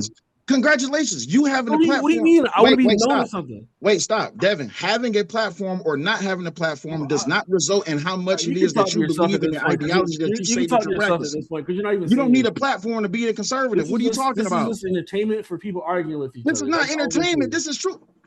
Hamp, let me ask you a question. Wait, stop. No, stop. I'm gonna put this to bed. Hamp, let me ask you a question. Did you need a platform to be a Hebrew Israelite? I don't even know what that has to do with anything. I'm asking Hamp a question, or anybody else on the panel. Position to on a platform to believe in what it is that they believe in. No, you don't need a platform to believe in what you believe in. So then, Devin, what the fuck is you talking about, bro? You're saying I'm trying to tout this as like I'm a campaign of conservatism, like I'm waving a banner, and that's what I promote to people. They ask me what I am and what I believe, and that's what it is. I'm not sitting here like, and the issue is you can't tell me anything concretely based on things that we can have a logical breakdown of where we differ from. Do you believe in states' rights? You said, do I believe in states' rights? Yeah. Yeah. Do you believe in smart government? Yeah. Okay. Why? Because I think big government is just a system that ultimately doesn't allow people to create. It creates a sense of dependency. Gotcha. People just what is the benefit of small government? Because when you have smaller government, people vote, and what they want to do within their local area means a little bit more regulations. And it's sad that Cheeky can answer that question. and sum I'm it up in a very, Bro, why do I have to give your an answer? informed political person. No. Josh is another one. Josh is probably the second most, if not the most politically informed person on the panel. Me and him. No. Devin. You asked me why I believe something. Devin. The issue is you want me to do a talking point. It's not that I want you to do a talking point. I want you to sound like a conservative when you say it. Bro, I don't care what you want me to sound like. I sound like me. But you want to. Wait. It's not me. It's not no fucking big three. Me, you, and whoever who. Devin. It's me. Listen, Devin. I believe what I want to believe. I don't care what you like. Devin, like if I gotta denounce conservatism, I don't care. I'm not gonna sit here and follow up just because you tell me to do something. Listen, Devin. You ain't my daddy. Devin. I'm not trying to be your daddy. I'm trying to help you. Well, then don't tell me what to do. I believe what I want to believe, and I'm gonna give reasons to why I believe what I believe. So, Devin, I'm trying to help you out, but you don't even want to accept help. No, I don't need your help. I don't. Okay, cool. So if you don't need my help, right? If you don't need my help, then stop talking. Cool. No, I'm going to keep talking because it's the truth. You can stop talking, and it's to me, the truth that's making you uncomfortable. That's why you're upset. It's okay. No, it's just like you're talking to nothing because I don't like you're doing nothing. I'm talking to you. I'm talking to you man to man. I don't need you to talk to me man to man. But brother, you're making yourself look bad. All right. I'll be honest with you. You make yourself look bad, bro. That's your opinion, and I don't care about your opinion. So what's the point? Great. You don't have to care about my opinion, but the truth is just talking. The truth is just the truth, bro. Hey, Devin, can I ask you a question? Would that be a pro-black position to not care what another black man thinks about anything? Would it be a pro-black position? Well, you said you were pro-black, right?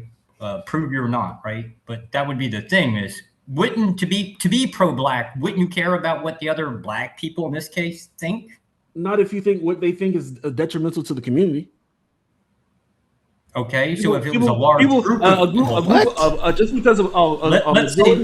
just because a majority of people go along with something doesn't mean that they're doing something in the best interest of them. What? Well, he didn't ask us to disprove how he isn't pro-black. Does he want us to? No. I don't know what they're talking about. He just asked me a question. Go ahead, Josh. What you saying? Devin said he was pro-black. Well, Devin said he was pro-black. Well, aside from the conservative part, right? But the concept of, I would assume, pro-blackness would be about. Is you think pro-black can't be conservative? No, I don't. Unfortunately, I agree with Sel. You ain't conservative. Okay. Well, whatever label you want to put on. You don't even want to conserve.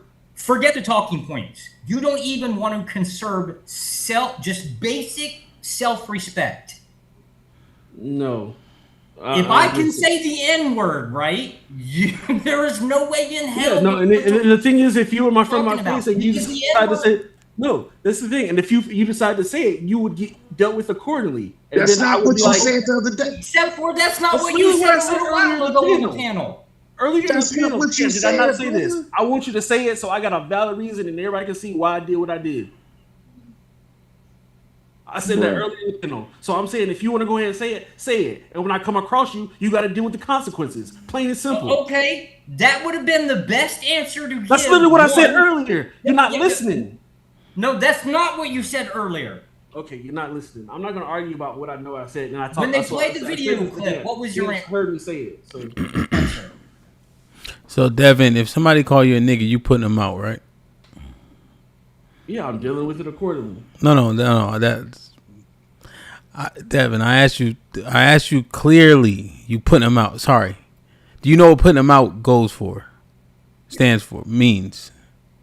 Like knocking them out. Yeah. Yes. Yeah, I'll deal with like it might not be immediately depending on the situation, but I'm dealing with it. No, I'm asking though.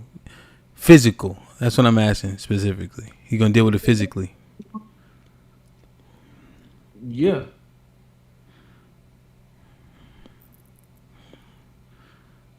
Okay. All I'm gonna say is, brother, you need to go study. That's I wasn't trying to be disrespectful to you. I was really trying to be helpful to you, but you took it in a disrespectful way. I don't know why, but honestly, you just need to go read, brother. You need to read. You need to study.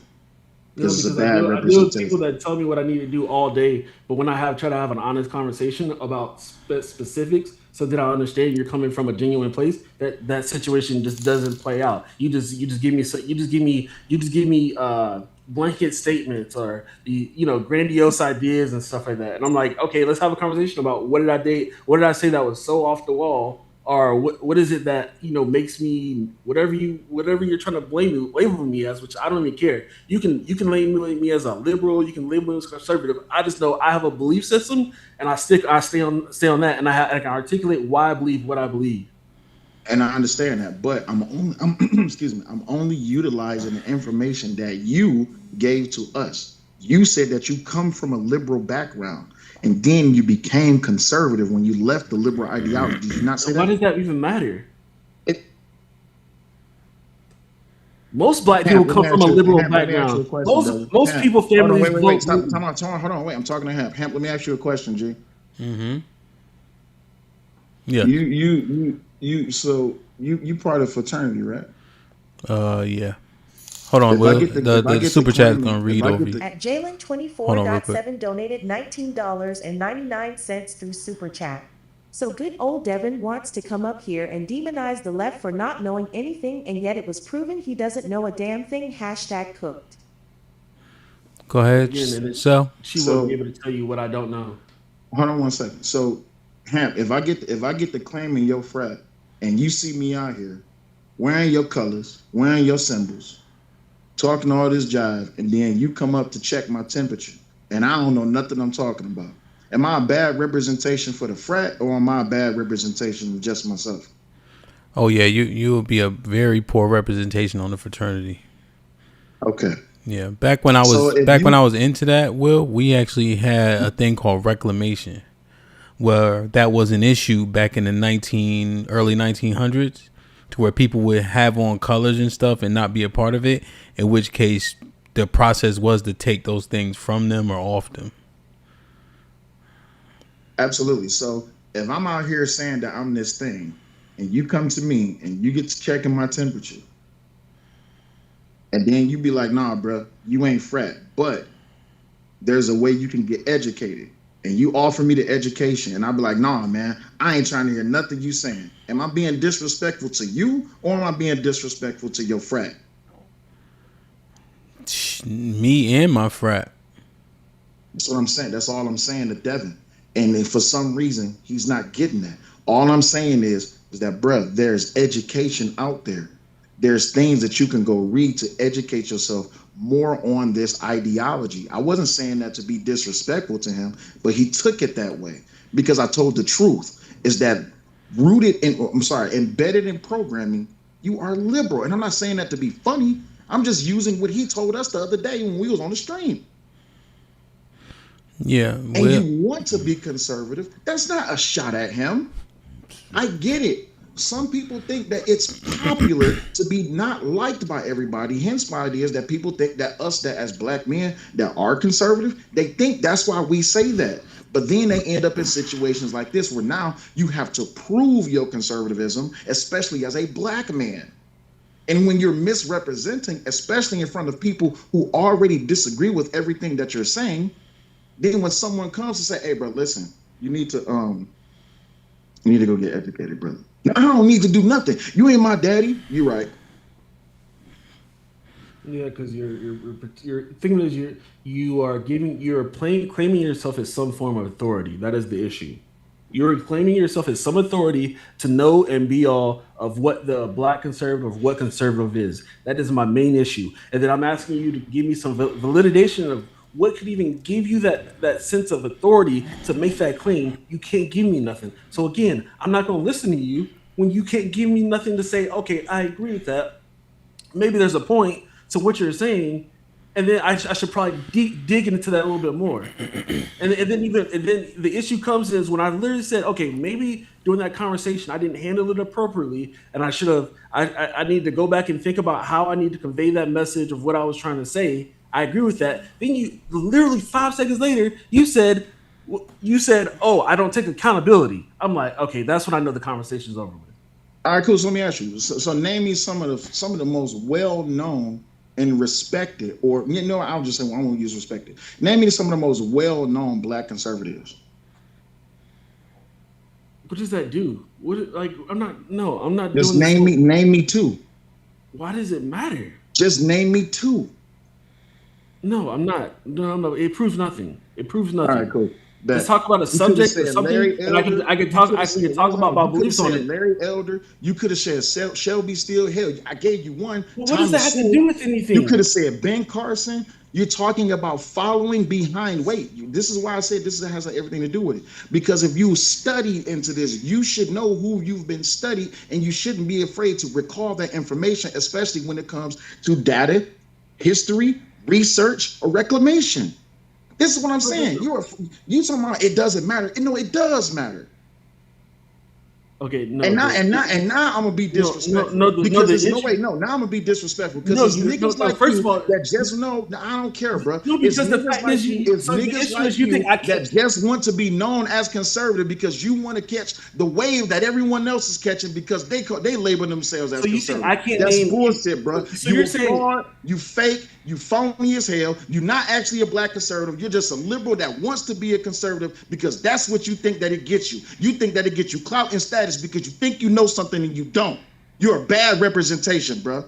Okay, Hamp, I'm out of here. I'm sorry your feelings hurt, but again, even if I nigga, my feelings not hurt. You just out here badly representing. You're a failed excuse of a black man. You're a failed excuse of a conservative. You're a failed excuse of an American. Even at that point. Hamp, let me ask you a question. Bro. I don't want to talk to you. Hey, Hamp, I'm out of here, bro. I got shit to do. I want to ask you a quick question. Do you really think I can't name a black conservative at all?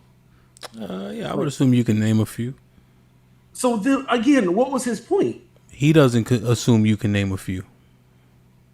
Well, like, what was the point? Even if I could name him, what do you think? What would be your assumption? I know it's your assumption. I got you. So essentially, he's equating it to something that people buy into, subscribe to, and is a part of their belief system. So it would be similar to me saying that, like, let's say I'm a Christian or I'm a Hebrew and I can't, book, chapter, verse, quote the Bible, etc. Or for our fraternity, there's like certain things that you have to know, that you must know. If you don't know, you won't be able to prove it, and therefore people wouldn't believe you. So I guess he was using that as something similar to those two examples. Yeah, it seems like low hanging fruit. When think of this, the easiest person I could have named would be my representative of the state I live in. Like, I live in the state with one of the few black Republicans. Like, that's what I'm saying. It makes zero sense. Well, what's their names? What was it? Tim Scott. Like, I live in South Carolina. Mm-hmm. Yeah, that's all he was asking. I guess he wants you to prove it. It's like you like false flagging. Oh no. What's that thing called valor? Something valor.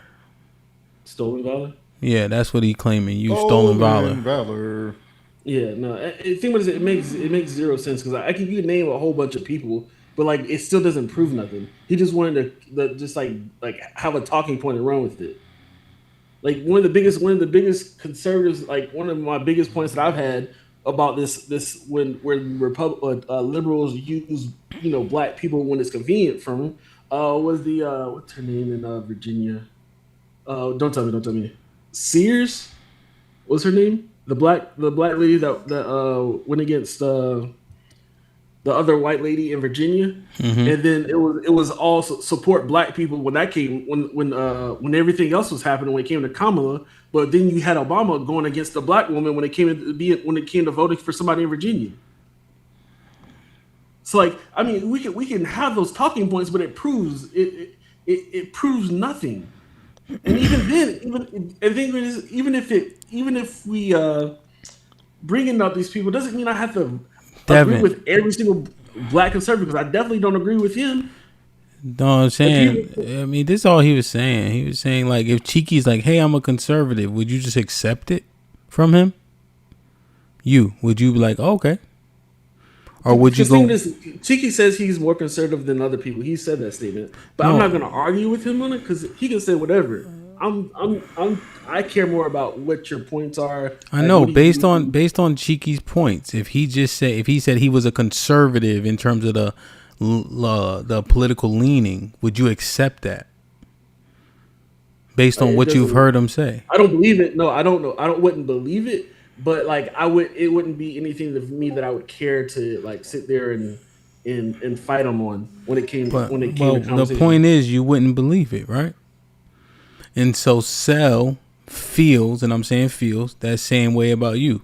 And you don't care, he does. I mean, that's really the long and short of it, you know?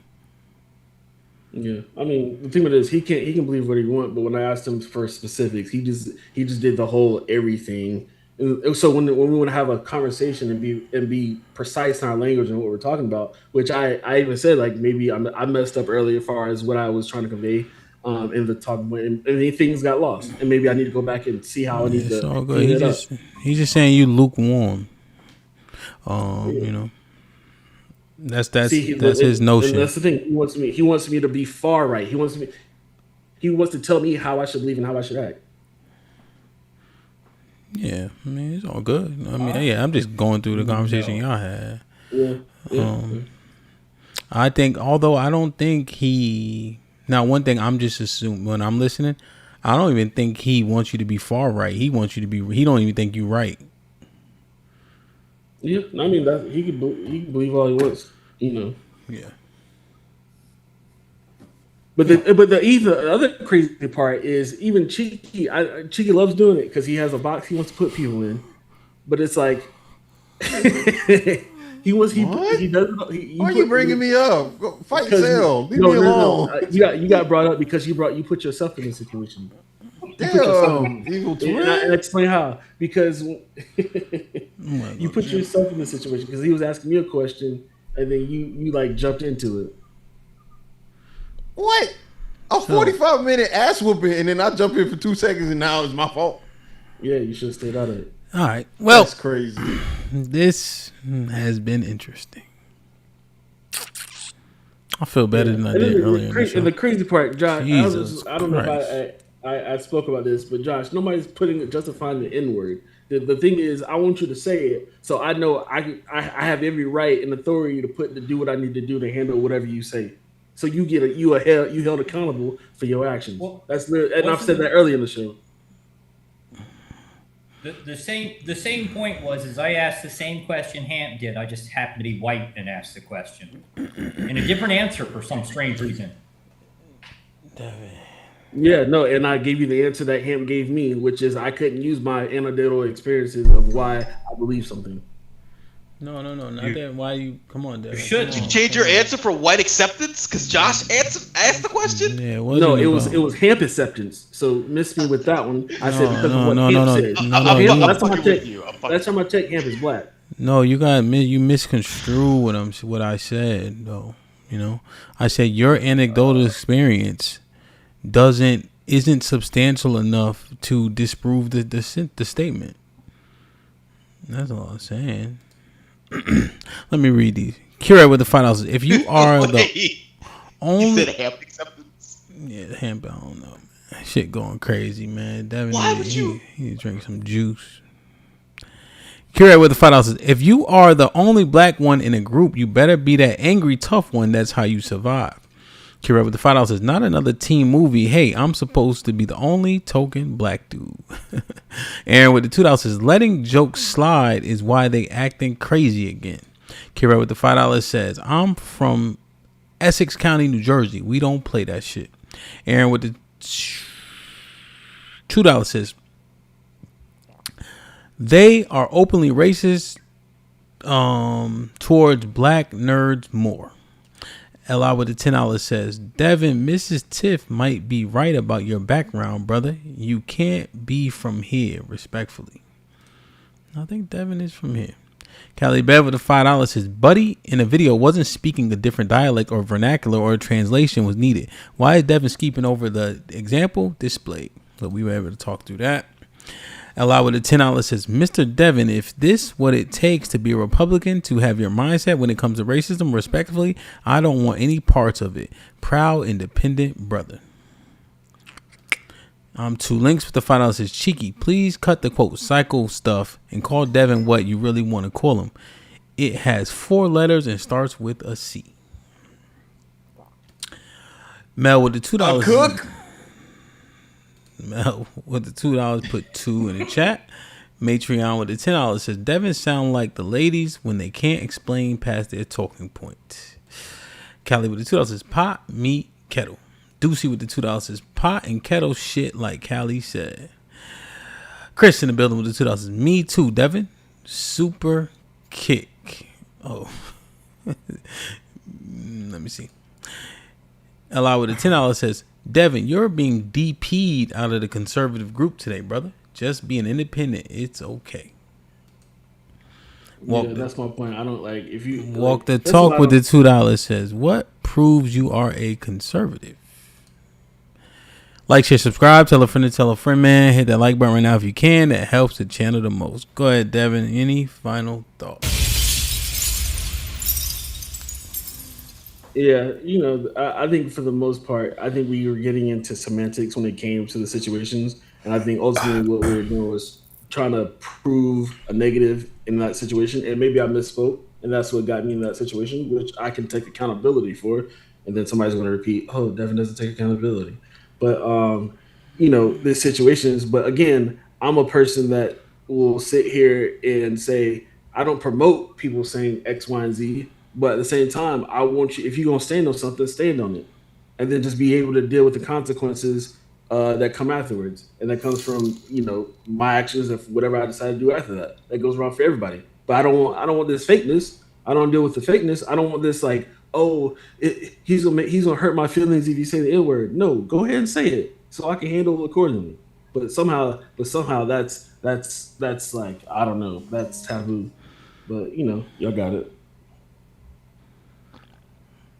Who's y'all?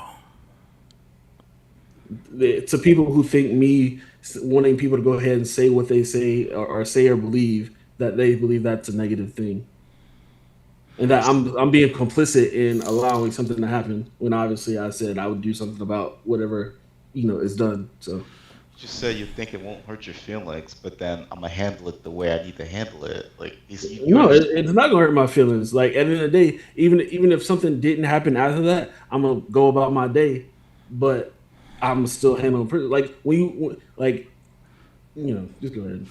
Jalen with the $10 says like, share, subscribe, tell a friend, man. Devin is cooked. AL with the $5 says y'all fight for these white racist movements ain't nothing beneficial to blacks being American liberal or conservative. Create our own ideologies. Black Dawn, any final thoughts?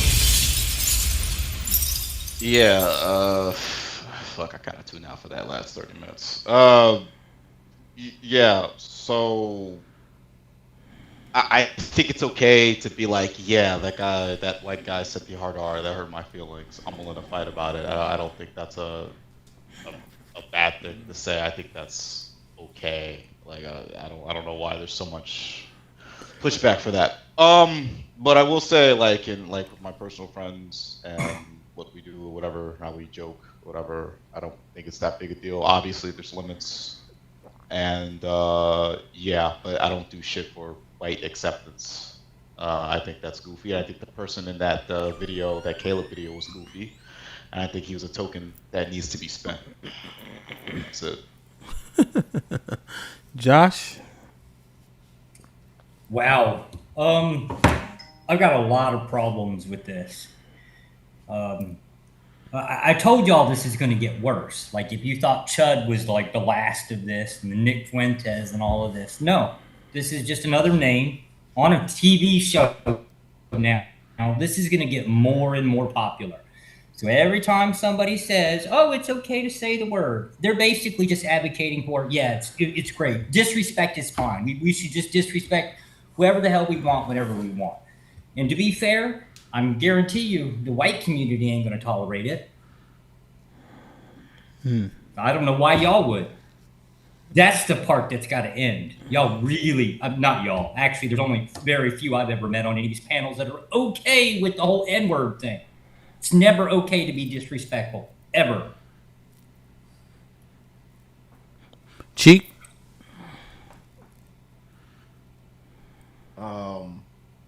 For those who are saying we need to have our own party, you obviously do not understand the two-party system we currently are in. You're just exposing your lack of understanding of political systems and the current one we're in, as well as the history of a third party, it's always failed. Ask every libertarian that exists. How do I know? Because I was once a libertarian. Not always. There's some. Bro, take time. Thomas Matthew. Anyway, my point is this. I think today was a good example of we're not as politically astute as we should be. Because if you're using liberal as a pejorative and you don't understand the difference between capital L liberalism and little l, and you don't understand that we're in a liberal democracy, then you're going to be confused. The only person that is far right here is Josh, and that's because he understands the difference between far right, middle, right, and whatever. That's the only way you get there is through some level of education, and it's a deliberate choice. So unfortunately, the only two people that seem to be up to date or ready for this is Josh, Black Dawn, and maybe me, unfortunately, because Devin is no longer a conservative. So we got to figure that out. Welcome, liberal brother. Yeah, if y'all want to call me that as a not a conservative, that's fine. Because my liberal evil twin. Hey, go with that. All right, I'm not. Well, salute to Coach Clark out there in Missouri with the young boys, man, trying to intervene in the things that they unfortunately get caught up in without proper guidance. I think boxing is beautiful. It's an art form that teaches you so much discipline, understanding. It humbles you, and you have to calculate. The best boxers calculate. They think, and it's man to man, it's opposition. So salute to that. You heard? The proximity to whiteness thing, while admonishing, is an issue. I think if you want to correct, you have to also make sure you're involved in the process, and if you're doing it just to get your patted on the head, watch A Soldier Story, man. You don't want to be that nigga. And if you're Benedict Arnold, they're going to use you and they're going to kill you too. So just be cognizant, But let's keep grinding. Awesome show, man. I appreciate everybody hitting the link. Y'all have a safe and successful weekend. It's Friday. It's like 2:30, 3:30, and 12:30, right? Everywhere. Is that right? Yeah. I don't know what mountain time is. Tracking Zulu time? Now Pacific is 12:30 right now, right? Yeah, I think we're 2 hours behind. So make sure y'all jump in the Discord. Devin will be in the Discord immediately following the show. In case there's several people that want to have a conversation with him. I may come in there to slightly make sure the moderation is decent. But he will be in there following the show, right, Devin? Yeah. Immediately. This was like a gender reveal. Now we know he's liberal. I didn't know it. I gotta go. Now we know. I gotta go. He wears pink. I gotta go dye my hair blue now.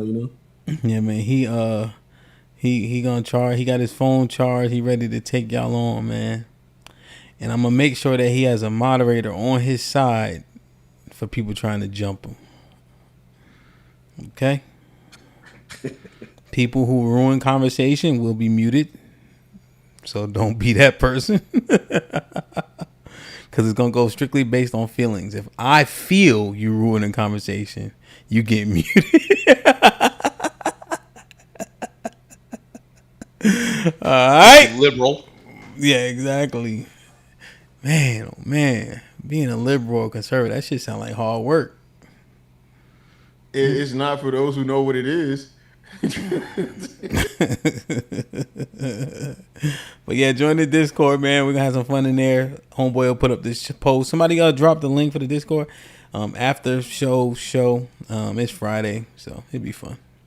But great work, everybody. Wednesday is the one show I do have planned for next week. Black liberal ideology. Should be fun. Who's gonna be there? You. Yeah, who is gonna be there? Oh, I'm gonna be going up against black liberals too, so I got to go against black conservatives and black liberals. We putting you on the liberal side. We putting Black Dawn on the liberal side. We putting Tiff on the liberal side. We are putting. I'm gonna contact John Henry for the liberal side. So we got a few names. My boy said. So who's gonna be on the conservative side? Just one or two like last time. I was up there by myself. I don't know. I don't remember it being two people. Well, Mufasa was kind of like moderate. No, Mufasa is a black man. That's the problem. Conservatives be forgetting that shit. I'm just saying, man. So, I love y'all. I appreciate y'all. Be safe and do the right thing, man. Like, share, subscribe. Tell a friend to tell a friend. And we out. Hurry up, Devin.